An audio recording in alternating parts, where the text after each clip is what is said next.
What's up, everybody? It's your boy Justin from Justin Paul Sports, and it is day 3 of the NFL Draft. I did a live stream on day 1 with the Fantasy Football Strategist, and yesterday I had some previous engagements, so I was not able to go on. So we're going to come on for a couple hours here today, and it is day 3, so it's more kind of a fun day. We might see some trades, we might see some day 3 trades. You never know what's going to happen. We haven't had any major trades that I saw a couple days ago. I saw some linebackers come through there. But before I bring my guests on, I want to thank you guys for being here. And if you'd like to provide some value and entertainment on this platform, feel free to Cash App. It does help the show. We're going to do some things to where I can set up a better background, get some upgrades on the microphone and the technology. So it's the $ Justin Paul Sports. Any donations given will be received with a public thank you and a sponsor on air. So I just want to thank you guys so much for tuning in. And going to go ahead and get the show started here. I'm going to get my little banner on here. Thank you guys for tuning in. So I'm going to introduce my first guest. This is a guest to the show for the first time. This is Eric. You can follow him at Etoff Sports 21. He does all the sports betting, all the goodies. You want to tell him about the bet that you cashed a couple days ago in the first round when you were commenting on our stream with the running backs? Yeah, so far it's been good. I've cashed 3 bets. The one I commented on your stream was over 1.5 running backs plus 400.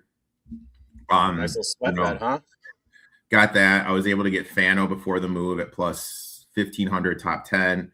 And then I took Boston yesterday over 35.5. So, so far so good. Didn't pull the trigger with anything today though.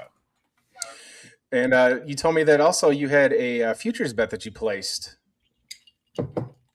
Yep, I took the Chargers. I like McDonald coming in there to be the OC. I think he's going to open up the offense a little bit more, unleash what Herbert has. And I like their defensive piece, and I think their O-line's finally going to be healthy too. So just for you, those of you that know, that's Chargers to make the Super Bowl or win the Super Bowl? To win it. 6.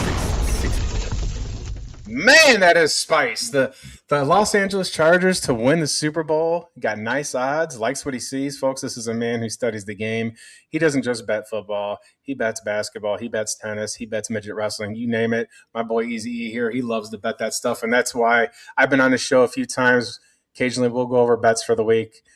We did the NFC East preview last year, I believe it was. Right. So this year I'm trying to put dibs on the NFC North. If we do that again, I want to put dibs on it now, even though I know you're a Lions fan and I'm a Packer fan. My boy Reed does that. I used to coach Reed. Reed played some low-level D1 football. So I'll see if Reed doesn't want to do it. It's all yours, my friend. Or if the NFC South is open, when I'm on the phone, when I have Bobby on the show, and Bobby and I are on the show, the NFC South is kind of like my favorite. It's kind of like college football hate a little bit down there, and it's always wacky and fun to watch. I mean, my boy Bryce Young took the NFC South with Carolina Panthers with a losing record, but as an Alabama fan, I love to see it. And speaking of things I love to see, I'm going to introduce my second guest. You know him as the Fantasy Football Strategist. James, thank you so much for tuning in. Everybody welcome James. Yes, sir. Thanks, and I couldn't agree more with the addition of McDaniel as the offensive coordinator for the Chargers. You're going to get a lot of pre-snap motion, and you're going to get a lot of in-breaking routes for Ladd McConkey, which are some of his strongest routes. So you're going to get a lot of production from Ladd McConkey, and he is somebody, if you play fantasy in redraft or in dynasty, by the suppression of his value from this past season due to their offensive line woes, and you will be very happy. So just want to go over a couple of things. I know that you and I did the stream on Thursday with the first round. With what you guys saw in the first round, Eric, I'll start with you. Was there any reaches that you thought, or any players that you thought got snubbed, or any? I mean, I know you were commenting that you didn't like what the Jets were doing, but you anybody that you did like what they were doing in the draft so far? I really like what the Browns did. The Browns need talent. They drafted down. They acquired a couple picks. They got my boy Fano, which I think is a great pick. Then they got back Concepcion at another wide receiver in Boston. That was the second round. But I like what the Browns did. They added picks. They got better. It kind of seems like their thing going into the draft is we're just going to take whoever the best player is on the board and just trying to get as much talent as we can in the room. And as much as it pains me to say this, I like what Dallas did. Trading up, they got Caleb Downs. Neighbors was so mad if you watched. I like him. In terms of negative, I mean the Jets just had last year second round on Mason Taylor. Then you go ahead. I love Sadiq, but I just think it's a bad fit. And then there's a stat going on. I know you're an Alabama guy, but historically speaking, players that have had less than 20 starts in college have not done well in the NFL. And then you go ahead and draft Ty Simpson. So I'm a little bit worried about that for the Rams, who are in a quote unquote win now mode. And you get a player that is not going to help you. And I don't understand what the Giants have done. Was it Thibodeau, Abdul Carter, and now Reese? They all play the same. Maybe there's a trade. I don't know if you guys are on IG, but that's Thibodeau, how it feels like there. It feels like he's going to get shipped. Yeah, it just feels like it. You just don't know. The end of one of the Fast and Furious movies when Paul Walker and Vin Diesel were coming up at the stop sign. He posted that. I mean, you could read that. Maybe I was just watching the movie, but didn't like what the New York teams did. Liked what the and didn't like what the Rams did. But I really, son of a gun, I really like what the Browns did. It's funny because you talk about the Browns. I really liked how they did it last year. I mean, this is back-to-back drafts where they've really loaded up with players. Their defense has been absolutely a monster, and to be fair, the Browns, they've made the playoffs twice in the past, 6 seasons. They did it with Flacco. Their quarterback, if Deshaun Watson, like I was saying the other day, if Deshaun Watson just plays good, if he has 3,500 yards, 30 touchdowns, and 10 interceptions or less, the Browns are definitely a playoff team. I think, to the chagrin of the fantasy football strategists here, that the AFC North is a battle for Ohio this year. I think Mike McCarthy, I don't know if he arrives because we don't know what the quarterback situation is there. Is it going to be, it's bad there. And with the Ravens, I mean, you've still got Lamar and you've got great players there, but it's just a first-year coach. You just don't know how that's going to mesh, and there could be a learning curve because you just don't, like I said, offensive. You're going to have to deal with it. Our defense is going to be nasty. Well, it hasn't been. I mean, last year it kind of was. Matabike was out the entire season. Kyle Hamilton had multiple injuries throughout the season. Yeah. It's hard to be a good defense when your whole defensive starters are hurt. Well, it should be interesting. The North, I think, should be interesting. But how about you? Whose draft have you liked so far now that we're 2 days in there? I'm just going to call you James. It's easier. I concur. Yeah, you're fine. I concur with what was previously mentioned. One, I want to say a bad one. I don't like the fit of Mekhi Lemon with the Eagles. Now, the reason being is Hurts doesn't utilize the middle of the field. That's where Lemon is strongest. So I think to get the most out of Lemon, they're going to have to supplement production through a lot of slants and screen game usage, which I don't know what the new offensive coordinator necessarily is going to do, but it's just really weird. But then the Stowers pick. I like both of these players individually, but Stowers is more like a big slot of a tight end. He's a move tight end. It just seems like a lot of the ways in which you would successfully utilize these players is over the middle of the field, which just is not for Jalen Hurts. Now that could mean signal something potentially for the future with Jalen Hurts' future potentially. I'm curious what y'all think about that exactly. Go ahead, Eric. I mean, I'm trying to pull up in my database how much the Frank Wright offense targets the slot wide receiver. So but wait, while he's doing that, I'll intervene here. So I'll intervene because you guys both know I have that heavy Alabama bias, and Jalen Hurts, even though he did go to Oklahoma that last year, it was he has done nothing that I didn't see him do at Alabama or Oklahoma that's different from his game. And I really was surprised that it kind of translated to the NFL because he's got the right mental, he's got the right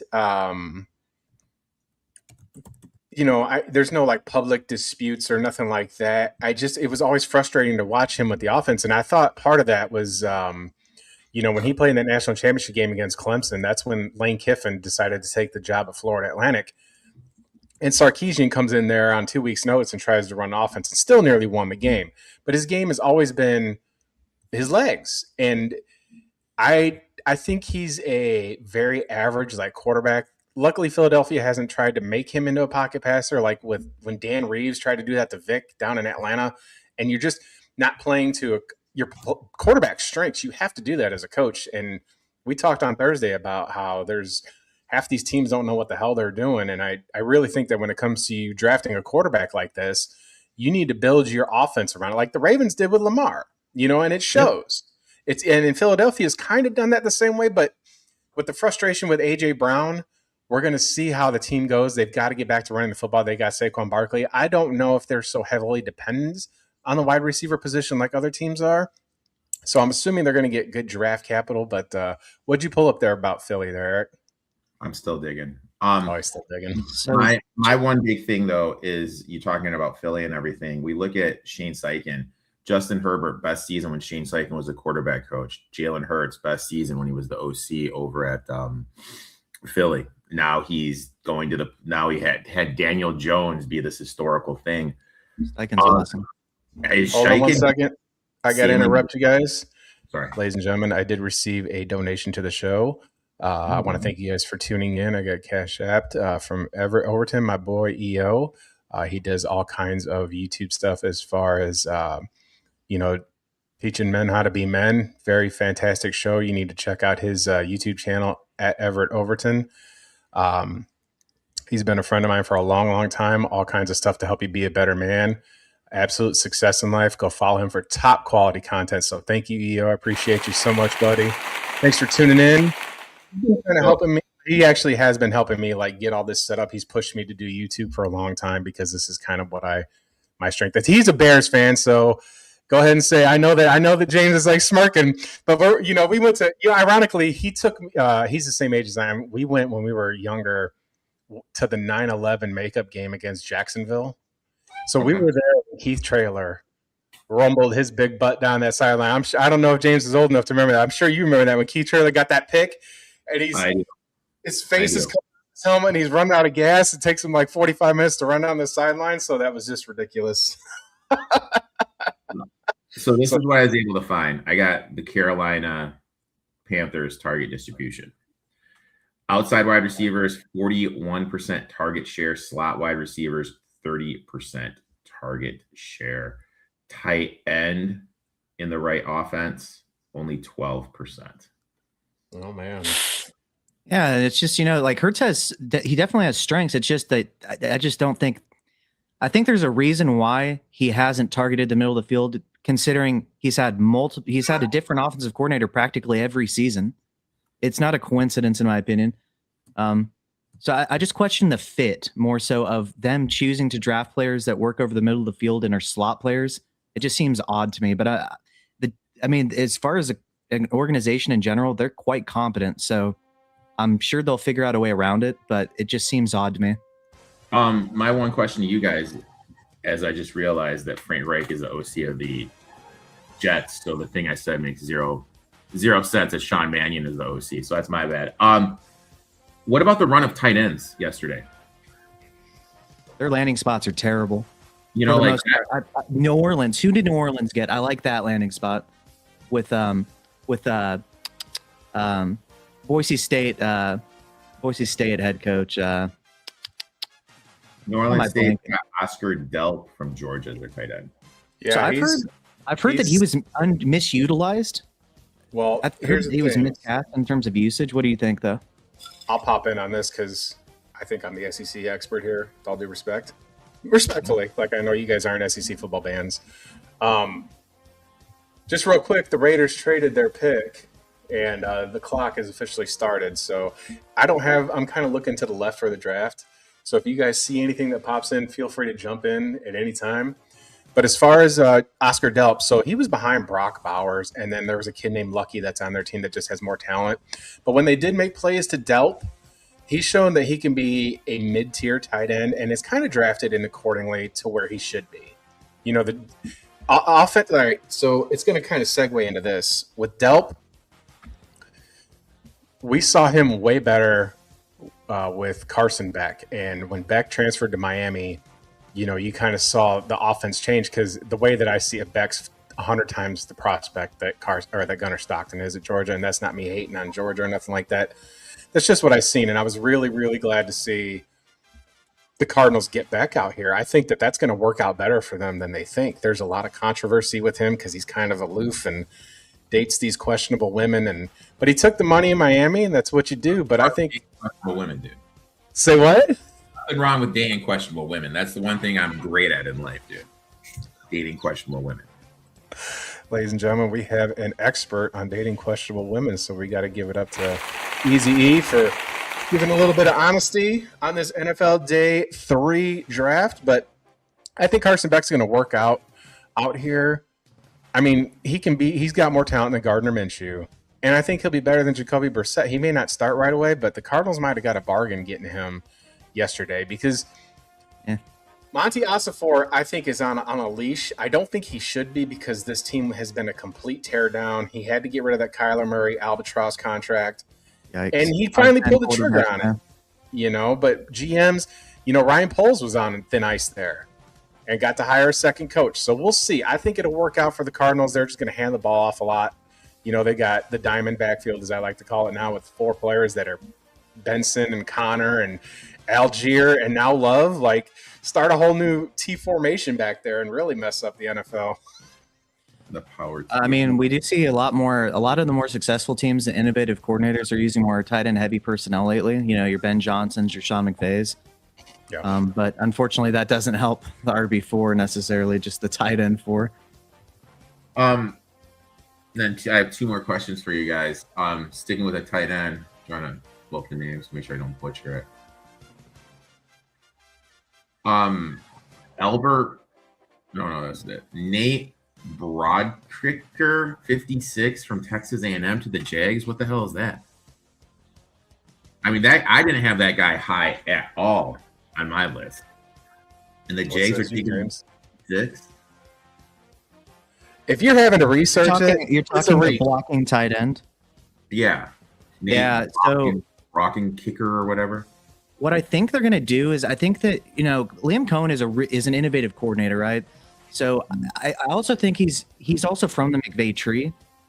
At least he's worked with McVay. Not necessarily, you can argue that, but he's worked with McVay, and I think what he's going to do is try to implement some of what the Bears and the Rams did, and I think that he's more so of a blocking profile, not necessarily. He's not going to be a featured receiver over Strange. Okay. So Bobby chimes in. Shout out to Bobby. Bobby's going through a move down there. Says the worst pick in first round in terms of fantasy, Carnell Tate. I agree. He's a wide receiver too. I mean, this guy got drafted higher than Malik Neighbors did. Malik Neighbors. I mean, Jamar Chase. What are we doing? This is like, I get he's arguably the best, he's the most sure thing as a boundary receiver, which is more valuable for a real life NFL team at the next level. I get that. But 4, dude, this guy averaged 35 yards a game against ranked competition. I like this pick from the Raiders. Who'd they take? They took McCoy from Tennessee. Low Jamar? risk. Yeah, low risk. Oh, dude, he fell a ways. Wasn't he? He was supposed to be he was commonly a late first, early second, right? In mocks. There's the AC and then there's something else going on with the knee. So, I mean, I get it. But you're getting, talent-wise, a first round. Some people had him as their best DB, arguably. So one of the 2 best DBs before the injury, and you're getting him at the 4th round. This is reminds me of Will Johnson, Think if it works out. You know what I mean? Low risk, high reward. JC Horn. That's a good comparison there. Low risk, high reward. Other question for you guys. Hype if Rodgers doesn't play, if Rodgers retires, Will Howard or Will Grier, who's going to be? Do playing? They trade for Mac Jones potentially? Mac Jones? Do they? Do they in that event? I mean, man, today might be the day. Do you really want to roll with Alar or what's his name from Ohio State last year? Will Howard. I don't think you do. Or do you just say F? You know what I mean? There's a lot of dudes coming out next year. Yeah. Do we just say, is this the year where teams are just like the Cardinals doing with Beck, Steelers maybe with Howard or Drew? Roll, see if you got lightning in the bottle. If you don't, you're gonna have a high pick and take one of the dudes coming out next year. I mean, Do you there's think three that's guys I'd say right now that are probable first round picks. You know, you have Sayan, you have Arch, and you have Dante Moore as guys who I think if they don't have disastrous years or something are probably going to be first next year. They don't. You know, there's always the potential for more, but yeah, man. Do you think the Steelers' defense, though, obviously their offense could really suffer, you know, if they get poor quarterback play like they're probably projected to? Do you think the defense is? I think the defense might be too good for them to be out of range of one of those guys because those guys are going to go really early. Well, hold on a second. I think I gotta stay on this. But the Steelers, I want to think about this. Do you think the quarterback equation, like that's a good thing with Mac Jones in a sense? Like that would be great for them. And that's not me blowing the Alabama hat there. That's me saying that's a veteran quarterback who's got starts, who's been to the playoffs. The thing I think about the Steelers that people have to consider when it comes to this quarterback situation is Mike McCarthy has had success everywhere he's gone, but he's never had to develop a quarterback. He had Aaron Rodgers in Green Bay, and then he goes to Dallas and has Dak Prescott. So that's an interesting conundrum. I think that they're going to get Rodgers back for a season. I think that they're going to get him back for one more season. You know, and he's kind of earned the ability to take this time, but it is draft time. I think that, you know, giving the Steelers a notice by now, I think giving the Steelers a notice by now would have been ideal. And I think that the Steelers drafted Drew Aller, local kid, you know, played at Penn State. So it's almost kind of the same thing with Kenny Pickett with what they did. And they didn't burn first round capital on him. So it's not the end of the world, like you said. But I think that trading for a veteran quarterback, specifically Mac, isn't the worst idea. I hadn't even thought about that. But I'm just curious what Mike McCarthy will do because he's coaching where he's from. He's a Pittsburgh guy, and I think that he's going to absolutely relish in this. This is his third team, but he's had success everywhere he's went. I can't see him starting. I can't see him starting Howard or Aller, but I think if he does, I think it'll be Drew Aller. I do. This is Grant. No one's picked Nessmeyer yet. He's still working, right? Yes. How did the medicals come back? As I recall, there was something he was dealing with. What was it? He was dealing with, was it a vertebrae injury? Or Been going on. So it could just be a bill of health thing as opposed to just, you know, the potential. Who the Jets picking here? We'll see. The pick is in. Darrell Jackson out of Florida State, defensive tackle. Destined to be bad, just drafted by the Jets. Just destined to it. I think they're a quarterback away, man. I mean, they're gonna the rookie quarterback is gonna have a really good offensive line to work with, a ridiculous amount of skill position players. Obviously, the offensive coordinator needs to not be terrible, but I think a rookie next year is stepping into a pretty good situation considering it's the Jets. Tanner was so bad last year. Like, Yeah. Oh, Yeah, for sure. so bad. He was so over his head. Look, personally, when the Lions lost to the Niners in the championship game, I would have fired Glenn. Like, literally, I think they should have fired Glenn after that game. I hate Aaron Glenn as a coach. I am not the biggest Aaron Glenn guy. He was sleeping during the combine. Yeah, like just no idea. He's never. I agree with that. He's never been an elite coach. And then as far as that NFC Championship game, though, to be fair, like one of those touchdowns, the touchdown to Ayuk went off the defender's head and was a circus catch. I was over the moon happy that was. So, Eric, do you know of my disdain for the 49ers? I do not. Okay, so as a Packer fan, I'm not big on the Bears, obviously. I'm not a Minnesota guy. I'm not a 49ers guy because of how they've handled the Packers in the playoffs. Okay. And I'm not the biggest Seahawks guy. And I was like, in the NFC Championship that year, I'm like, the Lions or the 49ers are the teams that I have to choose. And the NFC and Lions fans, not you, but Lions fans had pounded their chest so much where I was glad that they choked in the way that they did. Like my inner Schadenfreude or whatever you want. I was like, you know what? To hell with them for all their trash talking. And that's the moment I started to dislike Ben Johnson. And quite frankly, watching the 49ers lose the Super Bowl 2 weeks later was like, I got my fill.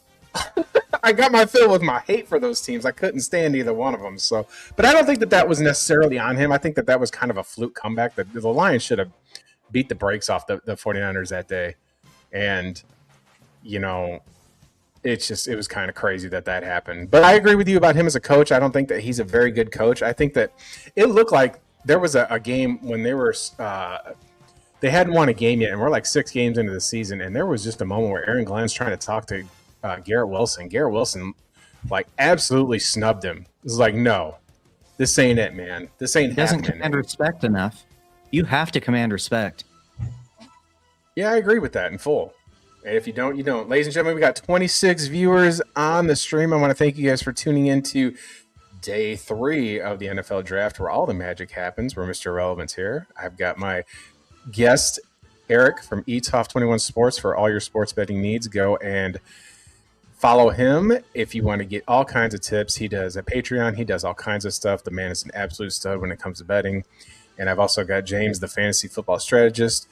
Does all kinds of video breakdown for your favorite dynasty picks, all your fantasy picks, all your knowledge. He is a Ravens fan, so we forgive him. I just want to thank you guys for joining me on this fine Saturday. The Cardinals pick is in. They picked Caleb Proctor, not Caden Proctor, a defensive tackle from Southeast Louisiana.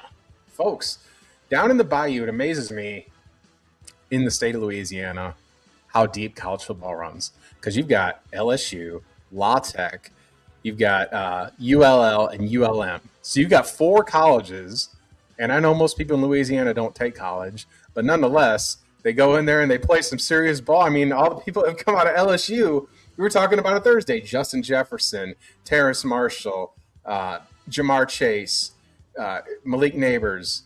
Who else am I forgetting? I'm forgetting. Brian Thomas. Yeah, Brian Thomas. Dwayne Bowe from back in the days, depending on how far you want to go back. Yeah, it's just LSU is where they're just born and bred to play ball down there. And I think it's because there's nothing else to do. It's either you go crawfishing or you play ball. There ain't a whole lot to do in Louisiana, folks. You get in trouble in New Orleans and Baton Rouge, but just picked by the Cardinals. They're trying to beef up that front line. Calais Campbell is 5,000 years old, and you can't be having that guy anchor your defense. He's 39 right now, if I had to guess. 39, man. That's kind of what they did last year. If I'm trying to kind of remember off the top of my head, they spent a lot of picks on the interior line, both sides of the ball, right? Or am I just in left field right here?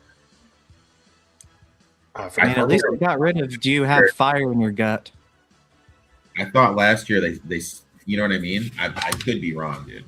I did have some shitty Italian food last night, so I could be. Well, last year they picked Walter Nolan, and Walter Nolan was injured. If he comes back, like here's what I would have done. I'm just projecting here. Walter Nolan, and this is the best player available, I think, still on board, in my opinion. And again, this is my Bama bias here, but LT Overton is a really good defensive player. And LT Overton and Walter Nolan were teammates at Texas A&M. They were one of those interior like beasts, and they were good teammates together. Arizona, I thought, could have grabbed him and paired him with Walter Nolan, but they need some serious like pass rush. It's just like it's lacking there. Offensively, they did pretty well last year in spite of them not winning games. I mean, we saw Brissett slinging it out there. You know, from fantasy points, he was absolutely whipping it for a while there, throwing for 400 yards and made Michael Wilson look like the second coming of Christ out there on a team that was, had quit on that coach. They quit on him. And he was a little bit of a goof troop to be head coach anyway with his personality. He doesn't scream NFL. Sometimes I Got fire in your gut. He was awful. Like, he was god awful. He was fucking brutal. He was now he's when he wasn't busy giving weird speeches, he was busy punching his players on the sideline. Shout out to Amari DeMarcado for that fumble at the 1 for no reason. That Titans game was the craziest football game of the year last year. They tried to lose so hard, both teams, man. That collapse was the wildest, just the most epitome of Cardinals football to lose to the worst team in the league at home and choke it in the fourth quarter the way that they did with those fumbles and just airheaded football. And now Gannon's running the Packers defense. Jesus. LOL. That's funny. So Man, here's Caleb you're gonna have Williams, to- you're gonna have to deal with So that. now when he embarrasses Caleb Williams, it's going to be even that much better, folks. Just saying. so Gonna have a tough time with Micah coming back from injury after. Now, I will say, taking all the bias and the jokes out of it, that is just such a W for you guys. This draft class was terrible. I heard that there were barely maybe 20 players marked with a first round grade in this draft class by NFL teams in general. I mean, yikes. And blue chip talent that's out the window, at least Here's in the thing, premium positions. What you got there, Eric? So with the Cardinals, like when they bring in their draft picks and they have their jerseys and everything, like when they bring them in, they bring like the first round draft picks in, they have their jersey, their hats and everything for the press release. Right. They're the only team in the league that subtracts the cost of the jersey and the cost of the hat from your first paycheck. Jesus Christ. Like that, they're the worst. Like, all right. So I'm going to go on a mini tangent here. I'm a Packers fan, but I live in Arizona, and I didn't get to tell you this the other day, James. I meant to tell you. I've been to when the Cardinals made the Super Bowl in 2007. I was down. I hadn't moved down here yet. I was on vacation down here, and I got to go to that playoff game against Atlanta. So I've seen the Arizona Cardinals win a football game in the playoffs at home, right? Mm-hmm. And that was under Charles Bidwell, who was a terrible owner. Now, Michael Bidwell has just absolutely, I don't know what the deal is. Like when he had Steve Keim, they would go get all these veterans, but they like when he got that trade for DeAndre Hopkins for David Johnson in a second, that was highway robbery. He got a receiver in his prime. And Bill O'Brien. Dude, no, we don't speak his name here because He's a terrorist. do you see what he did here? Lock him up. Listen, when he ran that offense, now you're getting me going. When he ran that offense for Alabama and could not get Jahmyr Gibbs, you got Jahmyr. I just want to man. I'm glad he's in Boston College. Like it was so good, it was so delicious that he left. He is a pariah for Alabama fans. He's a pariah. He is he's the one coach that Saban couldn't revitalize his career. Pete Golding's running Ole Miss. But he gets a lot of credit or a lot of destruction too for dropping Will Anderson into coverage. You never drop Lawrence Taylor into coverage. You put your pass rushers to pass rush. Don't overcomplicate football. Chargers get Brennan Thompson, wide receiver out of Mississippi State, kind of a burner. I think he's going to be more of a sacrificial deep threat in McDaniel's system personally. But definitely a best ball. If you like best ball kind of fantasy, he could score a long touchdown here and there. And that also opens stuff up for Ladd. They got that field stretcher now. Someone you got to respect the speed and everything. That's going to open up the middle of the field a lot. I mean, again, Super Bowl champions making some moves, guys. Folks, Really good pick. I love it. Really good pick. I love it. I love that you put a future on there. Like I said, for me, futures bets are so hard because you have to have the patience. And speaking of that, the Texans just drafted a player, and folks, I'm going to butcher his name. Yeah. So I'm going to give it the old college try. I'm going to say it's Fabechi Waiwu. I'm going to say the end silent. Offensive lineman, Oklahoma. So he sounds like he's from Oklahoma. I'm just kidding. He's probably from somewhere else. But when you draft interior linemen with fun names, usually they tend to put belt to ass and get things done. Any takes so far on round 4 here? Anything surprising? Players you think are going to be worth a lick? We're only 6 picks in, but Surprised McCoy landed or was able to fall this far. I don't know what y'all think. That's shocking to me. A great pick. Low risk, high reward, and that's what you're looking for. You're looking for someone with a high floor, and probably with today, he's going to have the highest floor. Really like what the Chargers getting Thompson. He's not going to be a guy that necessarily pounds the box score, but he's going to give them a field stretcher. I think he's got better hands than Quentin Johnson. Kind of what you need with someone with the arm of Herbert.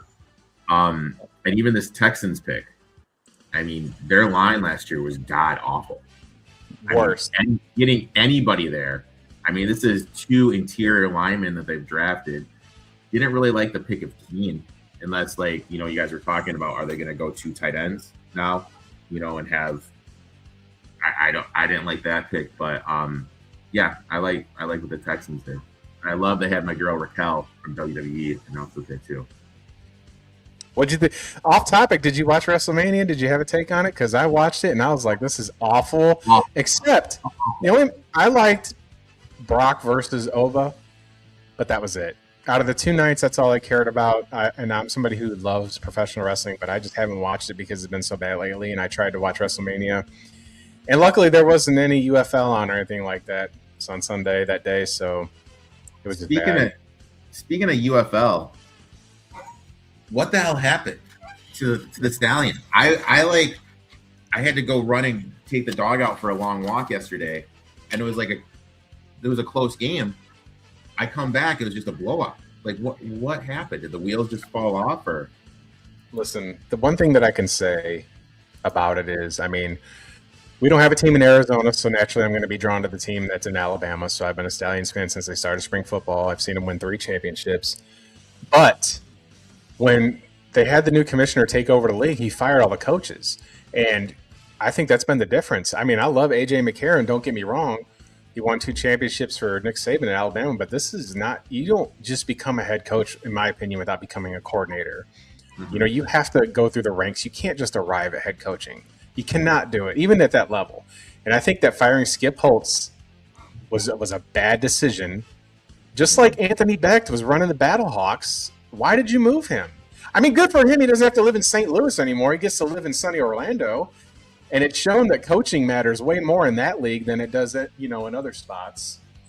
But, okay, so hold on one second. So these clowns are on the clock here. That's right, 49ers. Y'all are ass clowns. I don't care. Oh, yeah. One thing, I did not like their selection of the only running back taken on day 2, a guy that wasn't even invited to the combine. There's a reason. They're not exactly known for elite drafting. They're not. This is a veteran team. Like, they've whipped on some picks. The Rams have whipped on some picks, too. They have, like, their only good pick in the last few drafts, like, has been Verse.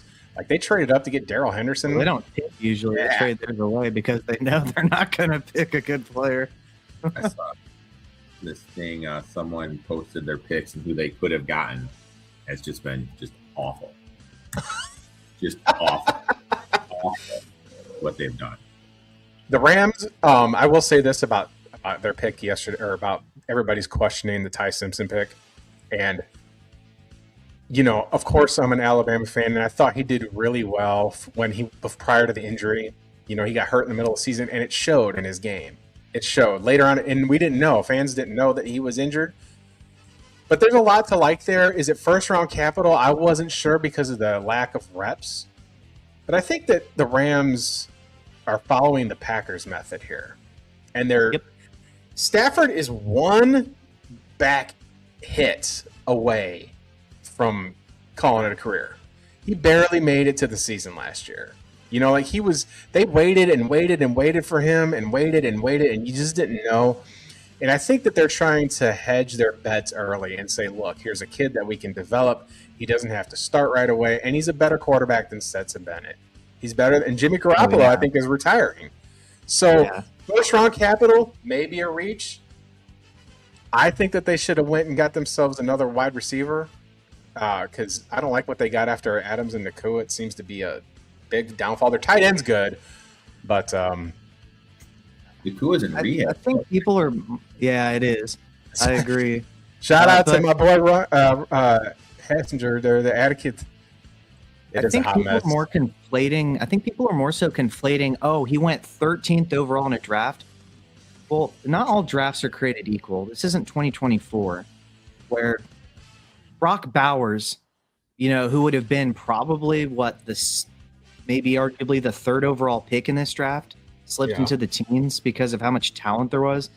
13th overall sounds really high, but in this draft class, I don't think it's that bad. But people are gonna hate it. They're gonna hate it until it works out for them. If it works out, they're gonna, of course, criticize it in hindsight if he ends up not hitting at the next level once Stafford's gone. But if he ends up hitting, they're gonna say, "Wow, what a great decision!" Just like Aaron Rodgers, and but Aaron Rodgers was a higher prospect than Ty Simpson, and this could be tied to. Listen, when the Packers drafted Jordan Love, Packers fans went and had a crisis. And did you see the Pat McAfee show, man? Yeah, they were just absolutely. Oh, we got to trade. The 49ers trade the pick to the Broncos. Oh no, they didn't. They drafted defensive tackle, so it's back-to-back Oklahoma Sooners, Grayson Halton. So the 49ers are trying to beef up the defensive front. I mean, they did lose Hargrave, who signed for the Packers. I'm very grateful for that signing because with Kenny Clark being gone and Quay Walker being gone, and that there was a Devontae Wyatt getting injured mattered so much to that front four. So Hargrave, Wyatt, and Parsons are going to be an absolute force when healthy next year in that defensive front. So picking defensive tackles, these are where you kind of want to pick your day 3 bodies. Any takes on 49ers picking? I don't know. Like, their Stribling pick is extremely questionable to me. Very good blocker. Is that worth the 33rd pick? My thing is always like, and I know you need 2 people to tango, but if that's who you wanted, get him in the 4th. Is that, you know what I mean? Is anyone really going to take that guy? Like, why not take down? Or like back to the Rams. I mean, realistically, you could make an argument. Maybe the Steelers would have taken him. Maybe the Cardinals would have traded back up. Why not give the illusion you're at least going to take Lemon or whoever, and then just be able to get a little bit more capital? Because nobody. Snead, man. He's going to Snead. He has the need for Snead. So this is interesting. Coleman from Washington. Oh, yikes. That's a nightmare landing spot. I mean, so you're going to have J.K. Dobbins for about half of the year until he gets hurt again. Yeah. Then you're going to have J.K. Dobbins taking not J.K. You're going to have Harvey taking all of the passing down work. So at some point when he does get to probably play with the Dobbins injury, his upside is just immediately capped for fantasy. So that's a nightmare landing spot. He's good in pass pro though, so he could see some 3rd down reps, but he's just not explosive at all. Yeah, I got to give you props there. Like, listen to that analysis there from the Dynasty, the fantasy football strategist. Is he breaking down the picks, brother? You love to see it. Absolutely fantastic. That's why you are on the show. I mean, of course, all other things. Bobby said, how do we feel about Coleman? Rip. Bill, I like Coleman better as a workhorse. Whoops, Broncos, I'm stupid. Bobby, you're not stupid, buddy. But we just kind of went over what we thought, what you thought about the Would have Denver been great Broncos. for the Commanders. If he went to the Commanders, that's a great spot. Yeah. But I wasn't big on RJ Harvey. I've got, when running backs are that old, if you take he was that a converted long, quarterback, actually, though. That if you was take his that- thing. Well, it's like the late breakouts, like we talked about with Leggett. It takes you that long to break out and really be Fifth year, something. man. I thought the Broncos really whiffed on that pick last year. I didn't like him anywhere. Kansas City Chiefs have selected a corner from Oregon, Jadon Kennedy. So Kansas City's trying to replace McDuffie. Isn't that their second corner selection in this draft? They drafted up from the Yeah. Mansour Delane in the 1st. That's another Oh. thing. Like, wouldn't he have been there at 9? You know what I mean? The Saints maybe take him at 8, maybe. You know what I I'm don't know. saying? Trading up for a non-true, blue chip like Patrick Peterson level prospect at corner though is kind of questionable in my opinion. Like you said, maybe this draft is just a pile of It maybes. is. But I think that if you're trading up in the first round, so my take is when you assess the entire draft, right, and there's players that really don't have elite superstar talent, because I don't even think Mendoza has it, if we're being full disclosure here. I don't. I would say don't trade up in this kind of draft. You know, like unless there's somebody you just absolutely fell in love with and don't want the public to know about it. Like, for example, I thought the Cardinals did the right thing here. I thought the Cardinals, you know what? Even though they got Algier, even though they've got, you know, it's just a whole, like, you can get this guy now in a questionable draft, in a throwaway draft, and he's on a rookie deal. We can just, you know, we can let Connor and them run the ball. We ain't got to put high miles on them. Some of those guys aren't, like, Connor's not going to be there next year. We don't know about Benson. And I don't know what the terms are for Algier's contract, but if this guy's going to be your workhorse, if he's going to be like a Jonathan Taylor or Josh Jacobs or Derrick Henry, it's worth the draft capital if you don't have an elite quarterback in this draft or an elite pass rusher. There's no elite, super elite talent. He is the fantasy 1.1 in dynasty drafts across the board, and we don't know what kind of offense they're going to run with LaFleur. So maybe it can turn out in the long term. You know, now they got a player. They got a recognizable player. It puts the spotlight on Arizona here. And I think that by picking Carson Beck, who isn't a terrible prospect, he's not. Like, he's played and won big games. You know, he played in the national championship. He's got 2 national championships with 2 different schools. I mean, it feels like the Cardinals did right with kind of questionable players in this draft. So I would just say if you're going to trade, don't trade up. Unless you just think a guy's a game changer, sometimes you just got to take the best player off the board. What's your guys' take on this draft with that kind of thinking? I think one of the few trade-ups I thought was a good one was the Cowboys acquiring Caleb Downs. I think the Giants definitely should have taken him, and I think Malik Neighbors, if you watched that live, was rightfully pissed. I don't know what y'all think, but I love that pick, man. Caleb Downs, I think he could kind of utilize him like Brian Branch for the Lions. Which, you know, people didn't like the Brian Branch pick. People didn't like the Kyle Hamilton pick, and they let these guys slip down because they aren't, you know, elite of the elite athletes at safety. But these guys are absolute game changers on defense with their versatility to play the star position, especially. It's kind of weird. Like, I think you should draft the best player available if you really have all your X's marked. You know what I mean? Like, if there's someone there you think, oh, wow, this kid's really good, maybe we should give him a run. Let's go for it. But if there's like a glaring need and someone a little bit further down that can fill a hole immediately and get you closer to a Super Bowl in your window, like the Rams could have done, that's my issue with the Rams pick. Like, I really think the Rams fumbled the ball. They was mad. Like, in terms of trading up and trading down, like, this draft is so bad, like, maybe they just couldn't find anyone to trade down with. You know what I mean? Like, you know, no one wanted to trade to 32. That's why the Seahawks drafted Price from Notre Dame. They couldn't find anyone to trade up. Yep. I mean, the interesting thing with the Cardinals traded back into the second round, pick 26 and to close if Simpson was still on the thing. Because then maybe that's what the Rams were doing. Maybe the Rams were trying to play 4D chess there. They're like, you know, we know Arizona likes this guy, and what? Okay, so here's the question. Then here's the question that I posed to you. I'm gonna push back on this a little bit, Eric. Okay. I agree with a lot of the sentiment on the Rams making that pick. I was surprised. I called it though right before we picked it. That is on film. I did say, who says no to Ty Simpson here? Because of the Stafford issue. That wasn't like a pro Alabama tweet. It really was like Stafford's back. Like, that dude could be in a wheelchair. You know, he takes a Tony Romo type hit and calls it a day. But nonetheless, when it comes to, you know, players in this draft, who in that draft at that pick, with the players that are already off the board, what position do they need out of this group's set that would help them win a Super Bowl? I know their windows. Who is it? I mean, Mekhi Lemon. Exactly. Because my thing is this. Hold it. The Jets have picked a quarterback, folks.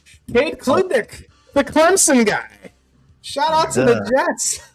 Picking Dabo's boy. He was supposed to be a Heisman candidate. Talk about a season from hell. Sorry I had to interrupt for that pick, but I kind of like it for the Jets. I mean, Geno Smith ain't going to be there forever, so that's their first good pick of the draft. But go ahead with the Rams thought.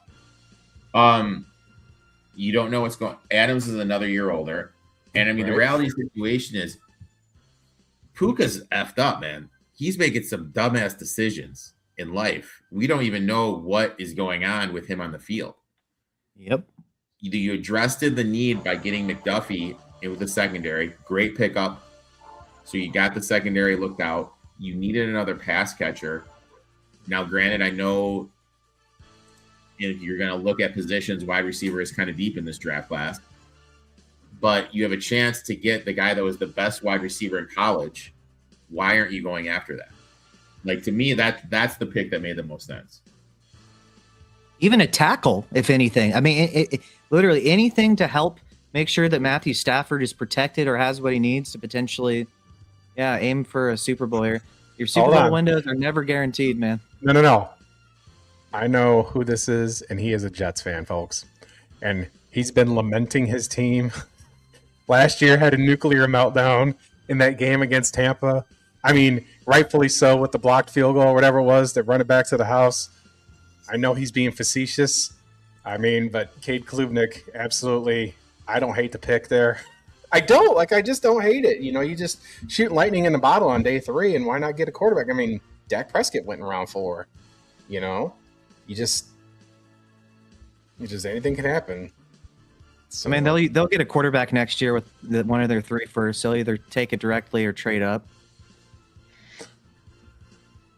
We'll see. Like you said, the coaching situation there is a total disaster. And earlier when you talked about Brian Branch, I really wish the Lions would stop picking Alabama players. Stop making me hate my players. Stop doing that. Stop it. I mean, they picked Gibbs. They picked Branch. They picked Jameson Williams. Knock it off. And then you're good. Like, stop it. Just kidding, folks. That's smart play by the Lions. Smart. I mean, do you trust Brad Holmes still in this draft? I mean, I thought last year with the Lions, the biggest reach of the entire draft was made by him when he drafted Tesla way early. I thought that was the worst pick overall. Not picking on Detroit, but that was just like, Jesus, man. Yeah. So I like the selection of Blake Miller in the first. So he's played a lot of football, so he's not going to be one of these raw offensive tackles that's a developmental one, especially with some of the issues they've been having with retirements and injuries to their offensive line. Somebody at a bookend opposite of Sewell. I like it personally. And look, I don't mean to pile on the Alabama hate. I hated Proctor. I think the Dolphins saved the Lions draft by drafting Proctor. Really? I had Miller higher than Proctor on my little rankings that I came out with. I just feel that by the Dolphins drafting Proctor, they saved the Lions draft. I'll say this about Caden Proctor. I was saying this on Thursday. Who were the 2 teams, James, that I said I didn't want Proctor to go to? Do you remember? I don't.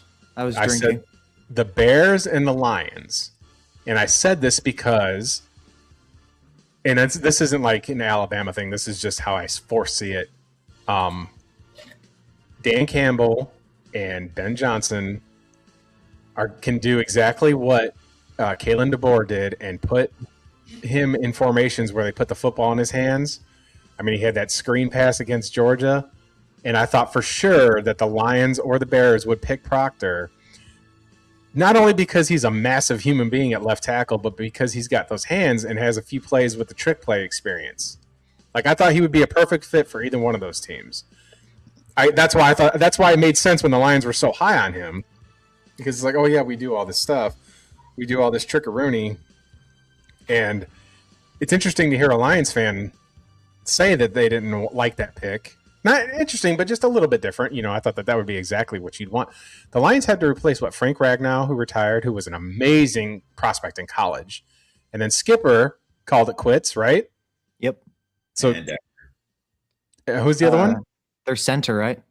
Ragnow was the center. Their other right tackle. So Decker, and Frank the Tank retired earlier. They came back, couldn't pass his physical. but they drafted that kid from Georgia last year who's still another year away, I feel, from developing. I just want him to take O-line. I think Miller's a beast, and he plays hurt. He missed one practice in 4 years and started every single game at Clemson. The kid's just a beast. Yeah, I thought it was a great pick too, man. Not trying to get a developmental tackle. They are in win now mode, theoretically. Well, I mean, the Lions have a last place schedule this year, and the Bears have the first place schedule. And I think that the Lions will be able to handle the last place schedule a lot better than the Bears are going to handle the first place schedule, especially with a better team than the Bears are. And I like their hire at the OC position. I really do. Drew, and I'm spacing on his last name, the guy that came from the Petzing. Yep. Love that. I think we're going to see Laporta come back. Oh, yeah. Football relevant because of how much the tight end is prevalent in his system. So I absolutely love that pick. My worry thing is I think we need another running back because I don't think Gibbs can handle touching the ball 25 times a game.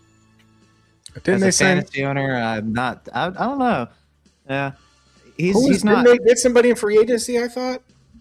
I don't think Isaiah Pacheco. I mean, that's not a bad. That's not a bad two. It's not like he's not a bad guy. If you split the load 66-33, Pacheco's a right guy for that. He's aggressive. I'll say that. That's what I'm saying. And You know, it's like he's Dollar General David Montgomery. David Montgomery. He's You like like the that? police officer and he's like the police officer in the SWAT team that just goes and bats down the door. You know, Eric did not like that comparison. What was I going to say? I don't know. Like, I like my Lions. Like, I feel our window's closed, to be honest with you guys. Like, I feel like that year we lost to San Francisco and the year right after, I think that was our time. I think our window has passed. Sorry, I bet on the horse racer at Churchill. I'm seeing it. That's all right. But that's my biggest fear. I feel like the quote unquote window of the Lions has closed. They need to start building up from the trenches. Now, look, the one thing that the Cowboys did is they built from the trenches when they had that good run during the Emmitt Smith, Troy Aikman era. I wish Holmes would just do that. You know what I mean? Like, just tackle. And like last year, he didn't do that. He got away from like just drafting interior guys, and I really feel that that's what's cost them this previous season. some people should have been arrested for that Walker trade. I mean, that is like felony theft. Felony theft, folks. We are seeing felony theft in the NFL. You love to see it. I mean, it kind of goes hand in hand. I mean, some of these players, man. I mean, it just depends where, if you pick from, go to Georgia, you're definitely going to get yourself a felony there for sure. All right, so the Cowboys did pick an offensive lineman, Drew Shelton from Penn State. Prior to that, the Broncos picked Cage Casey from Boise State. So we're seeing a run of offensive and defensive linemen in this fourth round here. We've got 4 offensive linemen and 3 defensive tackles taken already. So, and the Colts pick Another guard here with Jalen Farmer out of Kentucky to the Colts. Yep, the Colts. Yeah, so another lineman goes. So it's like I said, I think the most important positions in football are your offensive line, your pass rush, and your quarterback. And everything else, unless you're a really special talent, can kind of be pushed down to later in the draft. I mean, the Packers were the kings of that. They really they didn't pick a receiver. They didn't pick first. Yeah, they didn't pick a first round receiver in ages. And then the one they picked last year, I could have screamed bloody murder because I wanted them to take Luther Burden. He didn't break out in college. Like, he didn't even break out in college. That's the thing. Like, I had to fight so much of this hype for Matthew Golden last year, man. And I'm a Packers fan, and I can't back it up. I just like, how are you going to draft somebody that never broke out in college? I'm sorry, like, insane, man. He broke out for 3 games once Isaiah Bond went down with injury. Yeah. Like, he didn't even do it because he was better than Isaiah Bond. I'm sorry. it was just one of those head scratching picks. You know what I mean? Yeah. Like the Packers that they did last year. Like He run 4.29. He fast. He Raiders. They Raidered it. They Al Davis that pick. I hate to go back to the Browns.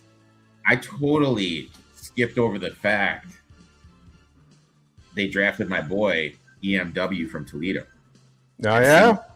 I fucking love McNeil Warren from safety. I think that's a Oh, pick. yes. I absolutely love that. Forgot to mention that.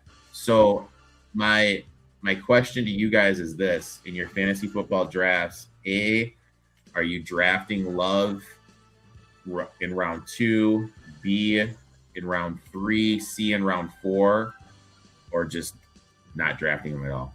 Like, because I for think me, he's talking redraft. I'm talking. Oh, you're talking. Oh, Yeah, He's redraft. talking redraft. He is going to be much like Genty. He's going to be overdrafted because of the talent in which he possesses, even though he's not in the situation that's going to be able to maximize those talents, in my opinion. Now, I think he's a little bit better in the receiving game than Genty is and more versatile there, even though I think Genty is vastly underrated there. But I think it's going to be one of those things where not everyone is Zeke Elliott, where it actually pays off as a rookie, you know? Yeah. Really talented player for Dynasty, though. Easily the 101 in your rookie drafts. Easily a great long-term investment. Really talented player, but I do think he's going to be overvalued.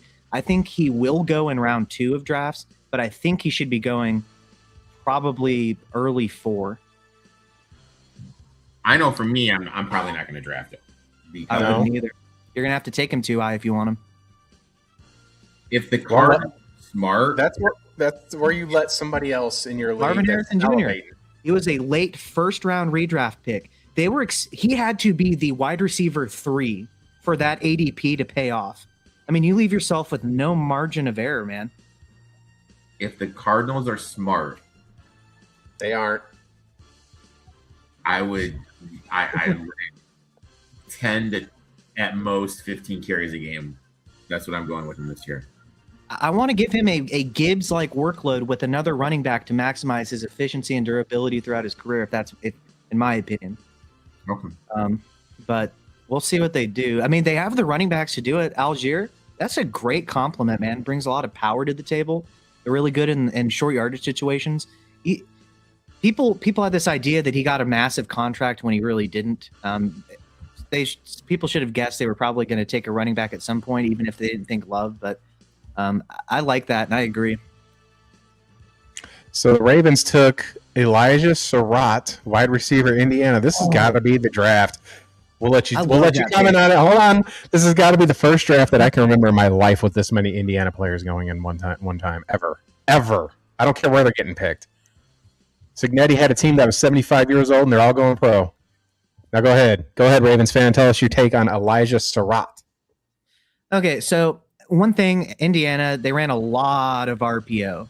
So he stuck to one side of the field a lot of the time. You're running a lot of slants. You're running a lot of speed outs.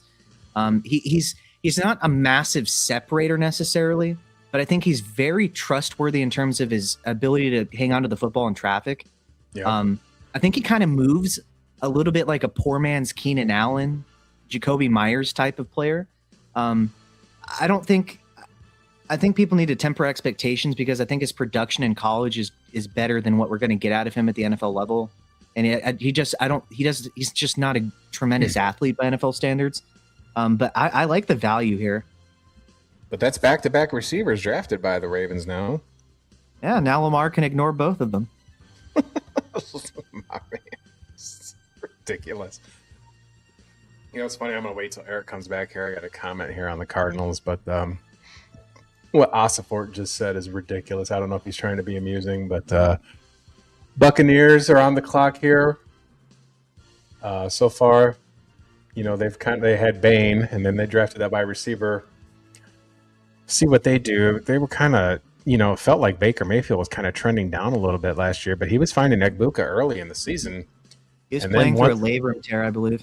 And then once they came back, Godwin and them came back, it really kind of changed the offense. I think they should move Egbuka to be more his guy. It really seemed like he had chemistry there. Eric, I know you stepped away for a minute. We were talking about the Cardinals, right? So I just happened to see a note. They had the presser, and they asked Monty Osifort, the general manager of the Cardinals, if Carson Beck's going to start right away. And his response is, we just want to get him in the building and show him where the cafeteria is. So this is not a serious franchise, folks. That is not a response you're trying to give on draft day. Ridiculous. We're going to show you where the cafeteria is. You know, the Cardinals facility, they're about to move it, but their practice facility is a stone's throw from my house. Bengals, or the Buccaneers pick cornerback Keontae Scott from Miami. Chargers are on the clock, and then Lions are up now. Or the Chargers made their pick. It's just not announced yet. And then Lions are on the clock again. Who do you want Detroit to take here? Anyone in the trenches. Trenches are a safety. Trenches are safety. Back to Baltimore. I heard you guys. Sorry, there's someone at my front door. I had to go get something. Surratt. Why did they never really? I'm not a Zay Flowers guy. Is Lane going to be the wide receiver that is? You know what I mean? Lane from USC. Is he going to be the wide receiver that Jackson's been craving for since he got here? If I had to guess, he's more raw, and he's not necessarily he's not polished. So he's going to be more, in my opinion, a situational red zone threat, which they have lacked. The corpse of DeAndre Hopkins was what they had for that last year. So I think that's a potential upgrade.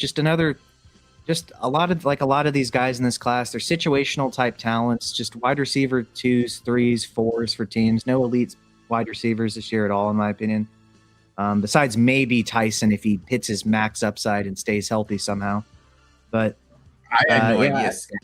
Board. He's 6'4", though. 6'4", really long limbed. He's a red zone specialist, in my opinion. I had no idea Scott was still on the board. I mean, I would have loved for the Lions to go after him. Because, I mean, with the injuries they have in the back, like and Joseph, they definitely need some help with the safety position. But I think Bucks, I mean, Bain at 15, I put a bet on it for him to win Defensive Rookie of the Year. You just got 116. Bucks kind of having a quietly good draft that no one's talking about with their limited picks. Yeah, I think he has the power I think he has the power necessary to offset some of the worries people have about him getting hung up with long-armed offensive tackles. Personally, if he didn't have that power, I would be much more worried for him. It says here, just I've got the draft on TV here, but I'm following on NFL.com here, and it just shows team needs for the Lions. Let's see if you agree. It says that they need offensive line, which we all agree on that. Yep. Edge, safety, cornerback, linebacker. The Chargers take offensive tackle Travis Burke out of Memphis. So the Lions needing safety. Really? It says Kirby Joseph and Brian Branch. They're always hurt. Kirby Joseph, I guess, but I mean, like it has some serious knee injuries. Joseph has. Kirby Joseph potentially has a career-ending injury. That I mean, it's been kind of quietly said, yes. That sucks. He's a good player. Who is the DB from Illinois that was always hurt this year? Hold on a second. I got to interrupt you guys. All right, I got to interrupt. Actually, this question is for you, James. Yeah. There's a draft that just went down in my trade, and I feel like it's the first time I'm going to have to veto a trade ever, and I don't like vetoing dynasty trades. Well, it's been completed. Somebody trade Kyle Monangai for the 111.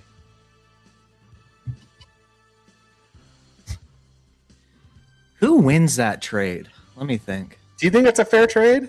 The 11th pick in the draft for Kyle Monangai? So here's how I would look at that. I would say you would think the obvious choice would be the number 11 pick in a rookie draft, the first round. This, however, is by far the worst class I have ever seen in my entire life for fantasy football, which was then compounded by every mid to late first round and early second round pick getting the worst landing spot you could possibly imagine for immediate production. So I think you get more immediate production out of Monangai, but I think as in a vacuum, I think that's a bad trade. Personally, I would take the 111 because I think long term you're getting a more talented player with more security because you should be able to get one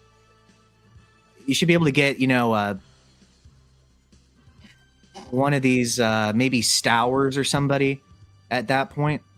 I think that's just a gross trade where I wouldn't be interested in either side. That's why I asked. Like, it was just an odd thing to pop up. They're showing one key piece of advice: never, ever, and I mean never, trade for low draft capital running backs without a contract.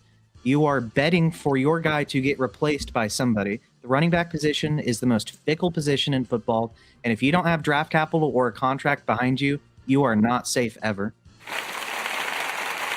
Sound advice. Just going to pivot here. The Lions made their pick, linebacker Jimmy Rolder from Michigan. So a Michigan man who definitely probably has some corruption if he went to Michigan. I mean, those guys are known for notorious cheating and scandal and all that stuff. I'm not a Michigan guy by any stretch of the imagination, but guy gets to stay in state. Any thoughts on your Lions taking this linebacker here, Eric? Fits a need. I mean, definitely it seems like they have a quote-unquote brand that they're going after. If Scott was still on the board, I would have liked them to go into secondary instead of this pick. Okay. There's a meme right now on the internet.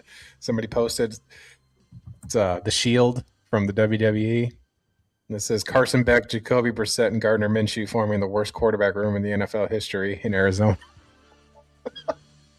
The 2025 Raiders would like to have a word, and any year the Browns have ever existed would as well. Jags are on the clock. Needs linebacker, edge, DL, OL, safety. Wesley Williams, edge out of Duke. That's who they took, or that's what you're projecting here? That's who they took. If I guessed that, I would be the greatest Nostradamus of this ever. So the Packers are on the clock here. I would like to see them take another offensive lineman with the loss of Elgton Jenkins. I think that would be pretty good for them. I mean, you're starting to get, in the fourth round here, this is kind of where they shine. They've had really great draft scouts for the entire existence of my life. They really run their football the old-fashioned way, and it's paid off. You know what, though? If they're going to go a little bit here, just a little bit, I wouldn't mind. And, yeah, this is absolute homerism. I'm not putting any logic into this. But just for my own greed and selfishness, take Jim Miller from Alabama. We need a backup running back to Josh Jacobs. Give me a full Crimson Tide backfield, and I'll really enjoy watching Packers games. You do, because you lost what's his name to the Seahawks, and then as much as I liked what's his name out of USC, Lloyd? Yeah, as much as I liked him as a prospect, he just can't stay healthy. Take Jim Miller. Why not? Get a couple Alabama boys back there. Jim played for Saban. He was a Saban recruit. I'll take it all day long. That would just be the fun in me.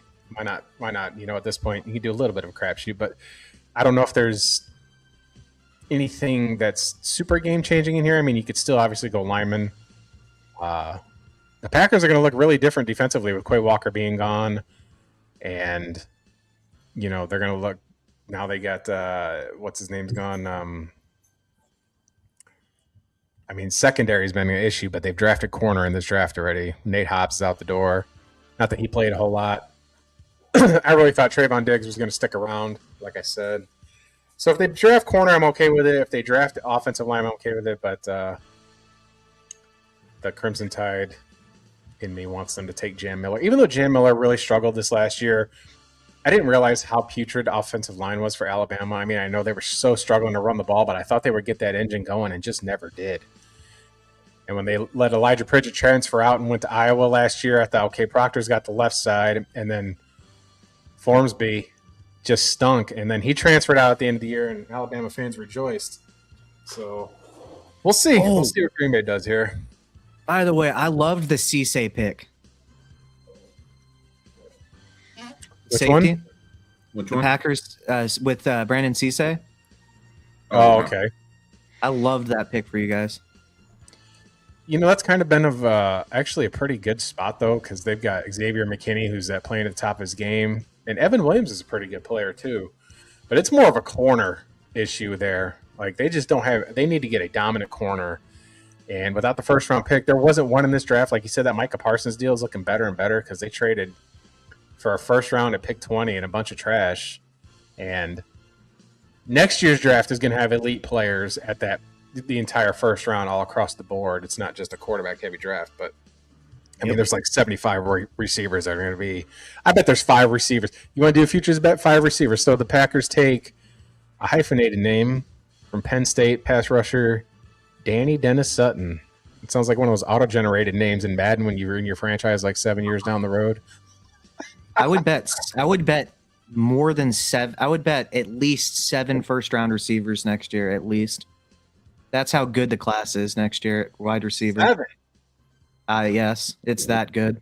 So 25% of the first-round picks next year are going to be wideouts. Yes, I'm not kidding you. That's how good. I mean, you have players like Nick Marsh, who I think is going to be good this year. You have Jeremiah Smith, obviously. I think Ryan Williams is going to end up being a first-round pick. You have Cam Coleman, Bryant Wesco. There's more. It's as loaded as you could possibly imagine. Speaking of Ryan Williams, let's talk about him. And Williams might be the 6th or 8th best receiver in that class. That's as ridiculous as that is. Even though he had a bit of a fall off, I get it. Engaged to a 23-year-old with a kid? What we got going on there, Justin, man? I'll tell you this. So, you guys know I love my Crimson Tide. And I've always been honest about criticizing my own team. I really have. And in that game after Florida State last year, when they played, it was they blew out Monroe the next week, I think it was, or one of those smaller Louisiana schools. But prior to the game, there's a picture of Ryan Williams coming to the game, and they're walking down the Walk of Champions. You know where I'm going with this, I think, because you're smirking. But it's Kalen. Make sure you mention my fantasy team name when you're done with this. So Kalen DeBoer is walking where Nick Saban walked with great players all those years, and Bear Bryant down Tuscaloosa right there in front of the stadium every Saturday. And he's carrying a stuffy, a doll, a dinosaur, a little like T-Rex. You're carrying a stuffed animal for emotional support, and you're supposed to be playing Division I football, folks. I've been out on him ever since that mentally. Now, does he have the physical tools? I don't know. It looked like he put on some weight. He still had. I mean, because that freshman year he was just murderous. Like this dude was insane. He's 17 years old. He's lighting up the SEC. He's making all pro players at Georgia look stupid, you know? Yep. And then the next year, I wouldn't blame him too much for the fall off because the pass pro was so bad. But when you do that, if I'm an offensive lineman on that team, I am punking him out. I don't care how much money you make. Can you imagine Nick Saban tolerating that? Like, I don't mean to go on a rant on him, but I also think that with him dating an older gal, I think that there can be something that happens with these young kids getting money and they don't know what to do. It's too much to give a teenager that much money. It's too much. Like, you can't do it and not expect poor decision making to follow.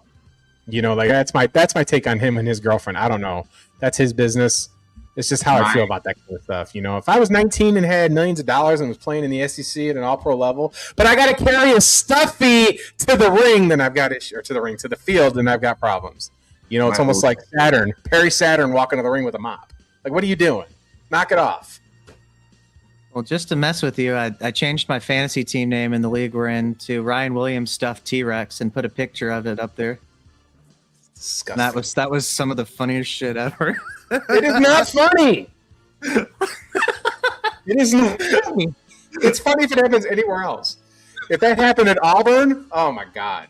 If that happened down in the Plains, or if that happened at Georgia, like that's the thing though. Thank God Georgia can't drive down there in Athens. So stop giving them guys cars. Resurgence from Ryan Williams this year. I think we see a little bit better from him. I still think he's a first-round pick, even if he's not Jeremiah Smith level, obviously. This is interesting. So the Keaton Jen? Returner. He's a returner. In the 4th round? It's the Steelers, man. As a Ravens fan, let me tell you, this is what the Steelers do best. In the 4th round. You know what I mean? Like, he's 5'9". Good luck with that. I'll say, the dunker pick at 96, the guard, I have no problem. I think that's a great pick. I like that kid. I think that's a great pick. I like him a lot. Helps immediately. I think it helps interior with them, especially when you don't know what's going on in the quarterback position. Mm-hmm. But we just kind of look at it. Burks, I think Burks is a good playmaker. The kid from Oklahoma. Put him alongside of a DK. I think that would be better for your offense. Who is the kid from Indiana?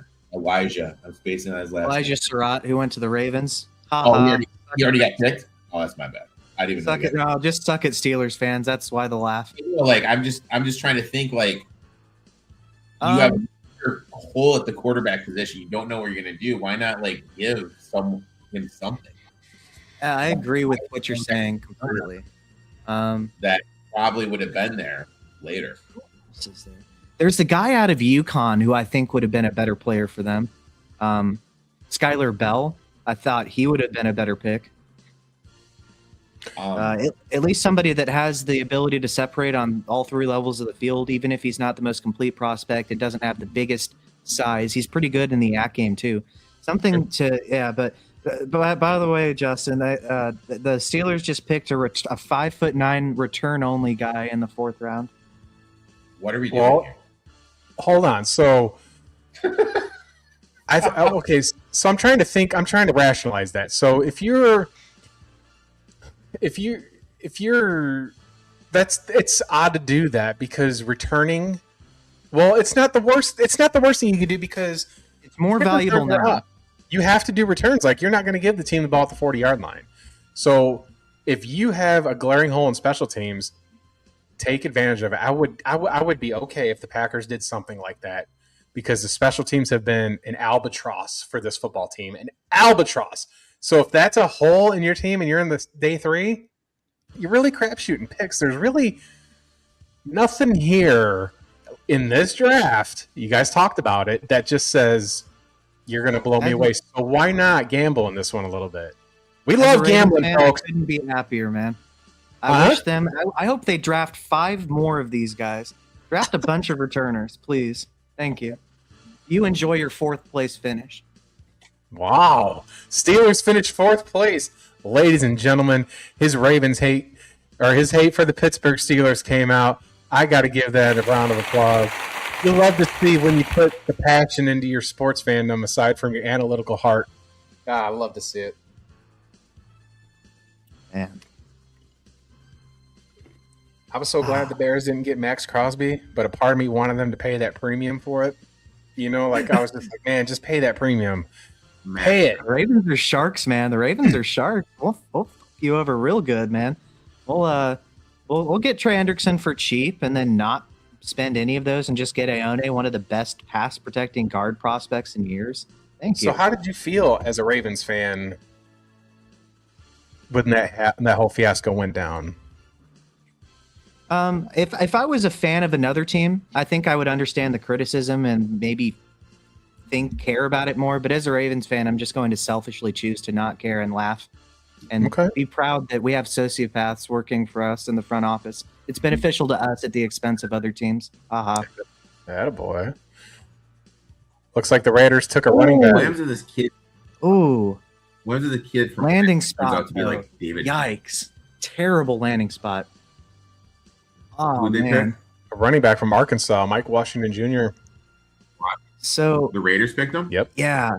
Super athlete. Size adjusted. He is, I believe, above 90th percentile in speed and burst metrics. I mean, incredible. No, he's above 99th, I believe. He's incredible. Not the athleticism, much like Isaac Guerendo, if you remember back in the day. The skills aren't there, but the athleticism is. But he's going to be behind Genty. So, I mean, okay. Go ahead, Eric. Call me crazy. Genty in the Kubiak system. Yes. I fucking love that here. Fucking love that. Wide zone, play action, under center. he is going to smash, dude. They brought Rick Dennison. They brought Dennison over in the advisory role. Dennison was with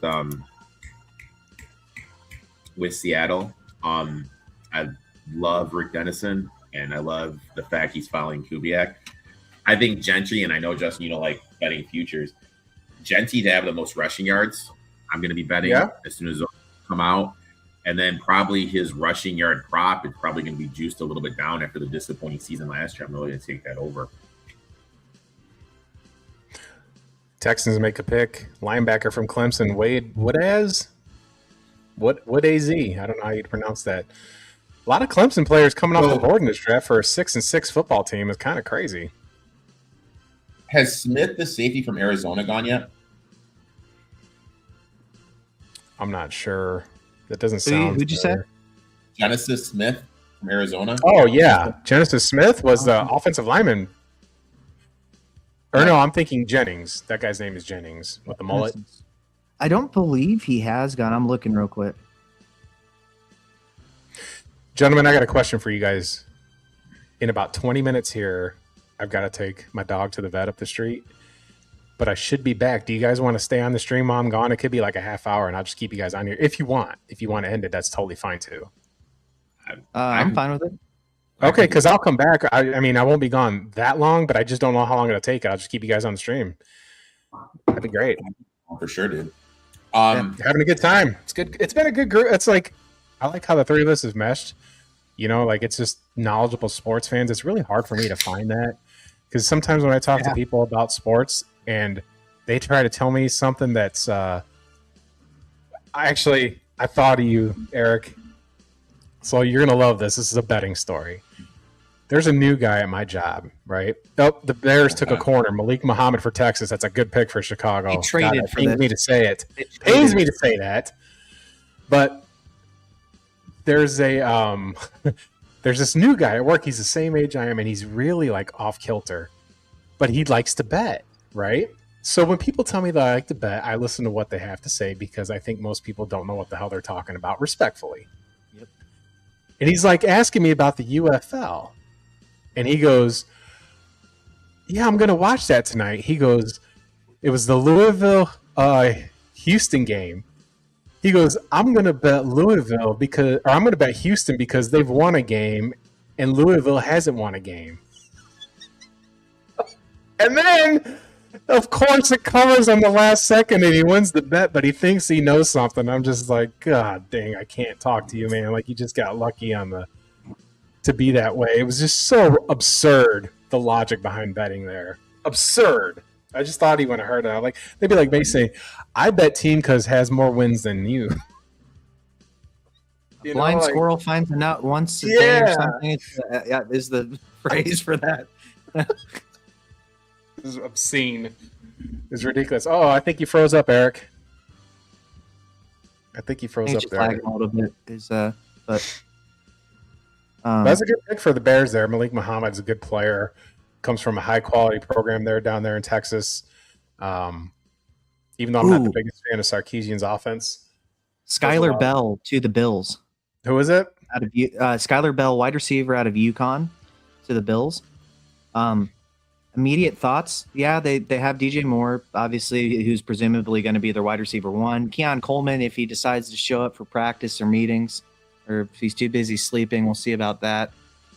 Shakir kind of dominates the slot. I think Skylar Bell could potentially see some playing time in the Z role for them. Yeah.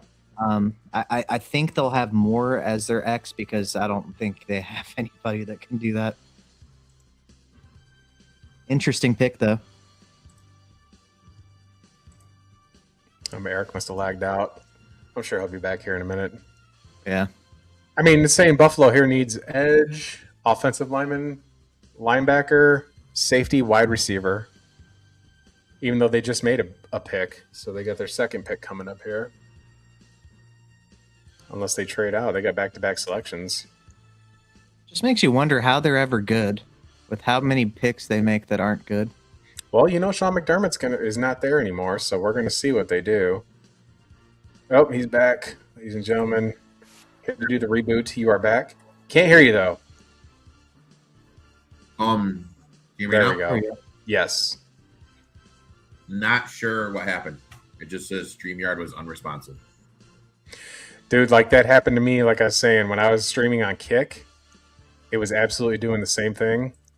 So interesting stuff there. Do you have any thoughts on the Skylar Bell to the Bills pick by chance? Receiver out of Lucas Wentz? UConn. Oh, that's the guy you were talking about. They need a playmaker. Coleman has been absolutely horrendous. Moore can cover the middle of the field.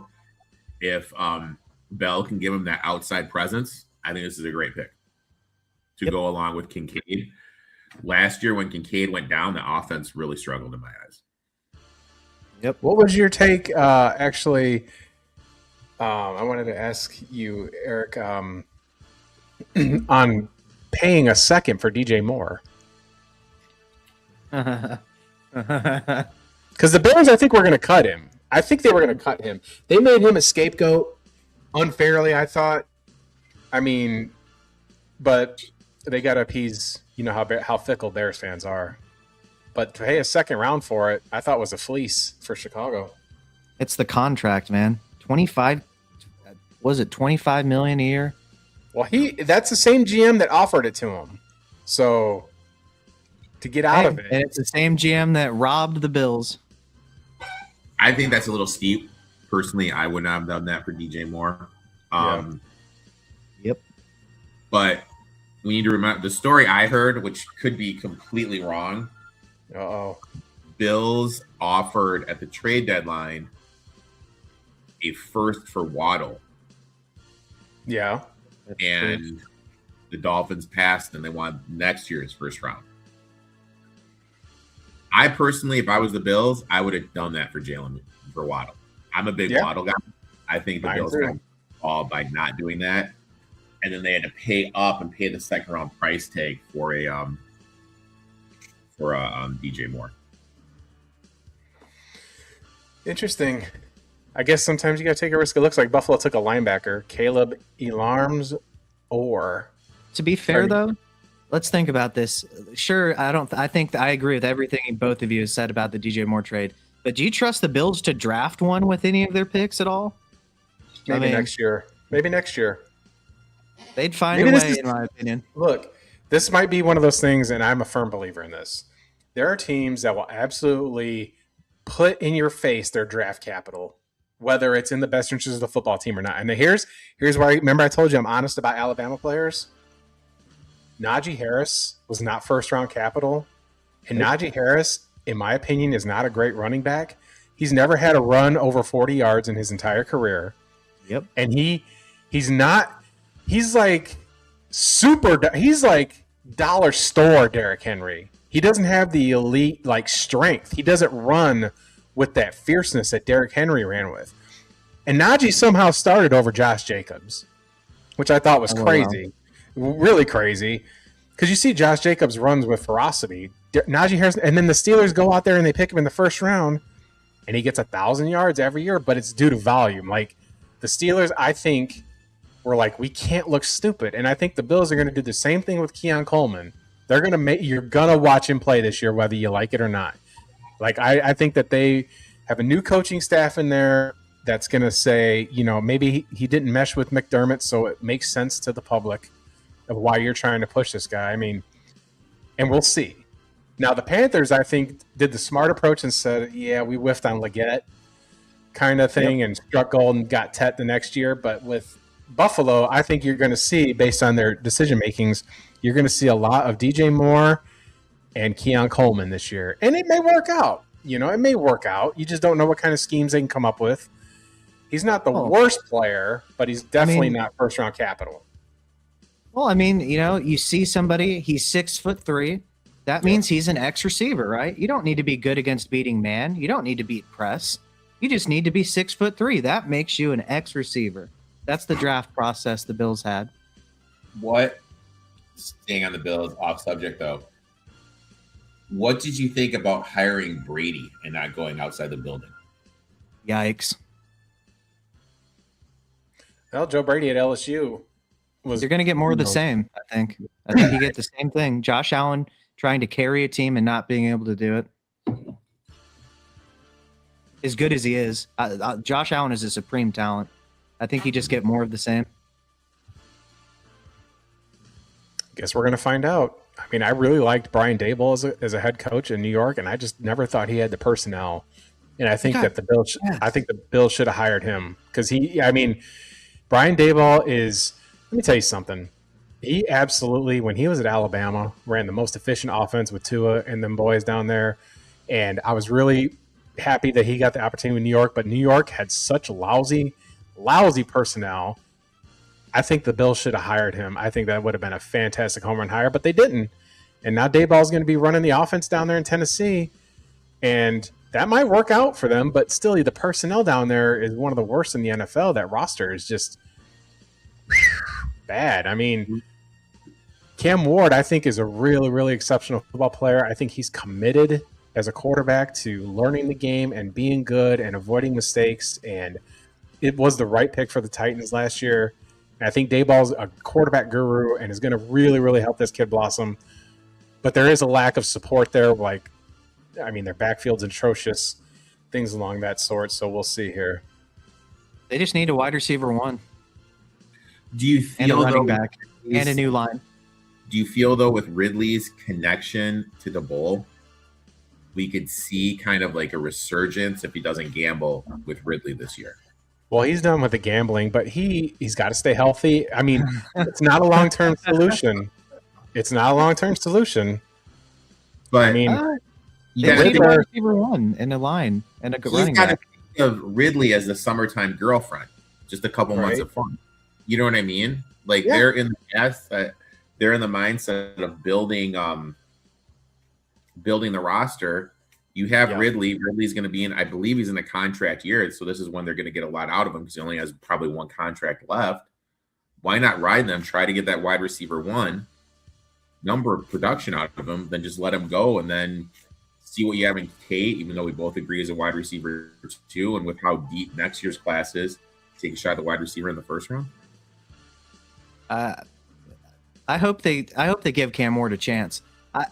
I hate on the Tate pick just because that should be reserved for a Neighbors talent, a Chase talent at 4. Yeah. Right. And I like that getting Tate is significantly better than not giving Cam Ward any help. Let me make that perfectly clear. I think it's a safe receiver. I think he's good down the field. You're going to get some contested catches, but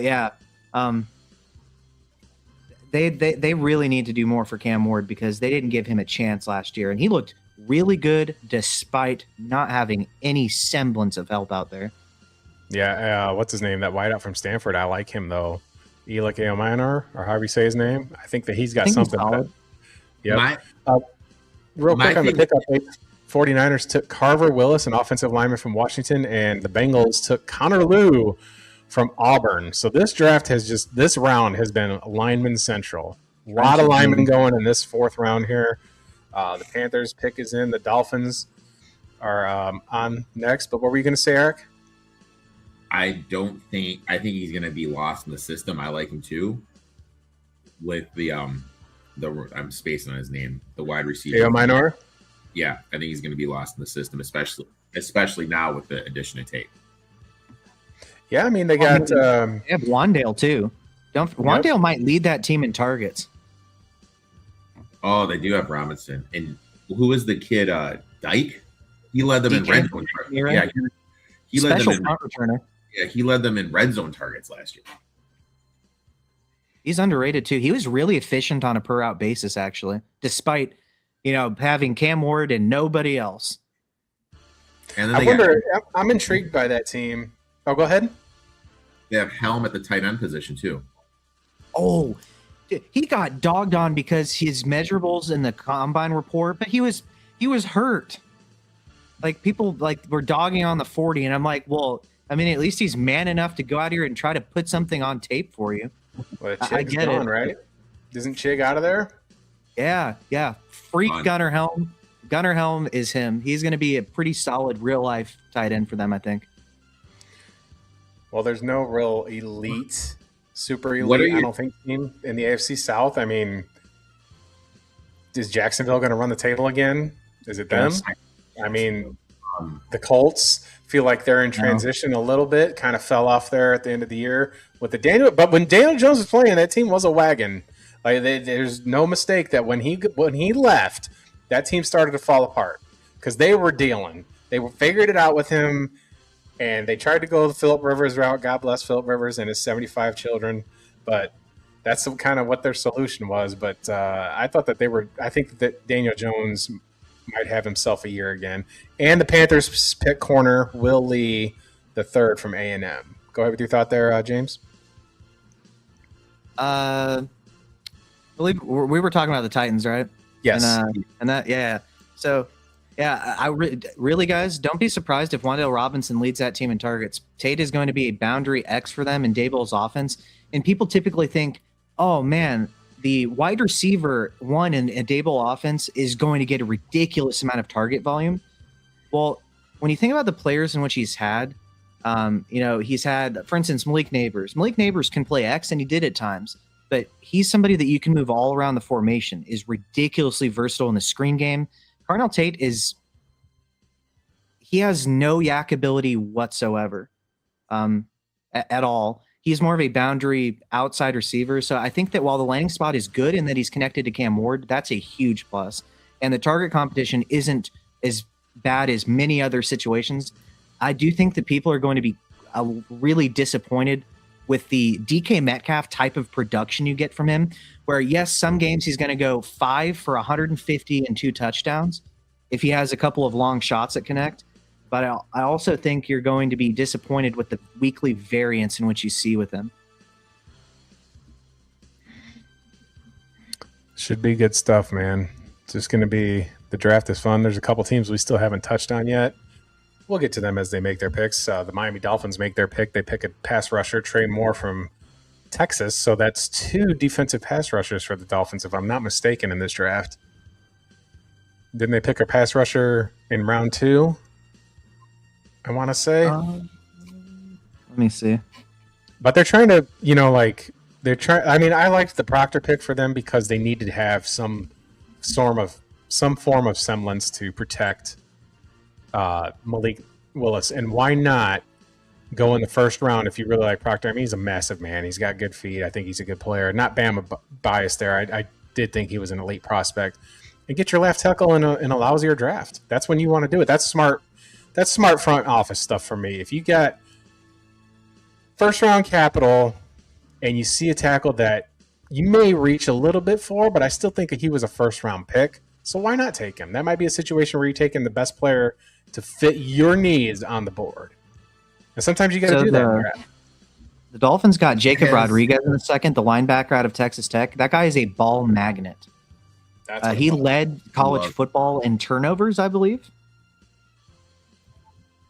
Oh, there it is. Say it, Eric. Your boy, the Chargers, Genesis Smith.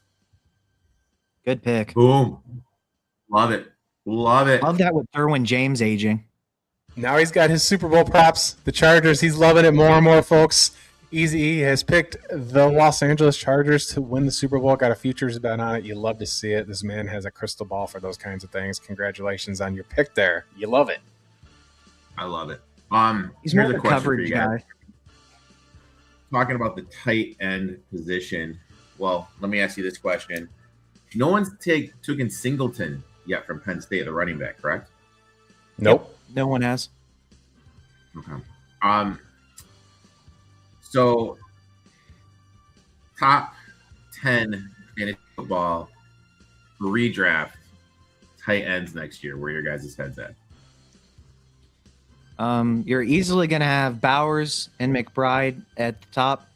I think Loveland is the tight end 3. Arguably, maybe Warren. I think those comprise the top 4. I think Fannon's situation has become a lot more murky with the additions of multiple pass catchers and still no quarterback. But I think Fannon is talented enough to be up there. I think Kincaid is going to make a resurgence this year, coming back from injury. I think Gadsden's a little bit overrated in terms of I think he's a really talented player, but he's just is not an inline guy. So I don't think he sees the field as much as people think. And I think you're just going to see, besides those guys, I think you're just going to see whoever happens to have a high touchdown variance season in their favor is potentially going to creep up in that and comprise the rest of the tight end landscape. Totally ignored Kyle Pitts. Oh, Kyle Pitts. I'm mistaken. Also, really good player. I love Kyle Pitts, just to be clear. Really talented player. I think Laporta is going to go back to that top 5 window. Damn, and Laporta. Offense coming in. And Laporta. I think we're going to see Goddard with the addition of the tight end from, I'm spacing on his name, from Central Florida.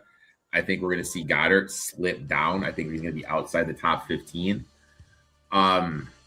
Isaiah, what are your thoughts on Isaiah Likely going to the Giants? He's a very talented player. I think that I'm not sure he gets the opportunity that people think he will. Okay. Tucker Kraft, potentially, if he comes back healthy.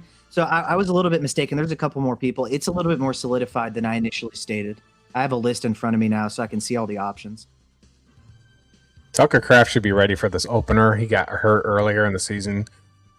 And like I said about the Packers, him and Micah Parsons, those are two like key starters that really like hindered that end of the season. After that Broncos game when Parsons went down, it made the difference. I mean, they limped into the playoffs last year, still got in because of that 7 seed, and it was just those two players coming back are going to absolutely change the landscape of Packer football. They're going to have new players, like I said, in the middle and the linebacking core there, and we don't know about the corners, and the special teams have been atrocious. I mean, the Packers should open up the checkbook for a kicker. Whoever the best UFL kicker is, get him on your team. Whoever the best UFL kicker is, get him out there. I mean, we've seen that happen successfully for the Lions with Bates, and we've seen the Cowboys with Aubrey. I mean, and they're the two best kickers in the league. So whoever's the best UFL kicker, open the checkbook, Green Bay. Get your guy. Get some consistency there because it cost 3 games last year. What are your thoughts on the Reed extension? I mean, for the price, it's okay. Yeah, $50 million for 3 seasons. Yeah, that's cheap for now. I mean, Walt, he got 2 injuries, and the Packers are really, they're really cautious with how they're really smart and cautious what they've done with Watson. They're like, all right, we could franchise you, but we're going to extend you to show that we believe in you. And if you prove it, we're going to pay you. I think that's kind of their approach to him. And with Reed, there's proven success, especially when they run those jet sweeps and stuff with him. He's really, really good at getting in open space and making plays. And I think that it takes the pressure a little bit off Matthew Golden to be the first-round pick. And they got Tucker Kraft, so I'm kind of feeling optimistic about the Packers offensively still. I'm curious about the interior line more than anything. So I don't hate the contract extension. And you're still paying Micah Parsons a ton of money, and the Packers absolutely front-load all their deals. And they'll convert everything to bonuses so they can get out of the deals. It's the smartest. I don't know why other teams don't do that. We're going to pay you. We're going to front-load you. And players are going to be like, give me the money now. What human being's not going to say, pay me now? And so they're not being like the Saints, who are still paying everybody from Drew Brees' administration, is what I call it. Like, they're still paying these people. They can't get out of their own way. Front load bonus. And fix your cap. Now the cap's full because you extended Micah, who's 26 and in his prime, and you pay those players. You don't play cheap with them. There are certain players that make impact that you absolutely have to pay, that are worth the money, and he's worth the money. So you figure out other ways now. Finally, you get a key elite defensive player. Jordan Love's on an extension, so your quarterback and your best pass rusher are paid. We can work everything else and be reasonable. That's what I feel about how the Packers handle their offense. Hang on just a moment. Ravens just traded up into the 4th for this pick. What do you want the Ravens to take here? Well, they took Matthew Hibner, tight end out of SMU. Oh. So with Hibner, he's like a 6th-year collegiate player. Yeah. I mean, hey, at least this wasn't Hayden Hurst in the first round, a 25-year-old rookie. At least we can say that. The Chargers took that 25-year-old pass rusher in the first round, wasn't it? Yeah, the Chargers did that, which is signifies the win now thing, and part of why I think he could potentially be right about the Super Bowl. That first 25-year-old first round pass rusher is a win now move if there ever was one. Yeah, I mean his futures is Eric's pretty got a thumb on that stuff, man. Like he's pretty good on futures betting. Like I said, I don't like to do futures because injuries can just absolutely derail a futures bet more than anything in the world, and you have to sit there and wait for it for so long. I made a futures bet on the 2024 White Sox because the 23 White Sox were so bad that they only set the win total like 59, and I'm like, there's no way they're going to be there. Or it was like 50s, low 50s, and you're going to win 60 games in Major League Baseball. You're just going to do it. Like it was an easy bet for me to wait. It cashed out early in September. I'm like, they're not going to be this atrocious again. It's almost impossible to be that bad on back-to-back seasons. So that's kind of how I view any futures bet. Just like I would bet a futures bet. I don't know if it's out there. I'm sure Eric could find it, but like Chicago Bears turnovers, that's going to tank. Whatever the under is on that, bet it because they had so many turnovers. And when you're a turnover-driven team, that's such a variable thing that you can't correctly gauge it. So when a team's got high turnovers the year before, expect them to improve. And if they got low turnovers, expect it to get worse. Doesn't matter what it is. Turning over the ball is a subjective thing. Yeah, it doesn't matter who it is. In college, pros. Because you want Caleb to do poorly. No, I'm just saying if you throw a picks the year before, or it's not really interceptions, just like turnovers in general, right? Fumbles. He has fumbling problems. Nonetheless, he does have fumbling problems. We thought Ramondre Stevenson had fumbling problems, and he picked it up, and played really well. I think you're always going to have low interception numbers with Caleb because some of what I think his inaccuracy issues are just reluctance to turn the ball over issues more so. I think to a degree it's not purposeful with some of his footwork issues when he progresses the reads, but I do think some of it is purposeful in that he just prefers for it to be an amazing catch for his guy, but not going to be a turnover as opposed to just risking it for the biscuit like some quarterbacks are willing to do. Oh wow, Kilgore's still on there too. I like that kid a lot in South Carolina. Interesting look at the Ravens. A lot of offensive players. They brought in a defensive coach in Minter. Yep. It seems like they're finally trying to give Lamar some pieces to work with on the offensive end. They did draft I'm not even going to pronounce the guy's name. Iona. The interior guy from Penn State. I thought that was a great pick. Yep. Got some outside guys now. Yep. Yeah, maybe they're finally trying to give Lamar a chance offensively because when you look at the weapons he's been going to work with, they just aren't it. So interesting by the Ravens, especially when you hire a defensive coach, you initially think they're just going to be hammering the defensive picks to start. Yeah, like I mentioned earlier, like Madubuike, our beast of a nose tackle, was hurt the entire season this past season with a neck injury. Then we had Kyle Hamilton out for stretches. It's really hard to have a good defense when your starters that are especially versatile and important are hurt. But I think much like the Seattle Seahawks, in theory, in terms of max upside, that's how the Ravens could kind of win, where they could have a really nasty defense, except the Ravens offense could be better than the Seahawks offense in general, in my opinion, given that Lamar is significantly better than Sam Darnold is. I think when you say significantly better, it doesn't show how much better he actually is. Like double significant. Yeah. You know what I mean? I'm not all but.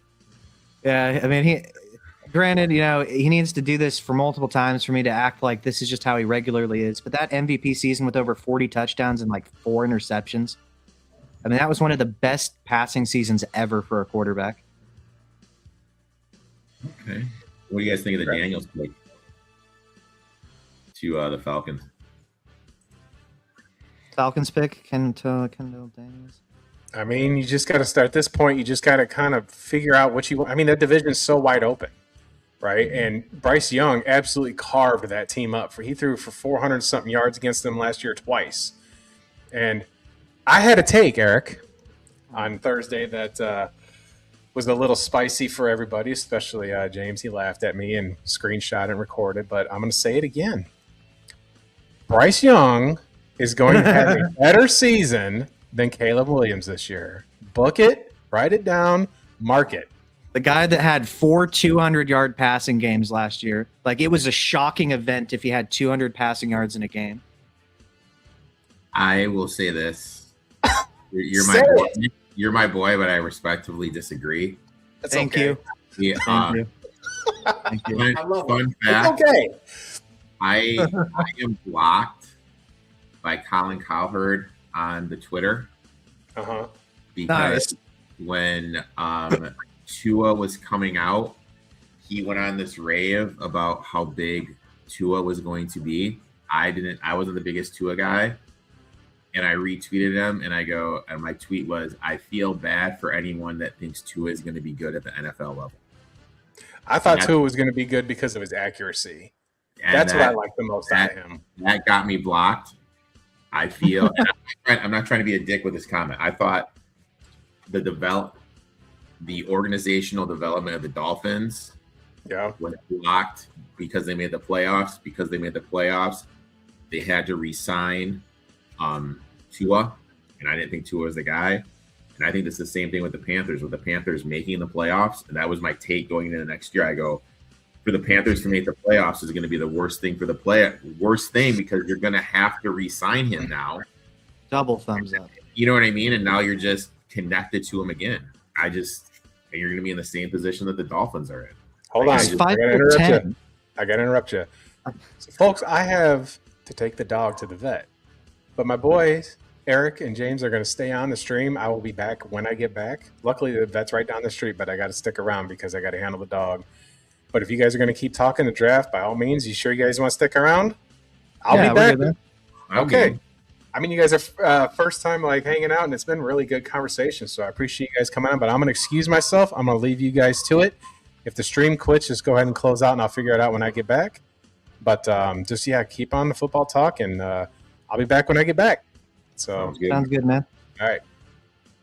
Yeah, going off what you were saying about the whole Bryce Young thing, I could not agree more. Like, what are your thoughts on this? I just think, much like with Kyler Murray, and to be fair, Kyler Murray, super athlete. Hard for me to find a higher upside archetype of somebody that's 5'10" to be quarterback. I just can never get behind deciding to purposefully spend a top end first overall type of pick on a 5'10" quarterback. That just limits your offense immediately, where you just can never use the middle of the field no matter what ever, just because you can't use it. I agree 100%. Like, Thank you. Yeah, you can't see part of the field. You're very limited on what you can do. You can't say, "Hey, I'm just using this guy as an example." You can't say we're drafting the next Drew Brees. Drew Brees was a unicorn with his size. Yes. You can't bank on that. So I hated the Kyler Murray pick. I hated the Bryce Young pick. They're just small, doesn't win anything, and I think it set the Panthers organization back. It's going to be interesting to see what happens this year. I do think they're trying to do it right, trying to build the best line they can in front of them. But I don't know. I just think it was an awful for them to make the playoffs. In terms of, sitting back, looking at the big picture of like how the draft's unfolding. This draft has been really bad. We brought it up before. You know what I mean? Like, Yep. just a real bad draft. But sometimes we get gems. Has there been like one guy we've seen picked in round 2, an under the radar guy in round 1, a guy 3 or 4 or whatever? You're gonna be like, this guy's good 3-4 years down the road. Just kind of can be an interior guy, can be Yes.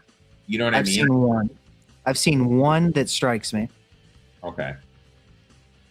And health permitting, but the fact that I'm saying one should say it all, and agree with everything you've just said and I've said and everybody that really knows, in my subjective opinion, knows what they're talking about has said.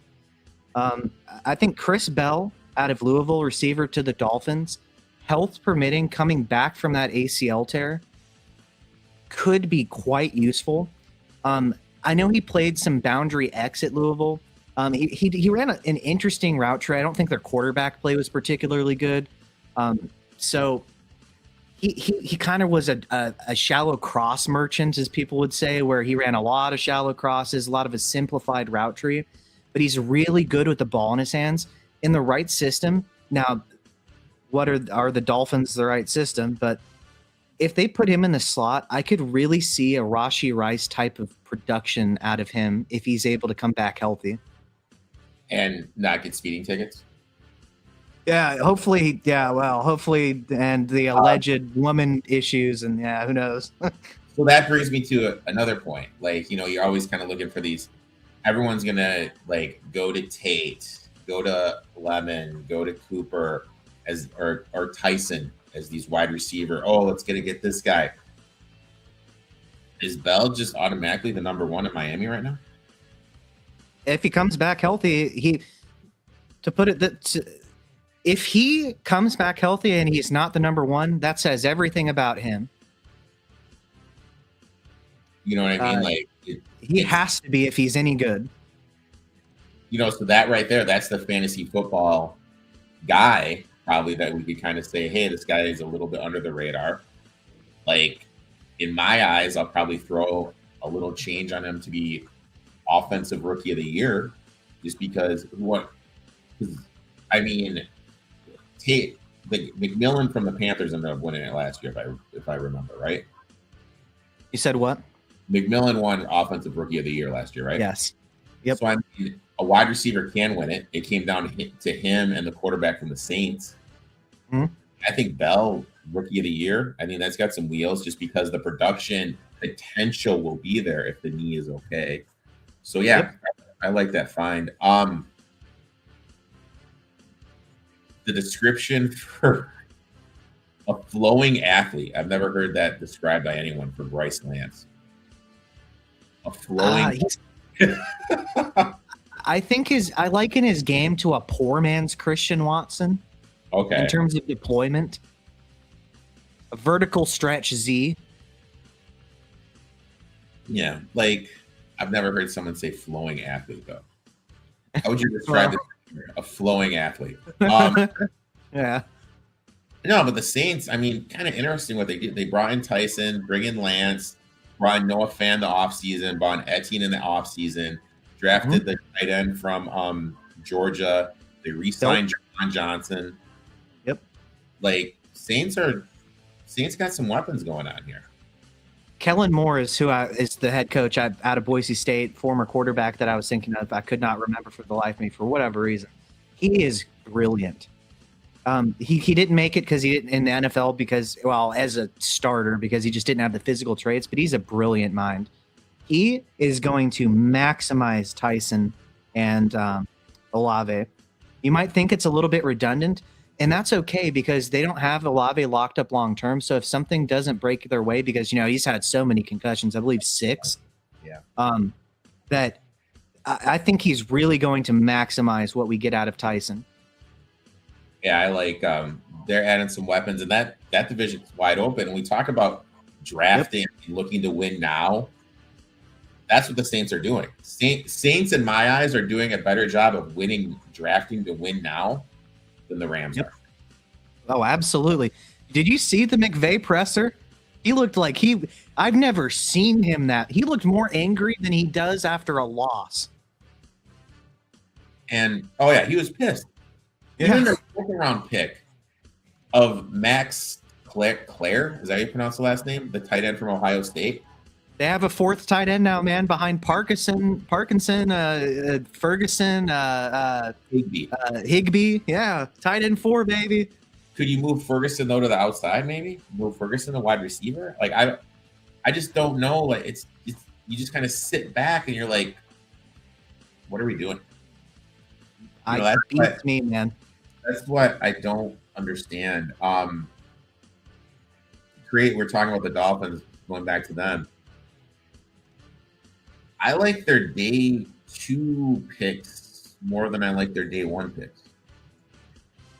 Proctor's a project to me. Yeah, I guess you're not winning now, so I guess you can afford that if he hits his upside, I guess. But I mean, why, you could just get a 21-year-old more of a sure thing tackle, and then he's still good forever, and you feel more confident, in my opinion. I agree.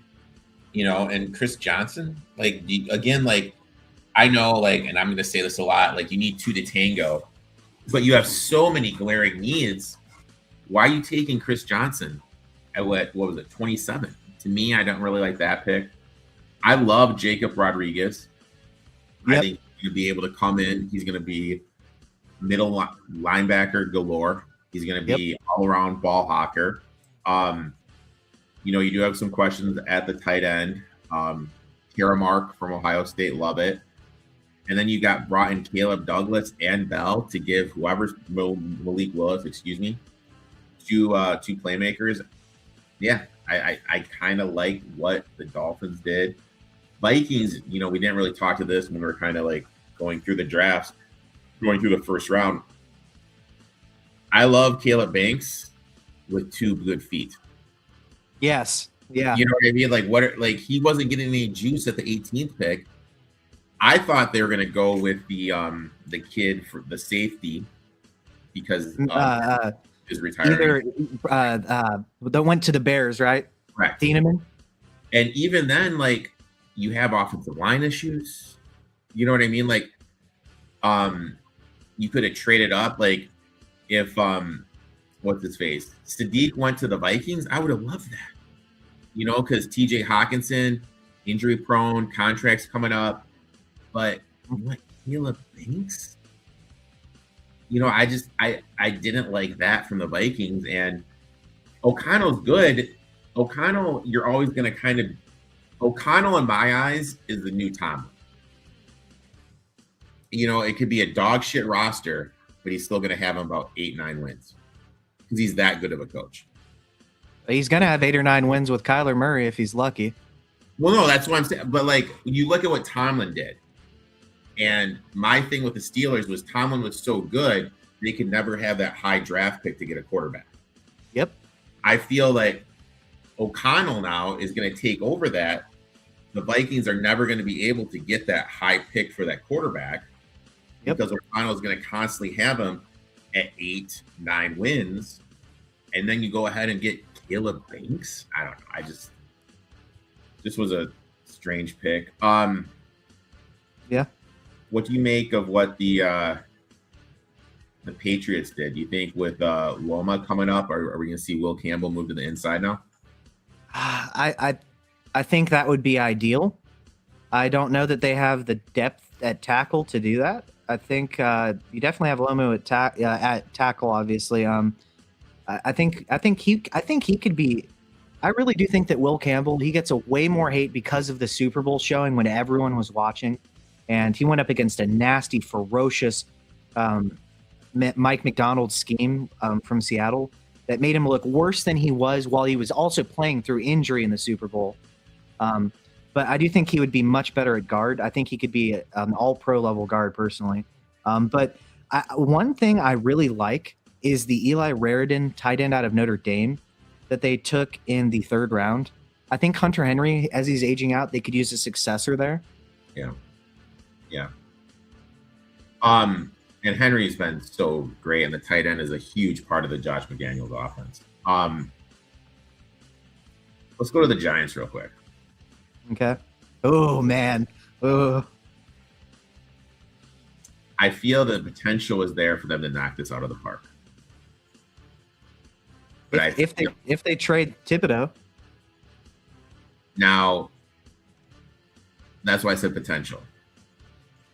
I feel that if you're going to keep Thibodeau with Reese being on the board, you could have got something there because Reese is a beast. Yep.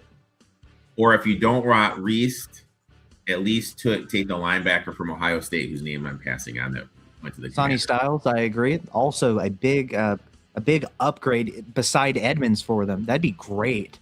And just, again, you're drafting the same player that you had. I just feel like the potential was there. Now, granted, they could trade Thibodeau, and I could just be completely off. Colton Hood, great pick. What's your take on Fields, though, the wide receiver? He's very big. That's the positives. He looked okay at the Senior Bowl. I'm not really the biggest fan personally. I think he's gonna just be a depth piece for them personally. Yeah. Now, someone asked me, and I saw it on Twitter too. Do the 49ers use Chat GPT to draft their players? You would think so. Some sort of AI system.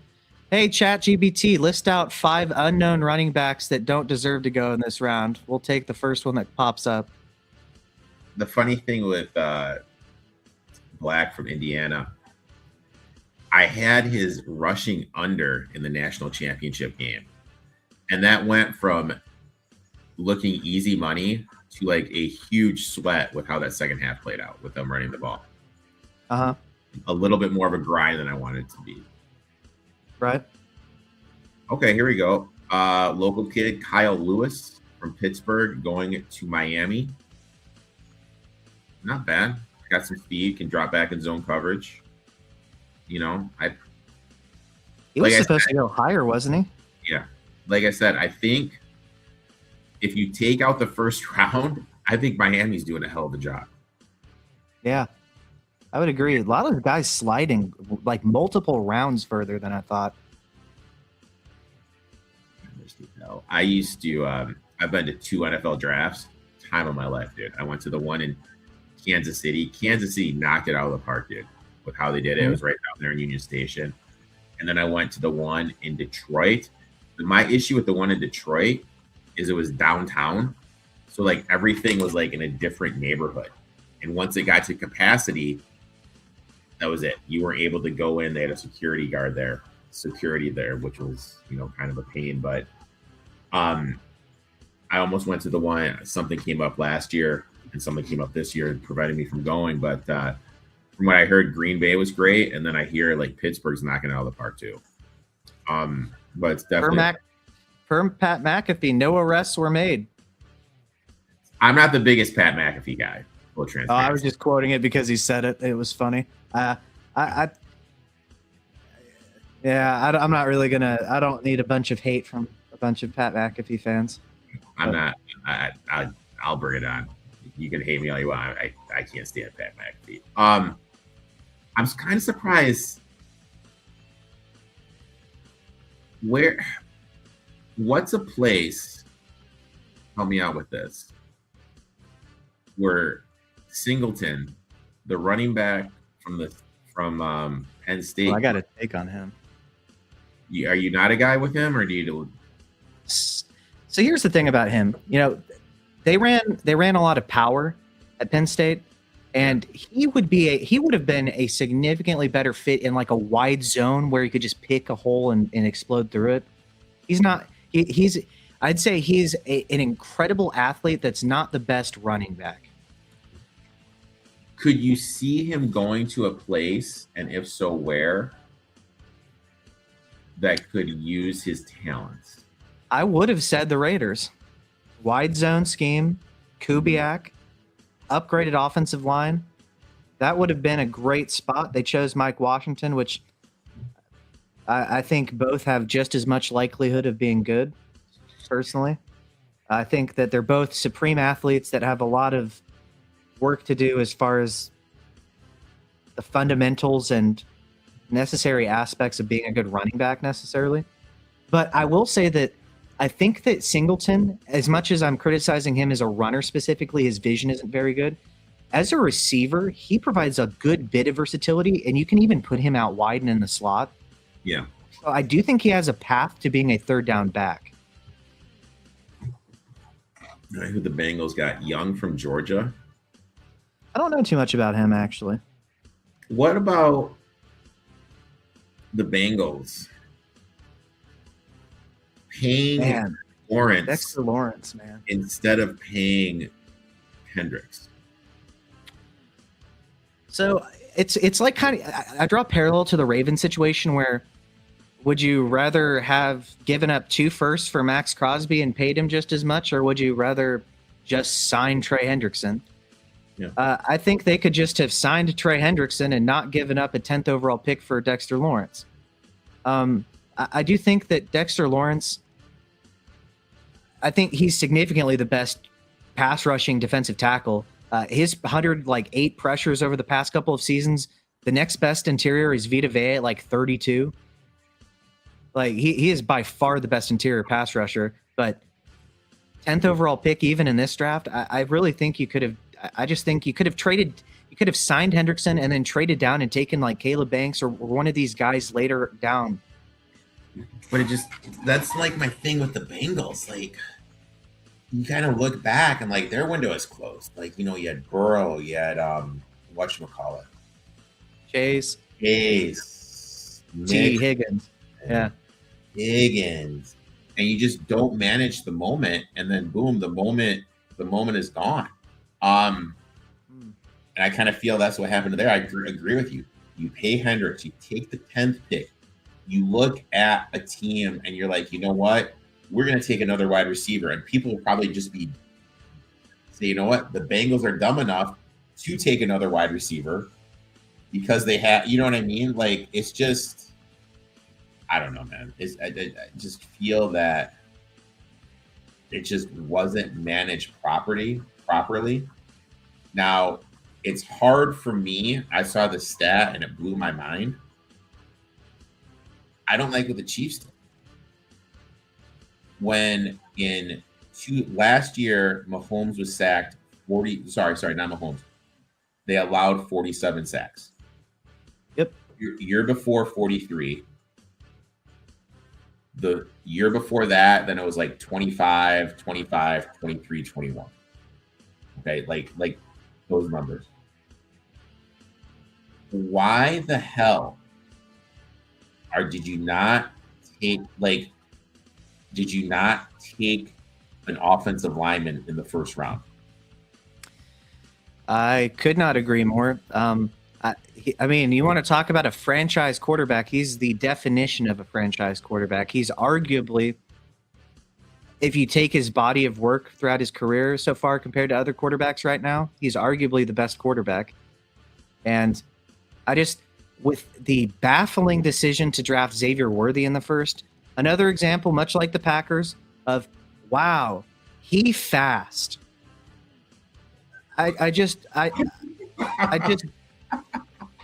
Then that's the 2024 class. You could have had Ladd McConkey. I mean, dude, I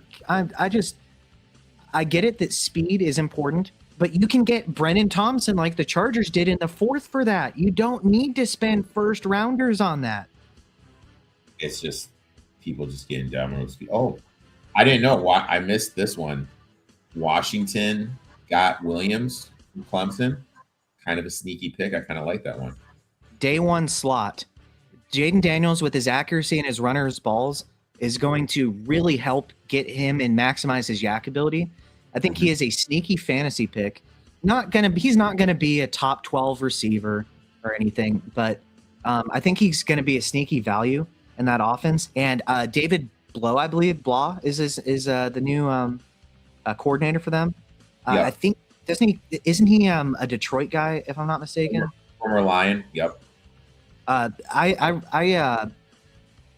really like the Antonio Williams pick. I think he's a really talented player, albeit more of a limited in how you can deploy him on the field. I don't think he's an X. My thing with Blau, and I believe I'm saying it tonight, I'm always really leery of backing these guys who have never called plays before in terms of drafting people from a fantasy football perspective. We saw it. Now, sometimes, there are diamonds in the rough that come out good. But, we saw it with the Eagles last year, when they had their OC. We saw it with the Lions and Morton with their OC. So, yeah, I don't know. I just not really a big proponent of that. So that could be a little worry part. The main thing with Washington last year is we saw how much the offense struggled when there was no Scary Terry. Yep. Bringing that wide receiver in, did get my boy Sonny from Ohio State. Great pick. Where's Great pick in a vacuum. Yeah, I think that was a great pick at 7. Fell in their laps, dude.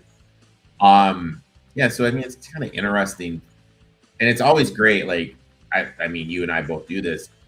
We're always trying to project where these kids are. We never know, like how is Banks going to look with Brian Flores in his face now, just riding his ass? Is that going to be the thing that just triggers Banks and unlock whatever's there? You know what I mean? Like, so it's always interesting to kind of see like what is going to happen and how we kind of project it. Like, what is the I'm spacing on his name, the guy that used to be at BC and then was with the Packers, who's the Dolphins head coach right now. Hatley. Yeah. Like, what is he gonna do with Rodriguez? You know what I mean? What is he gonna do with Chris Johnson? Like, how are those guys? How are those guys gonna look? Back to the Bears though. What are we doing here? They drafted the was the kid? Where was their tight end from? They took. They took. So they do a BPA approach. That's just what they do. Roash from Stanford. Sam Roush, yeah. You have Loveland. I love how you picked up Jones. I love how you got Dylan, some immediate lead. In terms of fantasy value, when we kind of look into next year, I know people are going to go to Loveland. I know people are going to go to Roma Duze. Luther Burden, just kind of here. You know what I mean? Like, how is that someone whose fantasy value, because everyone does these, they talk about fantasy value. Is that someone's fantasy value that is going to be on the incline now? That is kind of lost in the mix. I guess that's my question to you. So I think that Caleb Williams, obviously, I always have to defend him because Justin is so ridiculously biased against him. He definitely has deficiencies. Like, he needs to get more accurate. I think it's a lot to do with his footwork personally and keeping his base under him when he throws. I think that's a lot of it. But I do think that the issue was that they had 3 receivers and Loveland that all commanded targets. You take DJ Moore out of there, and I think there's enough to go around with how much more difficult their schedule is that they'll be losing more games. I think that Burden inherits the DJ Moore role with more volume because of there being more consolidation of targets. I think, but one of Rome or Burden, one of those two is going to massively surpass where they're going in fantasy drafts. How many TDs do you think Tyler Algier is going to poach from Jeremiah Love this year? You know what I mean? He goes from poaching Bijan, now he's going to poaching Love. I kind of thought that was a little bit funny. Yep, it's you got to feel bad for Algier, man. He gets Bijan and Love ahead of him. When you kind of look at it, kind of look at people saying fantasy football winners, you know what? I know I'm probably going to get a lot of shit from this. I'm not a Cam Scatterboo guy. I'm not a Scatterboo guy. He's okay. Everyone's saying fantasy football winner. You know what I mean? I just don't. I don't see it. I don't see. I'm not going to be a guy come my fantasy football league and saying, "Oh shit, you know what? I got Scatterboo. I'm targeting Scatterboo." I do a guillotine league. I probably wouldn't have drafted my guillotine league if I needed somebody. You know what I mean? Just because of the potential for injury, and I don't know. I'm just not a Scatterboo guy. I guess is a long-winded story. He's okay. I think that he and what am I blanking on? Tyrone Tracy. I think that they scavenge and vulture each other's touches to the point where I think we see more of a split than we did this past season, as Scatterboo was unable to sustain that workload despite how big he is. and he's going to be coming back from that injury. So much like, Isaiah Pacheco, I think after the broken bones, when it just takes you a minute to regain your explosiveness. And I just think that I really wish they would have taken Caleb Downs. Yeah, 100%. 100%. Yeah, like I just kind of looking at these draft things and everything, and the more it's just kind of sitting in my face, and it just don't hate on me for what I'm about ready to say. Mm-hmm. Are the Cowboys going to win the NFC East next year? It's a definite possibility, especially if Pickens plays his butt off, being on the franchise tag. I think him keeping his head on straight is going to be a big key as to whether that does or does not happen. And I'm sorry, like my internet, I'm in the Chicagoland area and freaking Xfinity sucks out here. So I'm sorry if I'm lagging. You bring in Downs, I feel you're going to keep Pickens, since he did sign the franchise tag. You didn't trade him, so I figured if they were going to trade him, it would have went. So you got Pickens, you got Lamb. Is Javonte Williams going to have another huge year? They were able Possibly. to, you got Dak. The defensive line will be better because of, Williams will be there year 2. And, fucking A, man. I'm picking the Cowboys right now to win the East, dude. As crazy as it sounds, I'm picking the Cowboys right now to pick the East. I don't think that's necessarily even crazy. I think there's an argument for them. I think there's an argument for them, for the Eagles.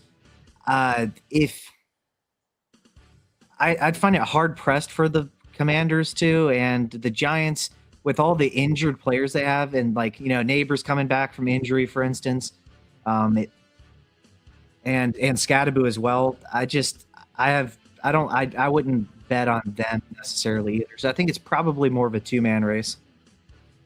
And you mentioned the Giants, like we have Neighbors on a podcast actively calling out the organization with what the hell they're doing. Because it was bad. Now he needs to stop doing that. They're going to tell him about that. But like, I don't hate the pick of Maui Noah. I don't hate that at all. That you can plug him immediately as a guard and be nasty guard, and then flow out to tackle when you inevitably have another left tackle injury with Andrew Thomas, who's always hurt, but really good when he plays. But I just cannot get behind not taking, and they're going to have to play Caleb Downs twice a year, every single year. Which just mind-blowing. Couple maybe deeper quote-unquote winners from fantasy football. Tajay Spears, are we going to see him take over for Tony Pollard? I think it's a gross backfield that good luck predicting if either one of them is going to be good any given week. But you know what I mean? My thing is always look for the path. That's my thing. When I go to bet, There's a path. Definitely. I always look for a path. And I think there's a clear path for someone like a Tajay Spears to kind of be there. And honestly, I'm looking at Jeremiah's best available. Kilgore. I mean, can my Lions, when do they pick next? Is he going to make it to the Lions? Is Kilgore going to make it to the Lions? Because, like, we got 10 picks. They got 10 picks, roughly. 10 picks to get my boy Kilgore. Darnell Mooney. Is he a winner in fantasy football? You got Drake London there. Oh, he moved to he actually switched teams. He's on the Giants now. Even more with the Giants not drafting a wide receiver. I think he could see a more prominent role if Neighbors doesn't return from injury, to start week 1. All signs reportedly have him being okay for then, but I mean, no one knows. Obviously, at this point, it's conjecture. I really like. I think he's a criminally underrated player, personally. What about Jalen Coker from the Panthers? I think he's a solid player. I think because he was undrafted and it's a good story and he has a funny last name and people that are his fans call themselves cokeheads, it's kind of a feel good story where I think he's a solid depth piece. Like I think he's a really good wide receiver 3 for a team. Mm-hmm. I think he could have some productive weeks if you want to bet the over 4 times a year on 200 passing yards from Bryce Young. I can't bring up the comments, or I would. Bobby's Big Boy chimes in. Emmett Johnson is a dark horse here for fantasy, depending on the landing spot. Thoughts? Yes, very talented player.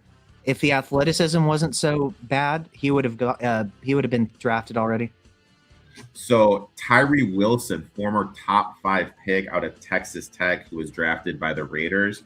Yep. Field Yates has been traded to the Saints.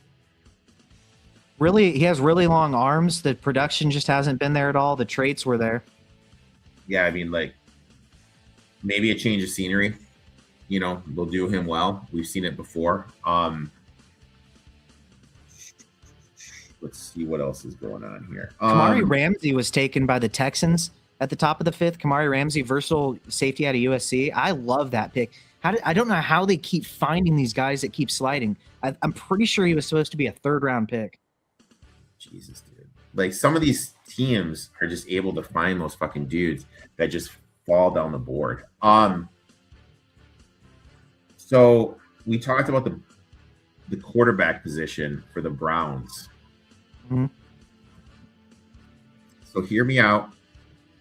Ooh. I'm in a flex. 2-league QB flex. Quarterback 2, Sanders. Thoughts? I'm sorry. No, but I like when you look at the weapons that they're starting to hang around him. You know what I mean? Like Boston, Concepcion, Harold Fannin.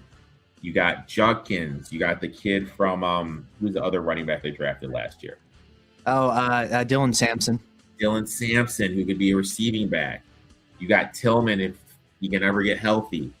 You got Jerry Jeudy. Yep. I mean, the weapons are there, or are the Browns kind of like a team like we talked about when we first started? Is this a team that's just, hey, you know what? I'm just going to take the best player available on the offensive end. I know we're going to suck this year. We'll probably have another top 5 pick. Do I try to get one of the quote unquote big 3 for next year? Is that kind of like the Browns mindset? That's exactly what the Jets, the Browns, the Cardinals, maybe another team I'm failing to mention here. That's exactly what they're doing. They're building a very good, all things considered, surrounding cast so that when they do get a quarterback, they aren't going to be Cam Ward last year, where the guy is really talented, but man, no help at all. I hate Cam Ward. Maybe I have flashbacks for all the turnovers he had at Ward. Gunslinger, Jameis Winston, man. At Washington State. I'm just not a big guy of him. I will say this, my hot take is, and I see a lot of people, and like, I'm a big offensive line, a big quote unquote scheme type guy. And when those guys change spots, like the blocking scheme changes, the run scheme changes and everything, and everyone initially is going to bring up Price from Notre Dame going to Seattle. With Kubiak and Dennison leaving. Yep. I think the perception and the reality, that's one of that was my parents' big thing when I got into trouble when I was growing up. They would always say there's perception and there's reality. I think the perception of what he's going to get and the reality is going to be night and day because of no Kubiak, because of no Dennison. What are your thoughts on Price and realistically, with the idea Charbonnet is going to miss games because of the ACL? Where do you see him going? So they hired the former tight ends and running backs coach of the 49ers for their offensive coordinator. So expect some mid zone, some potential wide zone. I think would be a good fit for specifically for Jadarian Price. Expect mid and wide zone, maybe you'll see a gap in the inside sprinkled in there too, as every team runs everything technically. But I think he in real life was a second round talent in a normal draft. He went up in the first because they couldn't beg somebody to trade up with them. He's going to get a lot of work initially, I think, but then I think he gets, much like Kenneth Walker did, hurt by being in a committee with somebody like Zach Charbonnet, and it just curbs the fantasy upside for everybody. I know everybody's excited, but these guys have to pick someone in each of these 32 spots. They have to. Or they could be a Vikings and just say, hey, you know what? We're just going to let the time run. And no pass catching upside. Fun fact, a true freshman that was, I believe, a 3-star or something, was the secondary pass catching running back at Notre Dame over Jadarian Price. Not just Jeremiah Love. So receiving upside, nope. Real quick, man, and I hate to do this to you. I'm literally about ready to piss my pants. Do you mind if I run off real quick? Nah, you're good. I'll just talk about Jadarian Price real quick. So to anybody watching this, Jadarian Price is a very talented runner of the football. I kind of likened him in terms of how he is in the open field to much like Bucky Irving, if you remember from his rookie season, where he has this great vision and he'll weave in and out of traffic, create advantageous angles for himself. He does have the breakaway speed. He returned, I believe, 2 kickoff returns for touchdowns this past season. He's a very talented runner of the football. So I like that fit as far as that's concerned. I don't think in a normal draft he would really be a first-round pick at running back. Players like Quinshon Judkins, Travion Henderson, even Breece Hall from back in 2022, they weren't first-round picks, and I think that they were better prospects personally. I do think that he is a very good player. I just don't think that I just think that people are going to be enamored with Kenneth Walker's playoff run when Charbonnet went down, and are going to expect, because he's a first-round pick at running back, for him to be one of these dominant share of the backfield type of running backs, a true bell cow. And that may initially be true, or maybe not, depending on the splits. They may give Helani or some of their other running backs, Emmanuel Wilson, some other carries as well, and split that up regardless. But I do think that he's going to give you more production right away than he may in the long term. And now Charbonnet is going to be coming up on his contract after this season, so there's a chance he leaves. Maybe they don't get another high draft capital running back or something, and I'm wrong. Those are just some potential issues I foresee, and I just don't see, unless he, I just don't think that the receiving upside is there for him to be a true 3-down, do-it-all, #1 fantasy running back that people might think that he has the potential to be after this draft capital. But once again, a very talented runner, and he was easily my RB2 of the class, not even close. But somebody that hasn't gone yet, if I'm not mistaken, so far, like Bobby's Big Board mentioned in the comments, was Emmett Johnson. I'm going to check to make sure he didn't just go or something. It looks like he is not. But I think that Emmett Johnson would probably be the most talented runner of the football. He's somebody that I kind of comped in a way to like a less speedy Travion Henderson, but kind of a similar type of running back. Long story short, before you got back, I was just commenting on kind of the situation long term. I think Price is a better short term guy than long term with the return of Charbonnet eventually. And then with the lack of receiving upside, he may not be a true 3-down, do-it-all first-round running back that you might think he was. Are you ready for my hot take with Seattle? What's that? They purposely blackballed Kenneth Walker last year and didn't give him the carries that they should have. When you look at the zone running scheme and all like yards per carry and everything, Walker performed everything better. Yes. Than Charbonnet. But because of the contract year, they purposely didn't give him as much run as they should have. That's a possibility. That's my hot take with that. My other hot take, and everyone wants to, give Jeremiah Love credit, like do best player in the draft. Only averaged 10.3 carries a game at Notre Dame. Yep. Able to handle the workload. I think we briefly talked about this, but I mean, it was really brief and kind of in passing. I kind of agree that I think you could utilize him like a Gibbs, where you do give him enough work to really show his explosiveness. You give him at least 5 targets a game, much like they utilize Gibbs in the screen game. You can use him in the slot like Gibbs, out wide if it's man coverage against the linebacker. The linebacker's cooked. But yeah, I don't think, he's a bigger back. Technically, people will say he's 6 foot, about 212. That's really not a great BMI. That's below a 30.0, which is typically the threshold you want for a bell cow. Really talented player, but I do think, much like Gibbs, that you could see a reduction in efficiency with more volume, more so, and reduced longevity, but more so just because of the size he has, as opposed to some of these other backs like Derrick Henry that are just tanks. Schefter just tweeted out, Sean McVay was not angry Thursday night after his team's usage of the 13th overall selection of Ty Simpson. How much did the Rams PR team pay him for that?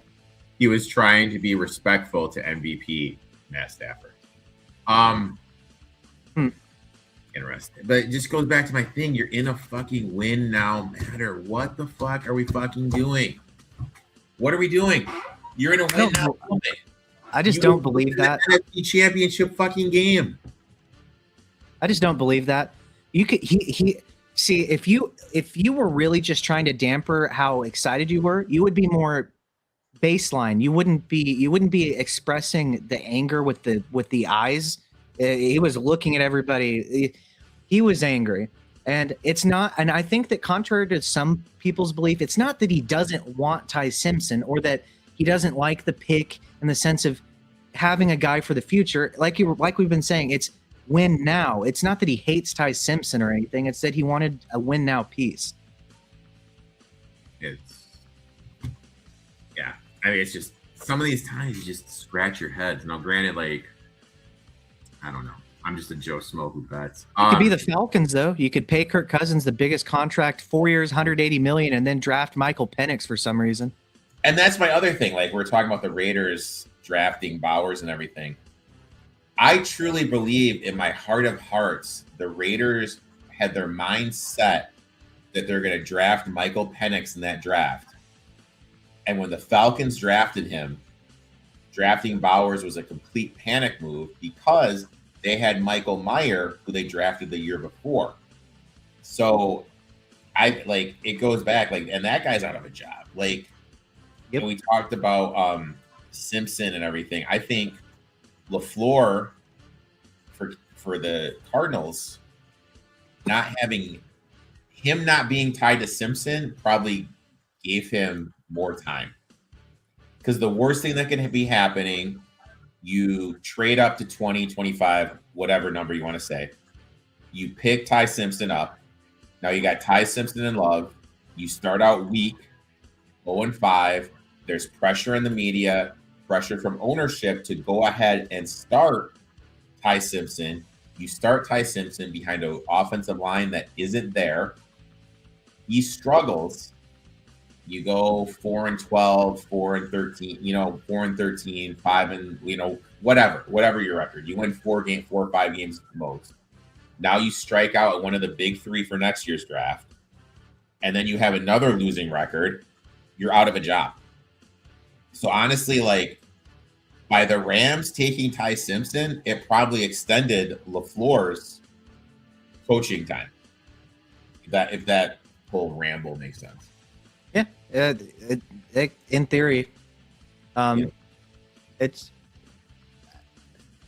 I like to say that nothing surprises me, but I was very surprised with that pick. Oh, that pick was like, what the fuck is going on here? You know what I mean? I like it for his future prospects as long as McVay doesn't retire. For Simpson? I mean, as far as from Simpson's personal perspective, you don't have to play right away. You learn behind MVP Matthew Stafford, and you're with Sean McVay. I mean, that's great for him. Oh yeah, I mean, like all the little boxes are in line. But here's a hot take: when Stafford retires, I think McVay is going to retire too. I do too.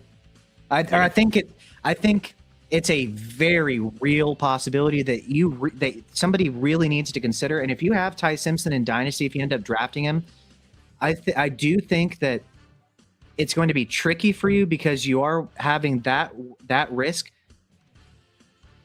and you aren't getting win now production. So you're either going to hold on to him and hope and pray that McVay doesn't leave, but if he does leave and you're caught holding Ty Simpson, he is significantly less appealing in that event. And the one thing that, the comment that was made to me is something I always, let me retract before I say this statement. The one thing about McVay is my buddy used to go to Super Bowls and everything. A couple things always stood out to me with what he said.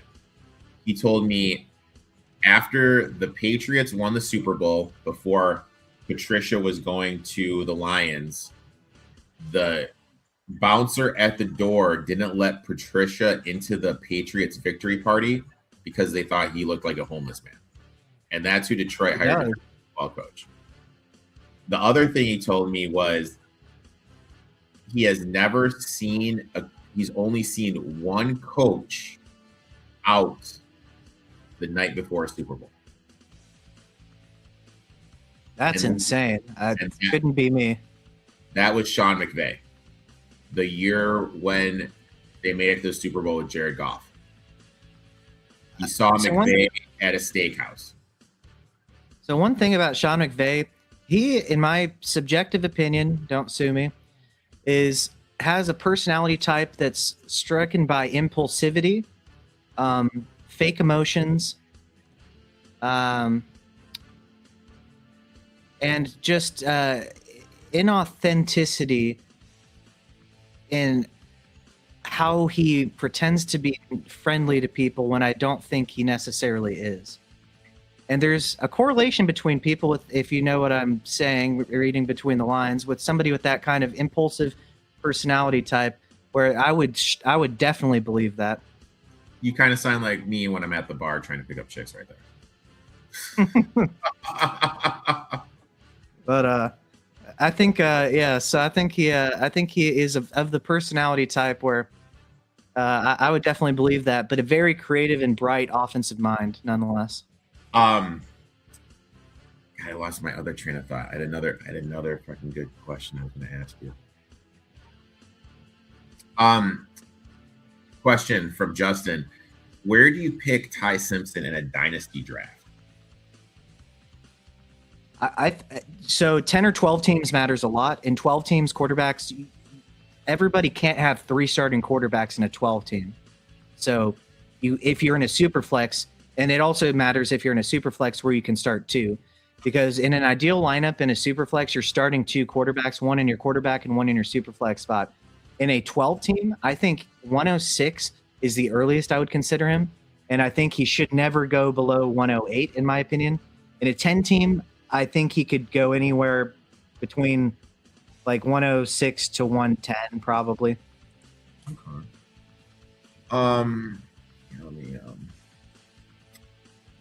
So just know you're waiting at 1 year at the very earliest to get any production from him. Oh, I mean, like at the earliest, barring any injury, I mean, at the year before he starts. Yeah, probably 2 or 3. Jordan Love like. But I mean, like, now granted, I would love, Jed, I would fucking love to be in a dynasty league. Love to be in a dynasty league. I'm not in one right now. But what's your thought process though? Like next year when you have the we'll call them the big three coming out, you really like draft the quarterback now? You know what I mean? You kind of like, you know what? I'd rather have a quarterback from next year's class. I'll look to take a Bell or somebody. You know what I mean? Like, what do you kind of look to do? I guess that's my question to you. So it's multifaceted based on your specific team needs, where you're going to be in next year's class. Because, for instance, I kind of like now the 2024 quarterback class was special. Caleb Williams, Drake May, and Jaden Daniels being in the same class, along with obviously Bo Nix and even Michael Penix and some of these guys that, at least were options theoretically for you, where you generally don't have that many starting quarterbacks, like as an option in a draft, right? That's just irregular. I do think, though, that it could be somewhat similar, where maybe one of those starting quarterbacks, like Drake May was usually the 107 to 109, and he ended up being arguably the best value in the draft. So there's a chance that happens, but it's completely team dependent. I do think you get, like you're mentioning, 3 much stronger prospects at the very least, as long as they don't tank this year.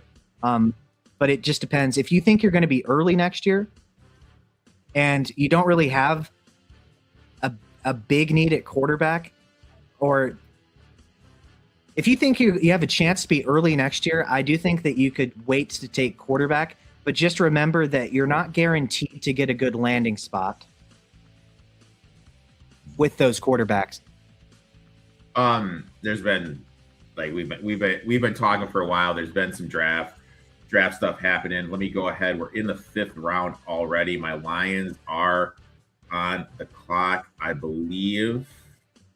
Let me just go through and say what has happened here real quick with the 5th round. Texans select Ramsey, the safety from USC.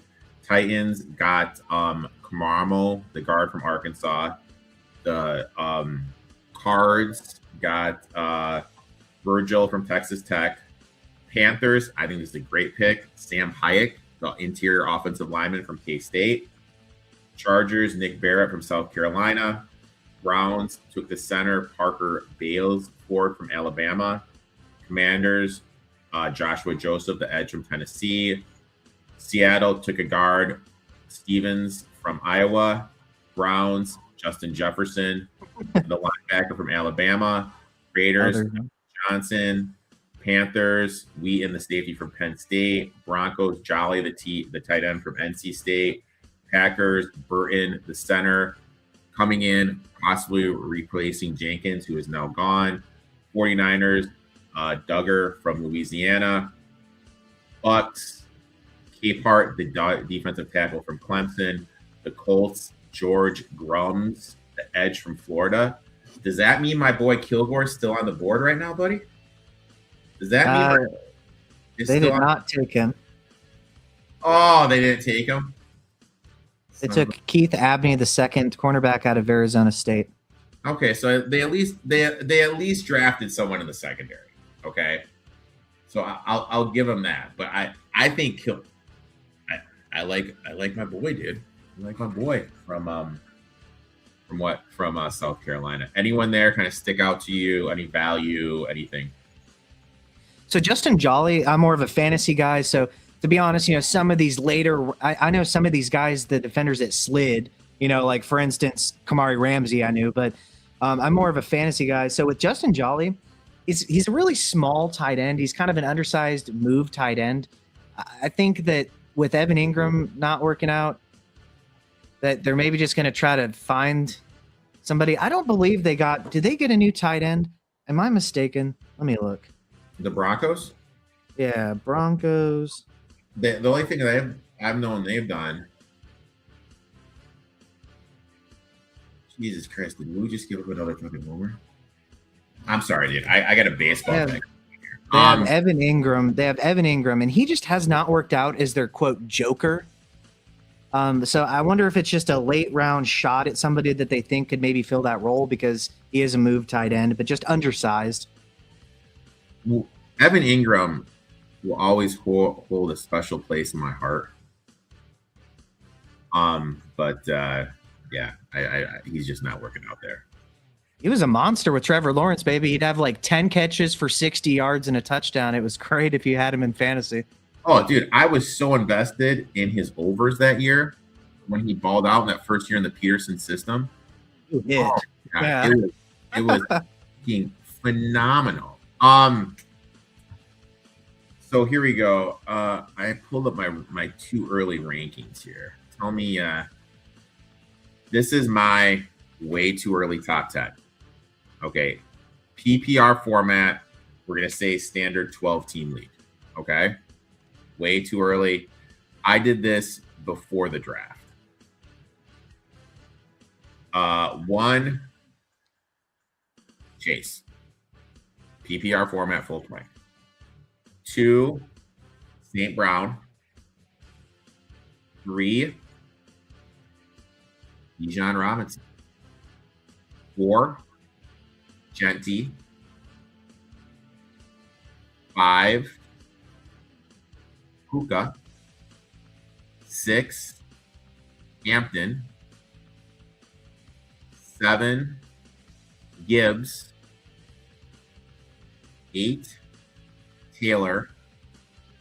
9, JSN.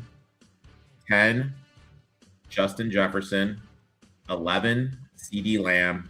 12, Nico Collins. There are only 2 that strike me as unlikely to pay off. I think Nico Collins, when he can ever stay healthy enough to finish that high, let me know. He's that talented, very talented player. Has never finished above like the wide receiver 15, if I'm not mistaken, because he just always misses like 5 games a year at least. But very talented player. And then Jonathan Taylor. So he is a huge regression candidate. There's a stat that goes back a long time. Players with 400 or more touches in a season almost always regress significantly the next season following that much usage. So if I was a betting man, I would bet against him. But if he does stay healthy, then it's a perfectly reasonable pick. And that's just the risk and the reason why I say that. Okay. Now, I always love it because I never really share these. I think Hampton's in a huge spot, dude. I mean, like, yeah, he's gonna smash. People act like he's a bust. And he looked great when he was playing. It's not his fault. Their interior line was terrible and both tackles went down. Quarterback rank. Hear me out on this before you hate on the game. Obviously, 1 I think is a no-brainer. Josh Allen. Yep, easy. 2, put Jalen Hurts. It's possible. Certainly. 3, Drake May. Possible. 4, Joe Burrow. Possible for sure. 5, Caleb Williams. It's possible. They'll be losing a lot of games. 6, Lamar Jackson. For sure. 7, Jaden Daniels. For sure. 8, Bo Nix. Yep. 9, T-Law. Yep. 10, Herbert. Yep. 11, Mahomes. If he plays enough. And 12, Dakota. Prescott. Yeah. Dakota. All are perfectly reasonable. That wouldn't shock me at all if those are the finishes. The only thing is Mahomes going to play enough? There's been reports that he's going to be fine. So, I mean, as far as I know, there's no reason he wouldn't be. So Like I don't know. Like it's always fun this type of year. You know what I mean? We don't really know. There's been no OTAs. Excitement's in the air with the fantasy football talk. Justin, how does Judkins do next year? Excuse me. Judkins, huh? He got hurt in the season, right? He did. So a lot of people box score watch and they're going to see a lot of 20 carries for 50 yards and look at the yards per carry and think that he's bad. That's not the case. Their interior offensive line is absolute garbage. I mean, terrible. They had no quarterback play to offset that. Jerry Jeudy, a wide receiver 3, was their wide receiver 1. Well, let me put that. He was their wide receiver 2. Fannin was their wide receiver 1, let's be honest. But Really talented player. I don't think he does that much better this year, but I think the moment they either A, get a quarterback that isn't terrible, or B, improve the interior of the offensive line significantly enough to help him out, I think he is a very talented player. How can I word this? What is your ceiling for Bijan Robinson in the Stefanski scheme? As far as like total yardage and touchdowns, or like all right, so Bijan, everyone in their aunt felt that wasn't getting enough carries last year, should have been used more. Are we going to see Stefanski do that? Yes. Yeah. When Quinshon Judkins was healthy, Dylan Sampson was a complete afterthought, as was what's Mr. Inefficiency with those random 40-yard runs that helps him look like he's not one of the worst runners in the league. Who is that? Why can I not think of his name? But regardless, Browns fans will know who I'm mentioning here. But you'll notice that Judkins was an absolute bell cow back. I think we see the same thing with Bijan. If he stays healthy, I think that 2,000 total yards and 15 touchdowns are not out of the range of outcomes. He could easily be the RB1 for fantasy. He is the smoothest runner with the best vision and agility in the NFL.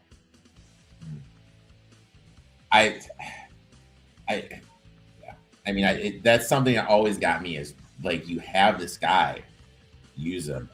Miami got Michael Tafai from Texas and Max a fullback from Michigan. Some of these just don't get it. Fullback. Yeah, you know what I mean? It's one of those things like a fullback. Who is he going to be blocking for? I mean, yeah, Jordan Mason, like a depth piece running back, and the ghost of Aaron Jones. But it's just one of those things like O'Connell's that guy where he can bullshit his way to 8 or 9 wins with a bullshit roster. You got Kyler Murray, you got fucking JJ McCarthy. You can thank Questy for that shit, though. It's like, what the fuck are you doing? Wow, a fullback. Yeah. That's crazy. How is Kilgore still on the fucking mound right now? How is he still fucking available? So what? It's 162 now, 162 to 181. You have about 19 picks until the Lions can take him. If they don't trade up.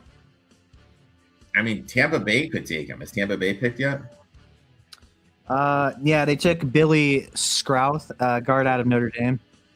And then who do the Steelers take? Steelers. They pick 169th, and you pick 181. I thought they picked 161. 161 is the Chiefs. Oh, so there must have been a trade. Oh, they traded it to the Chiefs. Oh, okay. All right. Yep. All right. Yep. I mean, looking, the draft is always like, and it's always like these guys aren't, the majority of these guys we're talking about aren't going to do shit too, which is like kind of the ironic thing. Like, we're here diving into all these guys, and they're not. What are your thoughts on Baker Mayfield and the Bucs next year, and as a team?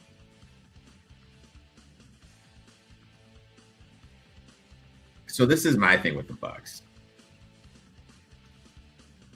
Offensive line, they had some issues. Yep. Wirfs was banged up. I don't want my banged up left tackle trying to negotiate a contract to go on Real American Wrestling. Call me old fashioned. Call me fucking old fashioned, but I don't fucking want that. Gonna be weird not seeing Mike Evans there. Yeah. My boy Double E, gonna be the alpha now. What's that relationship gonna look like? When I ran into my piss, you talked about Bucky Irving. Another outlier, under 6 feet tall, breakout season. Looked fucking phenomenal, but it wasn't sustainable. Little worried about that. Ooh. I think they got the home run. I think Bain is a home run pick on the defense. I kind of like what they've done on the draft defensive side of the ball. Offense, worried about the offensive line, but this NFC South, and I mean, I know Justin loves Bryce Young, and we're not the biggest Bryce Young guys. I think everyone's alive to win it, except for the Panthers. It's the biggest joke that a team that goes 8-9 can make the playoffs. Emmett Johnson, the running back that I had been clamoring for as the best, at least the best available. This is a really weak class, but the best available just went to the Chiefs. Another guy where the landing spot is terrible if Kenneth Walker stays healthy. He is not seeing the field, but if anything happens to Kenneth Walker, Emmett Johnson is going to be a star, in my opinion. What is the ceiling? He is a good pass catcher. In terms Emmett of Johnson just went to the Chiefs, Justin. Sorry, just got back. Yeah, I just saw that pick as soon as I sat down. Kansas City does need some stuff for the backfield. But before we proceed, I want to thank you guys for holding that down. no problem at all. Like two guys that don't know each other. But we know ball. But we know ball. Yeah, that's it. 5 minutes before going on is the first time y'all talk, and then managed to hold down somebody else's stream for an hour is crazy. So I want to give you guys big time thanks for that, and I'm going to change the music because I'm sure you're probably tired of hearing that same thing. But shout out to y'all. One quick question for you: rushing wise, yardage wise, production wise, ceiling if he stays healthy for Walker in the Reed system.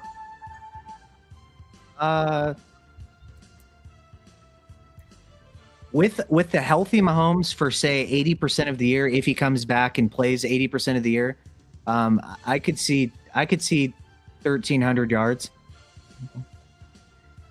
Man, I mean, on less volume but more efficiency. I'm just catching up. Looking at the draft picks, I liked the Colts getting Bryce Boddicker. That's a good player. I see that when I left it was Genesis Smith, and then now we're in round 5. Kamari Ramsey to the Texans. Yeah. The Browns picked a couple of Alabama players with Parker Brailsford and Justin Jefferson. He's a little undersized at linebacker, but should fit in there nicely. The Packers got a center. I saw that was quite the pick. Did you like the Cardinals or the Lions picking Abney there, Eric? you know, I'm claiming for Kigor, dude. You missed all my Kigor, the guy from South Carolina. All my love for him. And then the Ravens pick a corner right when I come back. So we're getting undersized guy, 5'9", probably a nickel. Yeah, 32 viewers. Thank you guys for tuning in. We are 3 hours and 8 minutes on the NFL draft. There's still 2 more rounds to go. My goodness, it's quite the event. You'd think the picks would pick up in speed by now. Don't they have like 4 or 3 minutes between picks? The Vikings picked a fullback. Yeah, you missed that. That might be the end of CJ Ham. A fucking fullback. Well, I love to see when the Vikings do dumb stuff. I'm here for it every day. And it's not even Questy anymore. Their new guy did it. So Justin, you were gone with this. We were talking how the Vikings are going to be the new Steelers. Just because of how good O'Connell is, they're never going to have a top pick where they're going to be able to draft a quarterback. They're always going to be floating around 8-9 wins, battling for that last spot in the playoffs. Thoughts? Well, maybe that they're doing this. Maybe that's why they made the move for Kyler then. I mean, it's the only thing I can logically think of. I told my story about Kyler Murray, like how he signed, a rookie card for my son and stuff like that. But when it comes to, he's so hit and miss, and I can't write him off because I've seen flashes of greatness with him, unbiased, and we just got to see. We got to see what he does when he's not working for a franchise that tells their first quarterback that they pick, instead of talking about the playbook, just find him to the cafeteria. The Vikings aren't a poorly run organization, and they're getting it's a massive upgrade in coach and style that might cater. I mean, he's going from throwing to Michael Wilson to Justin Jefferson. I mean, it's going to up his game. When he had DeAndre Hopkins down here and Larry Fitzgerald, he was playing great. So he's got better personnel. So I'm not fully sold on that based on them getting Kyler. But if it crashes and burns, I think there's absolute, weight to what your statement is. So there's, no disagreement from me on that. That's a good point. And I'd love to see Y'all remember when they tried to trade 3 firsts to move up to select Drake May at 3rd overall with the Patriots? That was the one shot that they had. I mean, they shot it. They got shot down. So I heard your comment about trying to rationalize something, how you talk to women at the bar. That was pretty funny. I caught that. So, a good chuckle. That's what it all comes down to for me. Shoot or shoot. Keep it stupid. That's the way it always is. Looks like the Jags took another tight end. Let's go ahead. Yes. Oh, that's a terrible landing spot. Oh no. Oh yes. No. Sorry, that was a real reaction. My bad. I didn't mean to yell. That's what you want. Oh my God.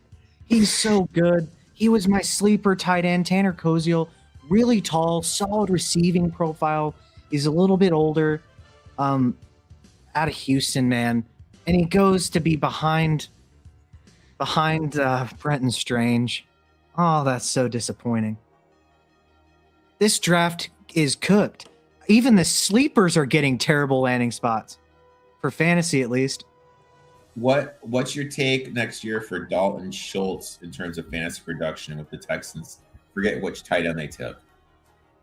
Like how is that into what Schultz he does?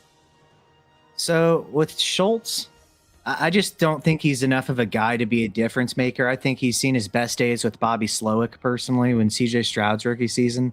I think he's fine. He's a fine tight end, but to be any semblance of a difference maker, you truly have to be a special talent at tight end usually. It's not, it's not.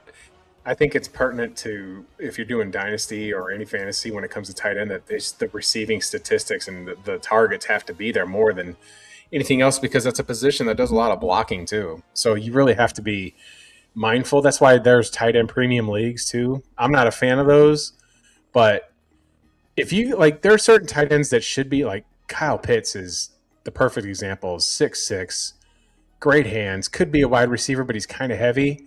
But if he's in there 3 downs, I think that can be absolutely. I've held him in a dynasty league since the jump. I won't trade him because there's just too much. And he's only 25, so there's too much potential there. I thought when Kirk Cousins was there, it showed. Somebody. I just think the Falcons had brain damage or something, just not throwing him the ball. Arthur Smith.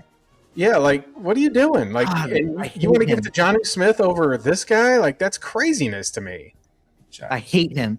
He literally said that Bijan, Pitts, and Drake London are great decoys. Yeah, no shit. Of course they're great decoys because they're elite players.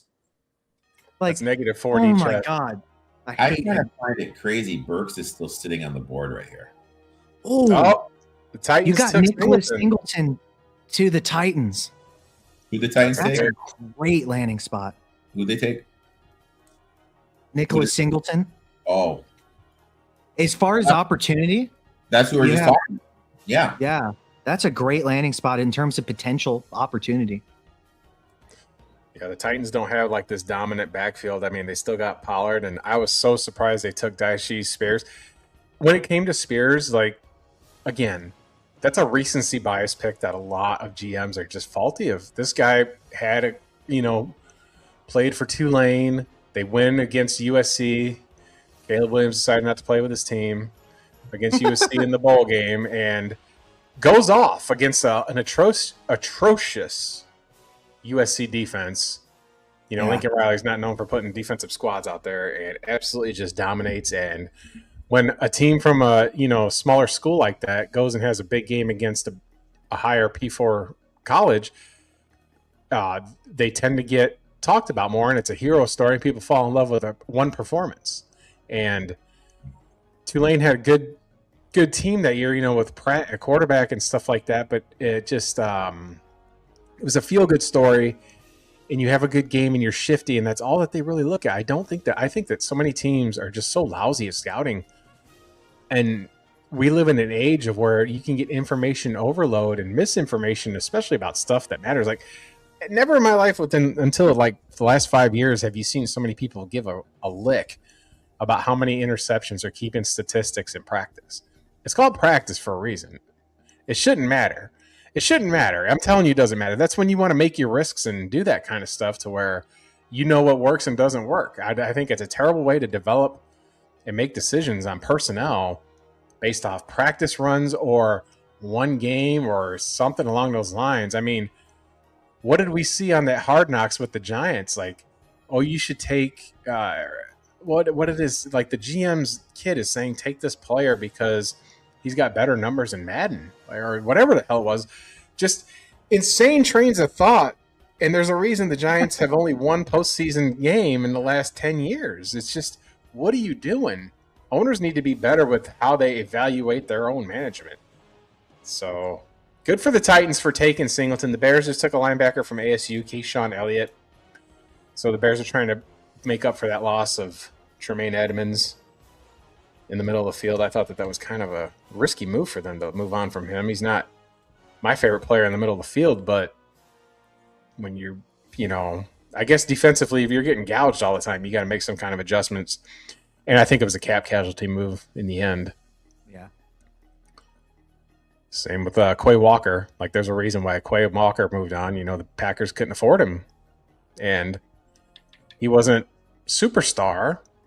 He had that first year with a knucklehead making those decisions. Like, dude he put his hands on a medic that was coming out to help an injured player, and got tossed out of a game for that. I mean, obviously, after that first season, it stopped, but you got to have your head on right when you're wearing the green dot on defense. So maybe this could be the guy. You get him late in this late in the draft. That's when you start getting your value.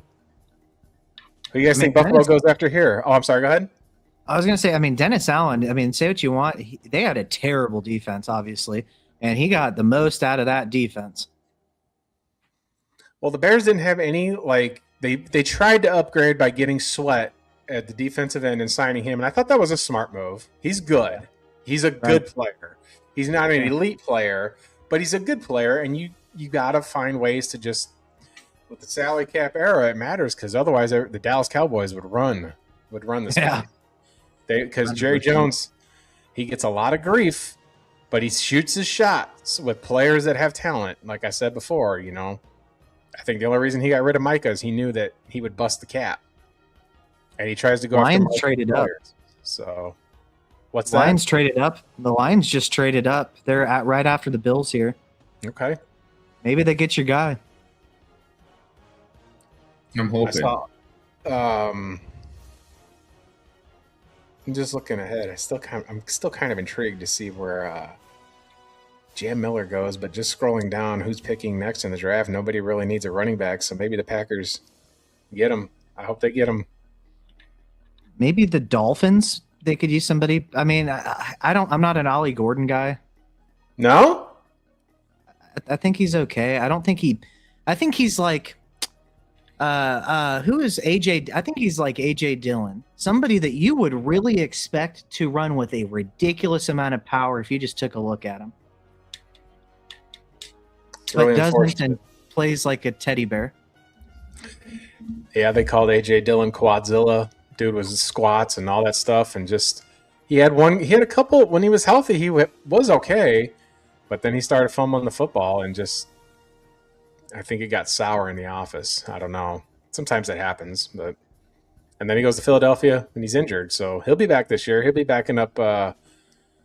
Is it going to be him? Because Gainwell's not in Philly anymore, right? He's in Pittsburgh, right? Shipley. If in the event of a Barkley injury, they'd probably split. It's actually going to be Tank Bigsby. So you got an Auburn guy back there. We know how that plays out. Yeah, he's okay. This is the nitty-gritty of the draft. This is always where it gets a little fun. You see some silly stuff, and you see people make trades and do all kinds of stuff. Uh-oh, the internet's acting a little goofy Hey, here. do either of you find it interesting? I didn't think he was going to be a high pick, but are either of you intrigued that Katron Allen is still there? I mean, with what we've seen gone off the board, yeah. The board's definitely been questionable today. I thought he could potentially be kind of a late fourth, maybe something. Maybe if somebody's looking to add a power component to their short yardage type of back in a rotation committee kind of a thing. We're gonna find out. We're gonna see who Buffalo takes here. Boy, They that could Bills, use that. the Bills front office is crazy. Like that DJ Moore thing still really just was shocking. It really was. It was a bad trade. I don't like to see the Bears get better end of deals. I really don't. They got the Lions, man. They got the better quarterback, or they got the Panthers. I mean, they got the better quarterback in the deal. Caleb Williams. They got more out of it. They got Burden out of it. It was a good trade. Jalen Kilgore goes to Buffalo. Oh, fuck. That's crazy. God damn it. Wow. You love to see it when two people out of three on the stream are getting upset with picks in the 5th round, ladies and gentlemen.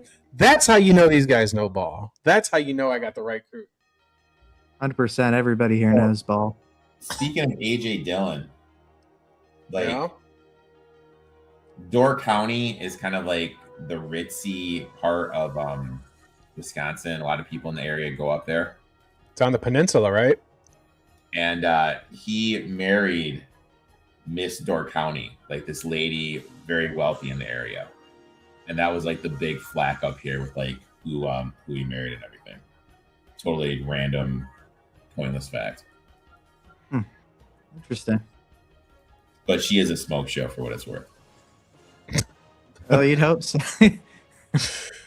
I mean, if you're going to put a ring on it, make sure you counts, right? Better score if you shoot your shot. Oh, the Lions pick another former Crimson Tide legend who transferred to Kentucky, Kendrick Law. Dude can stretch the field. He was one of the transfers out. A lot of Alabama receivers transferred out after Saban, but he transferred out. He didn't produce at Alabama, but he had a pretty good season there in Kentucky. Kentucky's quietly acquiring. I want to say, how would I put this? They acquire in the portal some cast-offs that I think are good, and then they quietly are recruiting. They're out kicking their coverage. No, I don't want to say that. Yeah, maybe I want to say that. They're doing better than people think they would for a team that doesn't, for a school that doesn't give a lick about football, for a basketball school. They're really putting it together quietly, and it's just eventually you're going to see it click. But I think that's a good pick for the Lions. I think he's way better than Tesla. Way better. I wonder if they use him as the return man with Khalif Raymond going to Chicago. Could be. With how much they gave up in that Tesla trade, which is so fucking bad. I couldn't believe it, Eric. Like, I couldn't believe anybody liked him higher than the 6th round. He was just, like, again. I'm okay with reaching if you don't trade up to do it. But, yeah, that's it. Sometimes. But Because he went in the 3rd round, right? Wasn't he a 3rd round pick? Yeah, it was like early 3rd round, man. It was a big reach, like and exponentially worse because they traded up. Everything's going to run through St. Brown and Laporta there. But they get, like, it's, I guess you can justify the gamble a little bit because they have Jameson Williams who stretches the field, and to be fair, he produced last year. For a bit there, he had a really good stretch where he was just smoking everybody. And He's a red zone threat. The Ravens got that in what's his name in like the 4th round and didn't trade up for it. he's super athletic. So Yeah. Probably not a fantasy. The Steelers have quietly had a good draft here, though. I'm just looking at everybody that they picked. This has been a pretty solid,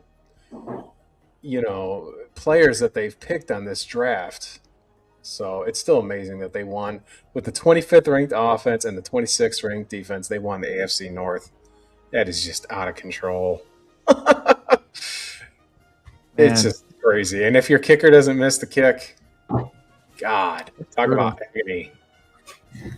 Yeah, it's absolutely brutal. I wish Justin Tucker wasn't a Predator. We could still have him. Well, you just got to get somebody from the UFL. Alleged Predator. I was telling, do you remember this, Eric? I was telling him on Thursday, Rocket Ishmael.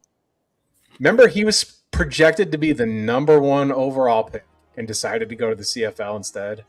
Yep. Number 1, like not a top 5, number 1. But the Steelers took another tight end from Indiana, another Indiana player. Again, this is inflation. This is inflation. But then again, the Indiana team had a ton of experience. Like those guys weren't 19-year, they weren't drafted. This was a portal team, which seems to be how it's going to work in college football now. I noticed this. Indiana was never, I mean, Jesus, like they couldn't beat Purdue. They've never been good in football in my life, ever. And for them to do what they did is got to be nothing short of a miracle. I mean, they're going to regress next year. They got a prospect that they like at quarterback, that Tanner kid. But a lot of these guys are going pro. We haven't seen Cignetti have to reload.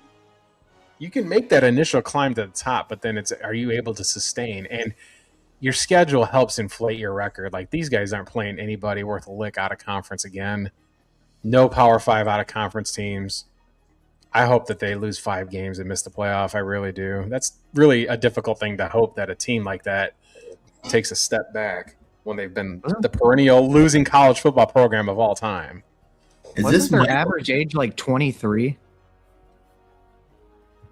Was that? Yeah. I think like they're starting 22. I think like their average age was 23. Oh, it's the same thing in college basketball. Like that kid from Auburn. I don't even want to call him a kid. He went to transfer to UCLA and then quit on them. Chad something or the other.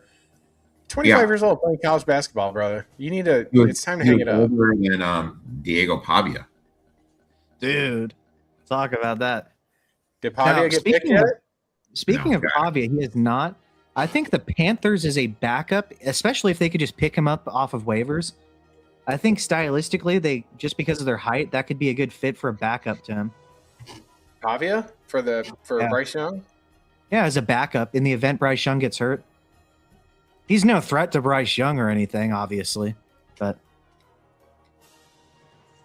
just looking who's picking. I know the character concerns, and I get that. I'm just thinking from like a logical standpoint of like where would he even fit if he had to fit somewhere? So, again, I'm going to use the overinflation argument. Did anybody hear of Diego Pavia until they beat Alabama? And Vanderbilt beat Alabama for the first time since the Reagan administration. I mean, it was just absolutely crazy. And they scored a bunch of points on some, crazy iterations. And him and Milroe both had like 500 yards. And Vanderbilt, Vanderbilt was like, they're like Northwestern. They won't lower their academic standards to, you got to be smart to go there. You cannot play for LSU and then play for Vanderbilt. Your academics won't allow it, And it was a feel-good story. And it's that shine's starting to wear off, but it was for a minute there. If you beat Alabama, your stock took off. And then they played last year, and he played poorly against them in Tuscaloosa, especially after running his mouth for all that stuff. And I don't mind if you run your mouth as an athlete. You just got to be able to back it up. Back it up. But we'll see. I think that, if you really want to get it spicy, right? Why not just the Raiders pick Pavia here at 175? Who's backing up? Right? Because it's Kirk Cousins, right? Mm-hmm. Well, maybe not. Maybe that's a bad idea. But why not pick him up somewhere? Like, why not Miami? He might be a bad influence It's on gonna be Quinn Mendoza. Ewers? Quinn Ewers, the ideal backup there? You know what? The Vikings. I'll tell you what. Let's get him in Green Bay. Let's get him there. You can take Desmond Ridder out of there. You can take Kyle McCord, who I do like. Let's just put Diego Pavia back there. Let's get a little bit of an outlaw to back up Jordan Love up there in Lambeau. It would be a little spicy. Just imagine this. All right, I'm going to totally just go off keel here. And this is just me being a jerk. And this is me trolling James here. How would you feel if the Bears and the Packers played and the Packers have Diego Pavia and Jordan Love is injured and Diego Pavia goes into Soldier Field and beats Caleb Williams? It starts doing the Iceman dance and all this and that. That'd be super impressive. It'd be pretty funny. If I'm a Lions fan, if we lost today, go Pavia, I want on the chopping block. Like, just unacceptable. Unacceptable. Because you know he's going to have that. He's not, like, he talks a lot. You know, like, he's not a humble player, a quarterback. I don't want players at quarterback that are humble. I want them to be smart. You can have a little bit of trash too. You just got to be able to execute, but that would just be funny. That would just be funny from a football perspective. Mendoza's like, it was remarkable when I first learned about him because of how humble he at least portrays himself to be outwardly. Mm-hmm. I found that shocking, like odd, you know? Like you said, most quarterbacks are kind of narcissistic, but maybe not toxic or, you know. Yeah. Exactly. Yeah. So the Browns took a tight end, and then the Patriots take Karan Prunty. Not bad. Karan Prunty, I've never even heard that name before. And it's funny because the NFL.com, there's not even a photo for him. It's just a blank photo screen of the silhouette. So I wonder if the Patriots reached out there. I like Marcus Jones over there. I think that, you know, I like him as a defensive back, even though he's grossly undersized. But, man, he's great for special teams. And they get the ball in his hands. He returns pick six, like special player for sure. Special player. 100%. So the Saints have a pick, and then the Ravens got two in a row. I think of receivers that haven't gone yet that people thought. That's one of their needs. O-line, receiver, edge, defensive line, tight end. Burks is still sitting. Burks from Oklahoma is still sitting. Oh yeah. I was hearing like potential that he could go like late second, early third, and I thought that was early, but this stage of the draft, I think that's a steal. Didn't really have a ton of production necessarily, but yeah, let me look at the prospects. Who's available and look at the receivers. Breaking news. The number one quarterback for Rivals, 5-star quarterback, Elijah Haven. Have y'all heard of him? No. I have not. Nope. His number one recruit, he chose Alabama. So Kalen DeBoer has the number one quarterback. Dude, Good. I'm going to say this. They've got Keelan Russell and this kid named Jet Thomason, and now they got this guy. This is QBU, folks. Like, Nick Saban was not a quarterback guy. He never was. Never. Not at LSU, not at Michigan State. He just never developed. I mean, Bryce Young was his magnus opus. First quarterback from Alabama to go number one overall and win the Heisman. Was kind of like, but DeBoer here, golly, like that's just not a.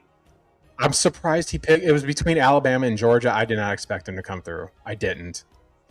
And as a Bama, I mean, you guys know Alabama's my first love when it comes to sports. Mm-hmm. And for them to pull that recruit is absolutely mind-boggling. I thought for sure Kirby was getting him.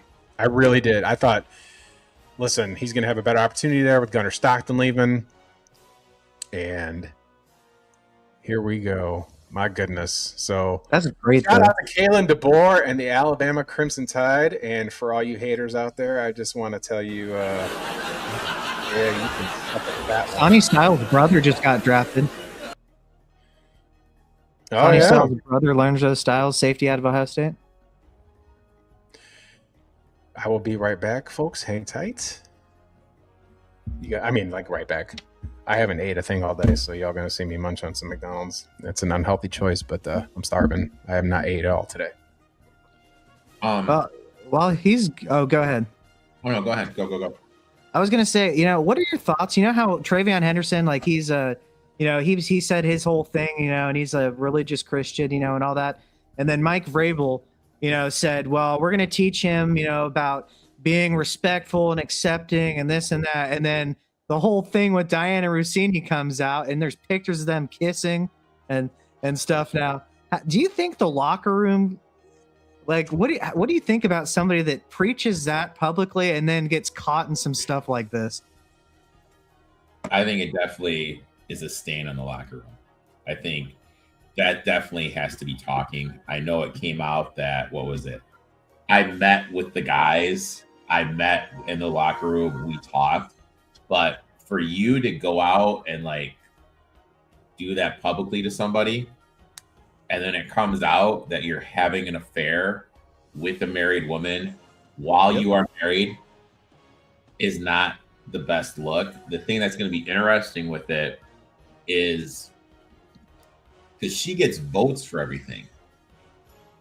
Was she voting for Vrabel players because of their relationship? Mm-hmm. She named her son Mike. Yeah. Is her kid even her husband's kid? Do we know that? We don't. Also, like, I know everyone's saying it's a PI, which makes sense, but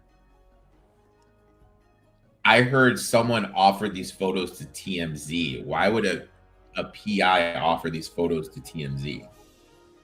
Because you can make money. That's why. What? TMZ will pay for that kind of stuff.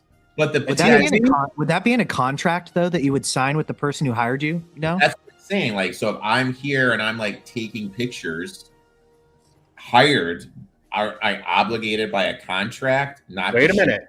pictures? Who says that he sold it to TMZ? What if Vrabel's wife sold him to TMZ? Is like, I'm getting some money off this. Like, she could have been the hand. No, You I know, don't. like, But I mean, that's the thing. Like, Possible. this is gonna sound awful.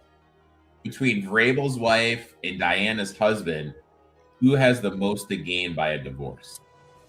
Vrabel's wife, easily. Really? Oh yeah, because he's head Diana coach in the Rossini's husband NFL. is a millionaire by himself. Yeah, like Yeah. he's where she gets way more. Plus, she has his children. Like, it's not even close. So maybe she did it. I mean, we probably will never know. I I'm got surprised hired. he's alive, to be honest with you. Who? Vrabel? Yeah, I'm surprised he's alive. Josh Cuevas goes to Alabama, or from Alabama goes to Baltimore. So you get yourself somebody who can catch the ball. He was a good playmaker for Ty Simpson down there. When Cuevas got injured, it showed. It hurt the production. I think that's a good pick for the Ravens. Sorry, go ahead. What was one thing I was gonna say? About Vrabel and Rossini. Diana's PR team, fucking awful. Dude, Like- horrible. Yeah. Her PR team is Horrible. disastrous. Horrible. Yeah, just fucking brutal. I mean, just fucking brutal. With that Didn't you PR. get your stories straight before both of you lie? At least Vrabel had the sense to kind of shut the fuck up about it. Kind of. Like, there's like, when has there ever been a quote unquote girls trip? Where you don't take pictures. I know, or at Women least take pictures. at least bullshit. Call up one of your girls and like have her announce, "Oh yeah, I was totally there. We were totally chilling." Like, I don't know. Like, it's just the whole thing is just fuck it, just a complete shit show. But yeah, it wouldn't surprise me if there's some dissension in the locker room, and that's going to be an interesting situation how that plays out. We all know the Patriots made a run because of that like insanely gifted schedule they had. Yes. Like, with the schedule, now you factor in the Vrabel stuff. How is that going to work? How is that going to look? Kind of interested in that. Yeah. Well, she deleted her ex profile, and people were just digging up old tweets, and it wasn't helping. I mean, They made a compilation video of her talking mad shit about her husband throughout the years. He's average. you know, and this and that. And I'm just like, lady, who do you think you are? He's a millionaire. You suck something for tips on the scoop. I don't know who you think you're talking to like that. There was that rumor that she did something with God, what's his face? McVay. McVay, yeah, No, not allegedly. the old Commanders GM. I'm spacing on his name. Oh, Oh my I god. can't remember. I know what you're talking about. Yeah. The old guy from NFL Network? No, God, let me look at it. This is getting crazy. I just like that's just just imagine your wife Careful. talking about you like that publicly. I would never allow somebody to do that to me. That's insane. Insane. Yeah, but he's handling it. We don't know how they're handling it. Like, neither one of them has said that there's separation. I think Vrabel's wife sees a cash cow now that the embarrassment's out. You have to remember that they have. McClough. I don't know. But I will say that, they had to be very careful taking the stuff public because he's got children. Like, they both have children, and they forget that they drag them through the mud with this nonsense. If he stays, if her husband stays with her, he is a cuck. What about that? The one that stayed with his wife that last year, that was the cop down there in Tennessee that did the whole police force. He stuck got the train fire? run on her by the team, by the police Golly. force. Dude, that could never. If somebody did some stuff like that, dude, I'm out instantly. No second chances. You're shitting me. No, hell no. Can never let somebody publicly treat you so disrespectfully. Well, just a sign of the times. Speaking of disrespect, how do you feel about Adam Randall, running back Clemson, to the Ravens? Derrick Henry can't do it forever, man. They got to eventually do something there. He is a Keaton big Mitchell. guy. He's a big guy. I think he's okay. Just a depth piece at this point. Oh shit, my Pistons just cut it to 2.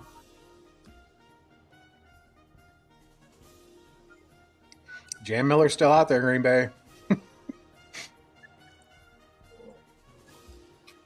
It's interesting though, because if you could get Adam Randall on the open field, he does have some wheels, for somebody his size. But yeah, I don't think he's a special running back by any means. Well, I mean, when you get to this round of the draft, how many really special players are you going to get?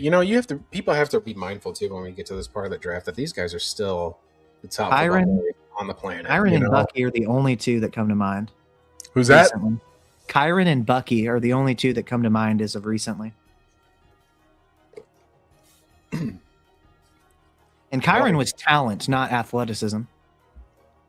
I don't think that the Broncos are going to get back to where they were. Oh no, that's another team that's due for. That's a team that just they have mediocre receivers, mediocre running backs. Well, they did get Waddle. Yeah, but they have Marvin Mims, and they have what is he really going to start hitting Troy Franklin? Is Waddle wide receiver 1? Can he stay healthy? God bless him. I love him, but You mean you have Waddle as a vertical Z? You have Sutton as your X, and then you rotate between, if you want to exploit man or zone coverage, between Mims for man and Franklin for zone. I mean, it's okay. I agree. It's not spectacular or anything. Just I'm curious how Seattle's going to do again next year. I mean, Rashid Shaheed was a lifesaver for them. Lifesaver. Yeah. He absolutely was a key acquisition down the stretch there. Had that opening return kickoff against the 49ers, set the tone for the whole game. Even though I don't believe in that, but you could just feel it. You could just feel it in that moment. Because if that was a real thing when Devin Hester ran that first kickoff back, set the tone right away against Peyton Manning. But I don't think Sam Darnold can do it. He should have had 3 interceptions in the first half of that game, that Super Bowl. Like, just Christian Gonzalez had his hands on it twice. You know, They just got a cake matchup in the Super Bowl. I mean, all of the good all Mahomes didn't even make the playoffs. Allen got bounced. Like, all of the teams that you would have been scared to play at full strength in the Super Bowl if you're the Seahawks, at least if there are teams you'd be scared to play. Yeah. None of those teams made it. And even I'd be more scared of a full strength Broncos team than the Patriots last year in the Super Bowl. More scared. Raiders go corner. Hezekiah Masses. Hezekiah. The name Testify. Definitely something from old scripture in the it's an Old Testament name if I've ever heard one. Former DB with Mendoza. I know they were teammates at Cal. So we got Kansas City, Miami, and Philly out. Man, this really is getting to the thick of this draft. How you guys holding up? Almost 4 hours in. You still want to stick around? I'm good. I'm good. You guys let me know. It's a long time to be sitting there. And I'm the host, and I had a break. Not really a break. The vet is like right at the corner, but our dog can't stop scratching, man. He's got allergies. So we had to get blood work, stuff like that done. I may have to take a break to watch the last 2 minutes of the Pistons game, though. That would be the only thing, though. Detroit. That would be the only thing. Yeah, that would be the only thing for me. I may need to take a break to watch the last 2 minutes of this Pistons game. Tied up at 104 with 3 to play. Surprised y'all haven't had to go to the washroom or nothing.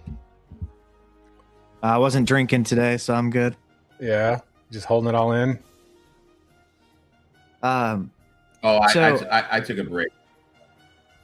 I took a break when you're that recruit you were mentioning that's going to Alabama. You said the quarterback. Do you know? Yes. Is he a dual threat? Do you know if he has rushing upside potentially? I don't, but that seems to kind of be what DeBoer is doing with these picks. I mean, with these recruits. Elijah Haven, let's just see what the story says. They hit all the boxes. Number one passer. I'm just trying to look here. He says that he chose Alabama for quarterback development. I mean, remember, Kalen DeBoer had 3 stars going to Washington and had Michael Penix and Rome Odunze and Jalen Polk and played in the national championship game. I mean, and did 3-0 against Caleb Williams. I mean, it was Caleb Williams' father. So we just kind of do all that.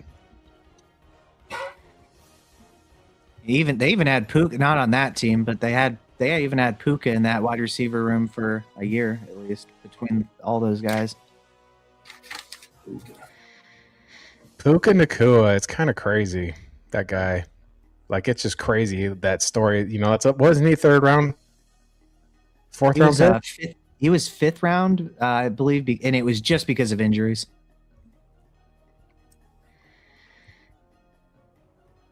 His production profile was strong. Josh Cuevas was a 0-star recruit. 0-star. So that's why those star things don't really matter too much. You know, I don't take too much of that, but when it comes to quarterback, you kind of wait. Because, like, Keon Russell is their QB1, and he's a 5-star, but he was originally signing with TCU. So. Yuck. I would not want to play for TCU if I wanted to win any games at all. I'm sorry, not TCU. Game. I'm sorry, it's not TCU, it's SMU. Equally yuck. Alabama's where I'd go, personally. That LSU, maybe not LSU now, we'll see, but one of those teams that traditionally has good quarterbacks. I'm just trying to see what I could find on Elijah Haven here. But I love that for him if he's going to Alabama. Just one of these schools where it doesn't necessarily, I don't like to helmet scout. I like to look at the individual player. But I think the helmet scouting isn't the way to look at it. It's what types of players do these programs try to get? What intangibles do they generally like to get from their players? You know, things like that. I think that's the way to look at it more so than, this receiver went to Tennessee. That means he automatically can't be good because he went to Tennessee. It's Yeah. more of they like the same kinds of players. 6'5", 215. Okay. Alabama's got a weight third up. string quarterback that's 6'8" and got in the a monster of a man. Third string, slow as dirt, but Jesus, you're not. He could see downfield, that's for sure. We haven't seen him rip it yet, but That'll be crazy. Big Ben Roethlisberger looking dude out there. yep. I can't believe he's a 5-star all around, 6'5", 215. It's top recruit in the class, but you still got to go out there and do it. Bryce Underwood was the number one, recruit last year, and was going to go play for Brian Kelly, and then backed out. Yeah. Uh-oh. Well, that had a lot to do with the Money. Yeah. Hold on one second here. Trying to it's telling me my monitor is about to cut off, but I can't hit the OK button because hold on one second. Go ahead, I'll keep going. There was a quarterback I was going to ask y'all about because I didn't watch college that much besides the all 22 that I used for the prospects. Okay, there we go. Got 35 viewers. I want to thank you guys for tuning in to Justin Paul Sports, day 3 coverage of the NFL Draft. Give me 1 second. I will be right back. It looks like wide receiver goes to Kansas City, but Kevin Coleman from Missouri. I thought he's pretty good. I think that's a good pickup for the Dolphins there. He had a good few good games down there with what's his name throwing him the ball. Quarterback's name escapes me. Oh, it escapes me. It's off the top of my head, but that's a good pick this late in the draft for Missouri. He had some pretty good plays, pretty dynamic player there. I'm curious, do you happen to know anything about Damon Williams, the Washington Huskies quarterback? Not off the top of my head, no. Okay. He's not coming out. He didn't come out this year or anything. I just was curious because he seemed like a dual threat guy, somebody that if he improved, he could potentially be somebody He's that I not could that see. big, though. From what I remember, he's not that big. I'm going to look, see if I can find. He kind of gives me DTR type vibes, if you remember that guy. Oh. Hey. DTR, he played last night. Oh, he's 5'11". Never mind. Yeah, he's a All small right, I lost interest. Never mind. DeMond Williams from Washington Huskies, their quarterback. Yeah. I was just curious about him, but I see he's 5'11", so that's just automatically, like I said, 5'10", 5'11" quarterbacks. I'm out. No, thank you. Not going to be anything at the NFL level. Allegedly. What a draft. What is this? Is this? I didn't think it would take this long. I thought it would go way faster. But it's like we're 4 hours in, man. I mean, am I gonna have to bet Singleton Rookie of the Year odds? Woo! Spice Zill. I would advise against that. I don't think he's talented as a no. running Nick back. Singleton? I think he's a good receiver, but like he's more of a now they I said this earlier. I don't know if you had gone to the vet, but like they run a power scheme, so it was a better fit for Katron than it was for Singleton. I thought he's more of a wide zone kind of a guy. If you had to choose a scheme for him, make your one cut, pick your hole, and zoom up the field. I forget who's the new guy for you said for the Titans. The ball. Oh, Dayball. What does Dayball run? I don't remember what he runs. They run a lot of pistol. He's gonna run a lot of RPO. Yep. So my thing is this: how I look at it, you have Pollard who's over 30. We all know once 30 running backs, everything kind of declines a little bit. Tajay Spears, he does have a history of getting injured. I always look for path. I feel there's a path there for him. But for rookie of the year, that's what's the odds? Is it 5,000? That's not even up yet. I mean, all I know is don't have to worry about me leaving because the Pistons just got up 105 to 104, and Magic have scored 9 straight. The Orlando Magic, one of the worst run basketball organizations out there. How do you let Shaquille O'Neal walk? It's still the most mind-boggling thing they've ever done. You let Prime Shaq walk for nothing because you were too cheap. Like, Jesus. If you're gonna part ways with somebody, make sure you get something for them, especially a player like that. And relating that to the NFL, the Bengals, they pay more than any other team in the NFL for their star players because they wait 1 to 2 years too late every single time. I'm listening there. Yeah, I always love these tweets. One story from the draft. Like, you guys saw the movie, what was it, Draft Day? Yeah. One story from the draft. Chiefs sent everyone a copy of their playbook with taped with $100 to the back. The only person to send it back, Masul Delaney, with the note, "Give this to me when I win a Super Bowl." Kind of like the scene from Draft Day. Mm-hmm. Interesting. And then did you see the one where someone posted, oh God, what was it? A note like Vrabel on Draft Day. It was always Diana Rossini. Jesus Christ. Oh God, I love it. Love it. Philly takes a quarterback, Cole Payton, NDSU. I'm gonna fill my water. I'll be right back. Yeah, man.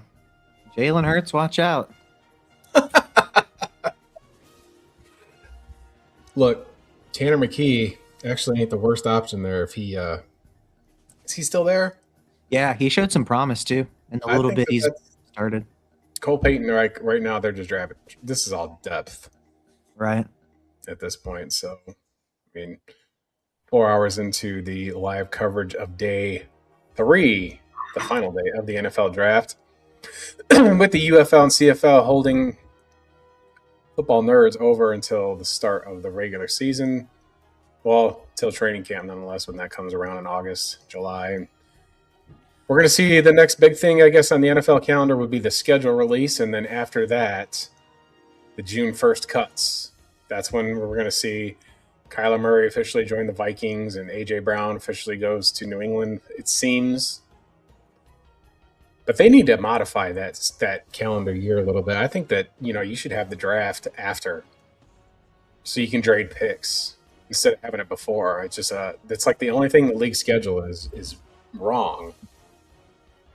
So yeah.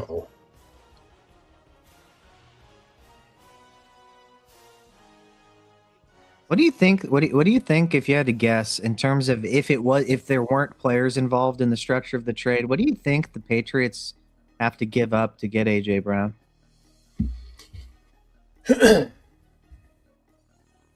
I think New England gives up a third. I think Philadelphia has all the power here. And, the Patriots draft capital next year might have a lot more value than it does this year. Like you said. So I don't know if they can pull a first, but I wouldn't do that. Anything's possible. Anything's possible. You get a better receiver, in my opinion, next year. If the Bears can get us 2 for DJ Moore, then a 1's not out of the question. It's not. It just depends on what New England's got. I mean, New England's got a whole thing with Mike Vrabel right now, and, it just, I don't know. 49ers pick an offensive lineman from Kansas, Enrique Cruz. Enrique. That is not a football name, folks. Enrique is not a common football name, but I guess that's what's going to happen in the NFL draft. Anything's possible. We've seen some Hezekiah go. We've seen a Nowakowski go. We've seen a Chandler Rivers go. We've seen a DeMonte Capehart. I mean, a Zakee Wheatley. We saw Justin Jefferson get drafted again. Yeah. Parker Brailsford. He's from right around here in Mesa, Arizona. Parker Brailsford followed DeBoer from Washington to Alabama. I think the reason these picks are taking so long is because these are when the compensatory picks come in for coaches and free agents and stuff like that. I mean, there's obviously not 41 teams in the NFL. All right. So Cruising I right thought along here. I thought it was interesting the Bears didn't get a comp pick for their guy leaving because the Falcons decided to describe Matt Ryan's role in a way. Thought that was interesting that they could get Yeah. out of a compensatory pick by just declaring something like that. But interesting. Matt Rule, I didn't think should have been in the NFL, but I'll tell you, like, I thought he would really, really do well in Nebraska. I thought that was a good hire for them because he did really great with Baylor. And the Nebraska job is a step up, and it is a football school. And then he gets Dominic Raiola, with a 5-star recruit to go there. So it looked promising. It just feels like, man, there's something holding them back. And I don't know what it is. I don't think that there's like, if Indiana can do what they did, there's no reason Nebraska cannot. Ever since they've moved to the Big Ten, it feels like a curse has been put on them, like a Danhausen curse. Like, what do you do? Very What are your thoughts on evil, Raiola? very good.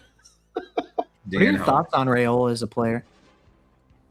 I think he needs to just play his game, and I know he's trying to emulate Mahomes because Mahomes is a 3-time Super Bowl champ. I mean, it makes sense why you'd want to do something like that. But have your own style and just really focus on playing your game. And when you play your game your way and you're successful at it and you just work hard, he's got all the talent in the world. I mean, he was a recruit. He was going to go to Georgia. You know, I mean, Kirby Smart has an eye for all that stuff, and it just didn't pan out. That's why I thought Matt Rule was going to really do something with the Huskers. And the Big Ten is a winnable, like, it's Ohio State, and then it was Penn State, and Michigan it just doesn't feel like the strongest conference. And you didn't expect that from Indiana last year, I'm telling you. Like, they had that good run the year before and went to the playoff, but everybody's like, well, Signetti and then this weak schedule. I mean, I'm not rehashing the whole Indiana thing, but nonetheless, there's no reason that that Rule. I thought when I was doing my Big Ten preview show with Bobby, I thought Nebraska was a contender to win the Big Ten last year. I really did. And then they had that game at Arrowhead against Cincinnati. It just felt like, like it was coming together. But we'll see. I think that this year is going to be the real tell on him. Some guys have that level they can't coach above. And I feel that's kind of like Matt Rule. I feel he has a level. Mid-major football. Well, Baylor was not a mid-major. Baylor's a Big 12 school. No. I know. I thought he peaked at Temple. Oh, wow. Okay. That's me. I thought he peaked at Temple.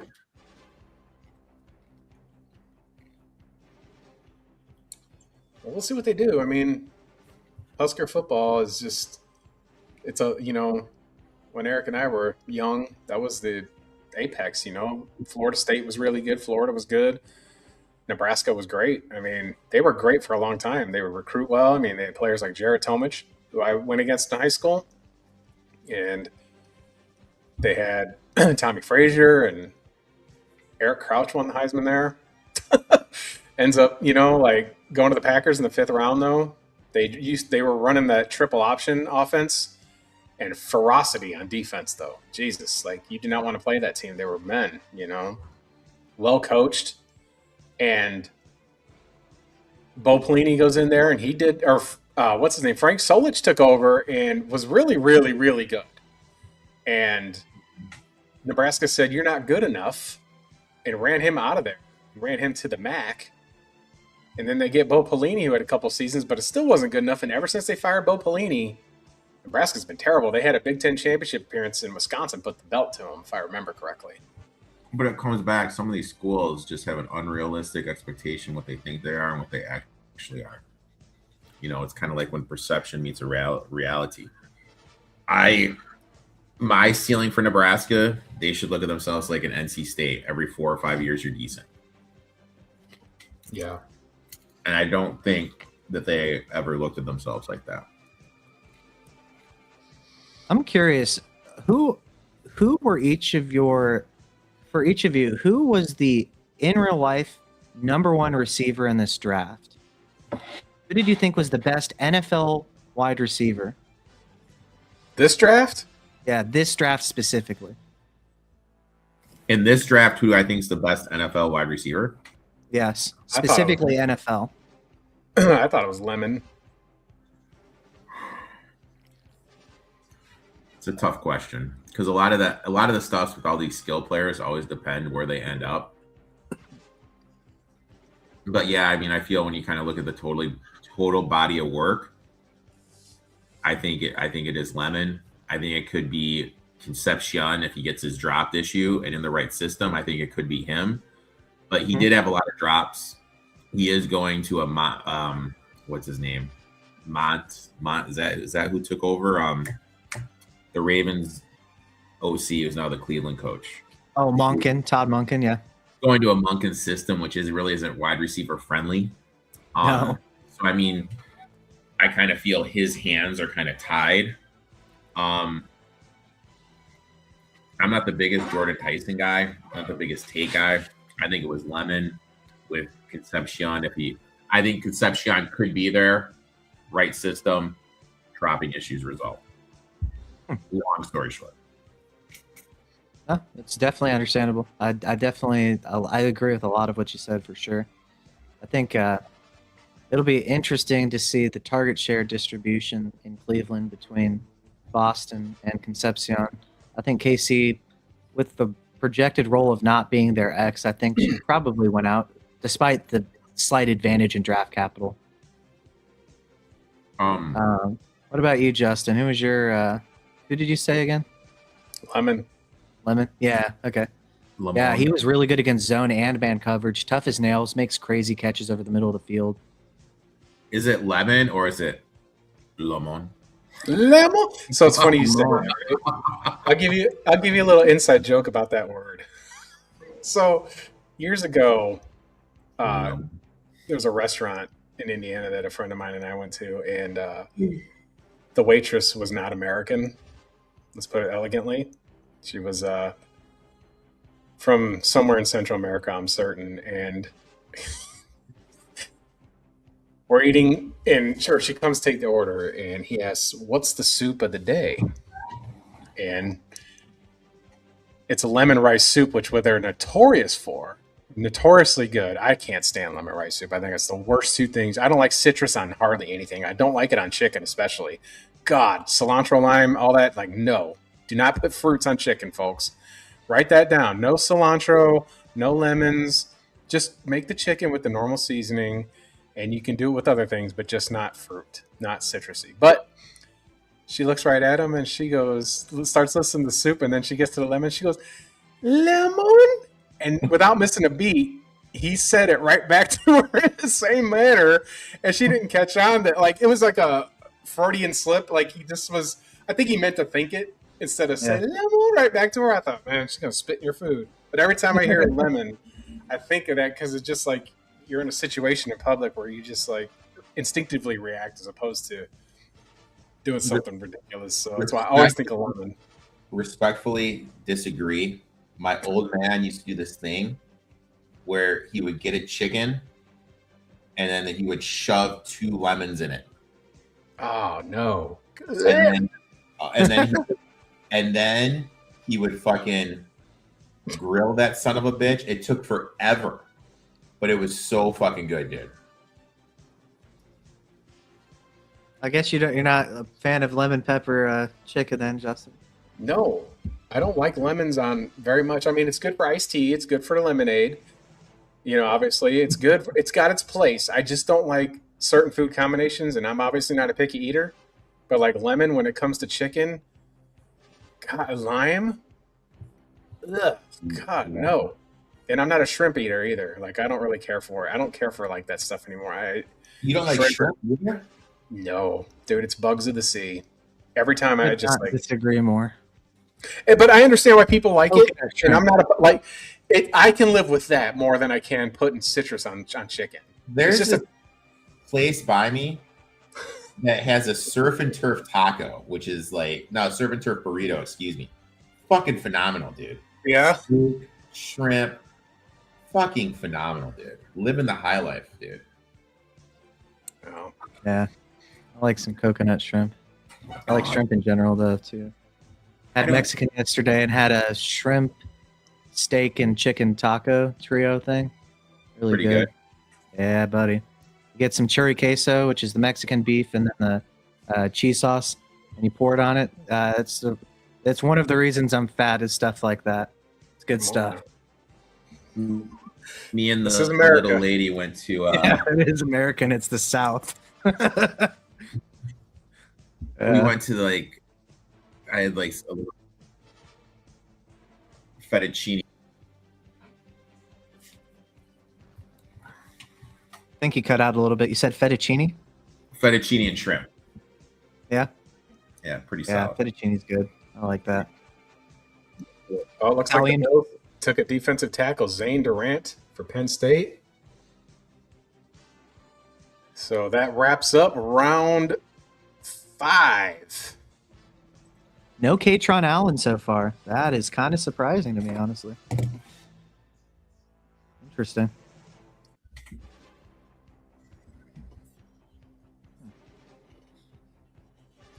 Trying to think of other tight ends or anybody. Oh, wait, did we get Nussmeier yet? Nope. No, he's No. still showing like a villain. That's interesting. Looking at the teams that they say need quarterbacks are the Browns, the Cardinals, the Raiders, the Jets. I mean, I would take him as a backup in Green Bay too. You know, Yeah, especially with Willis out of town now. they got to have something there. Why not put Steelers? Why not the Steelers take Nussmeier? You could have a real crop of garbage quarterbacks. They'd like to clown the Raiders for what they're doing. But Jesus, like if you just got the 2 rookies, you'd have the Browns last year. I'm curious, what y'all. Where would you have just based on talent alone? Where would you have taken Shadur Sanders last season? Me? I think Just that, talent. Just talent. Take the narcissism out of it. So I have a harder, I have a much harder assessment of Shador because he never played for anybody that wasn't his father. He never beat anybody of a quality football team when he was at Colorado. Didn't go. I mean, a lot of players don't go to bowl games, but I don't buy into that hype. You need to go, and you need to put your talents on his face. I mean, at least Cam Ward went and played the first half of that Pop-Tarts Bowl. You know, you're quitting on your team just for getting money and stuff like that. And there were some throws he made. Like, I remember he made a throw against Baylor to win the game and stuff like that, but that's only one play. He's big and he's talented, but I don't know if he can fully make the adjustments needed on defense. I just want, or needed, change at the NFL level.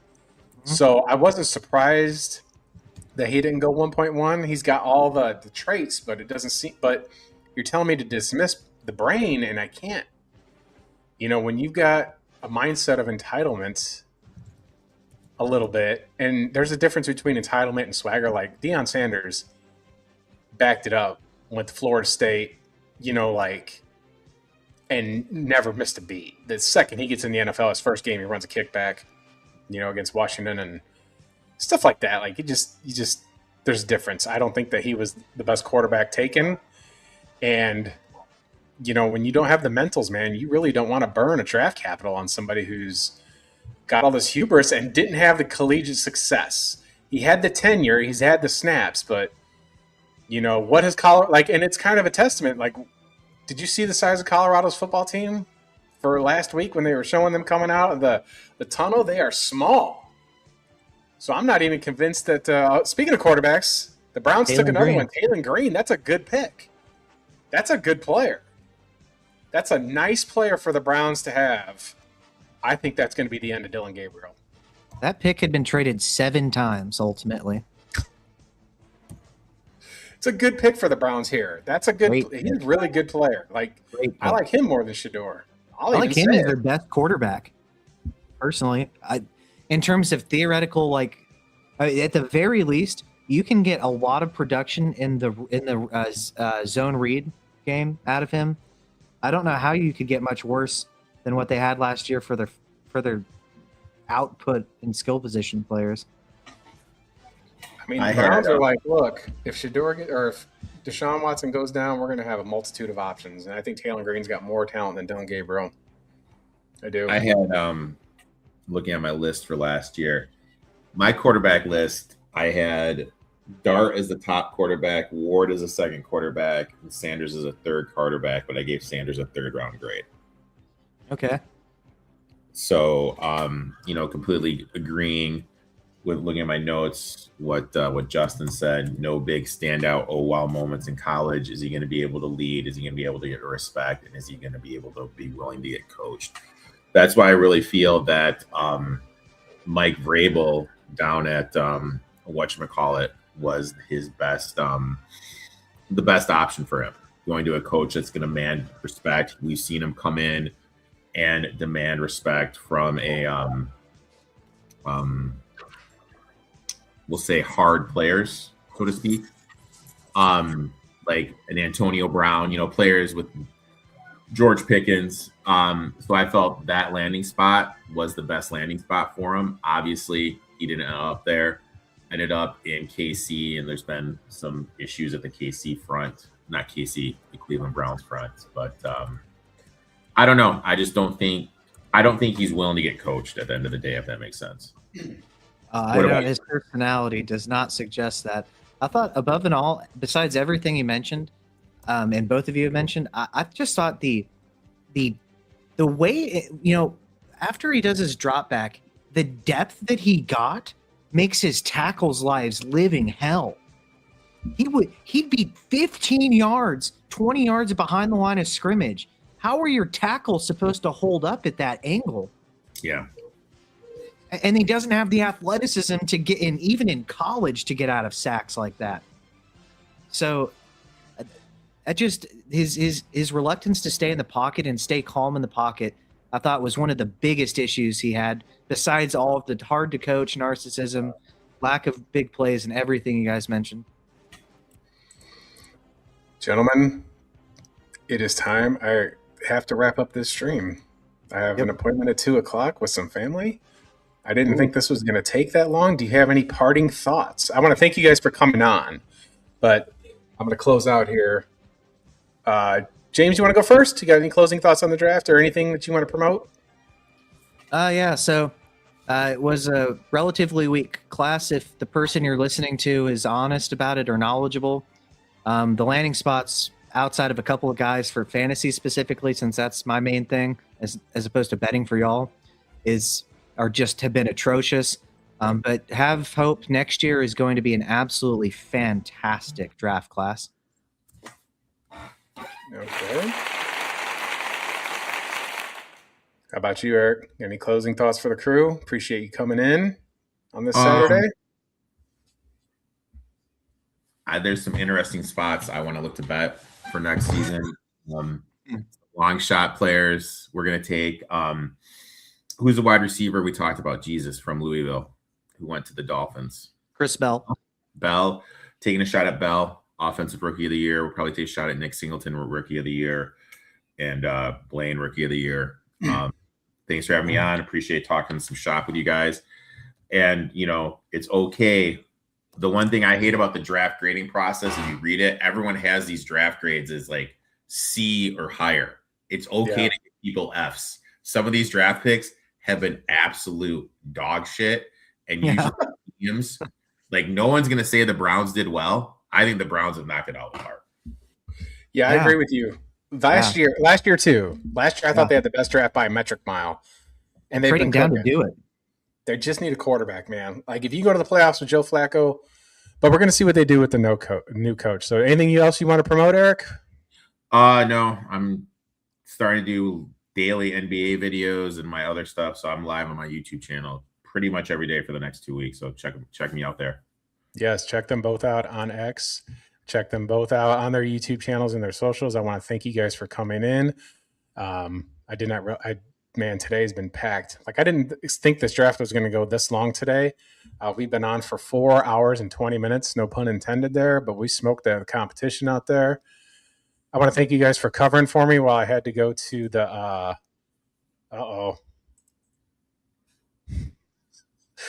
Bobby with a closing thought using expletives. So, but nonetheless, it was a great stream. I thank you guys for covering while I had to take the doggo to the vet. Can't have him scratching all the time like that.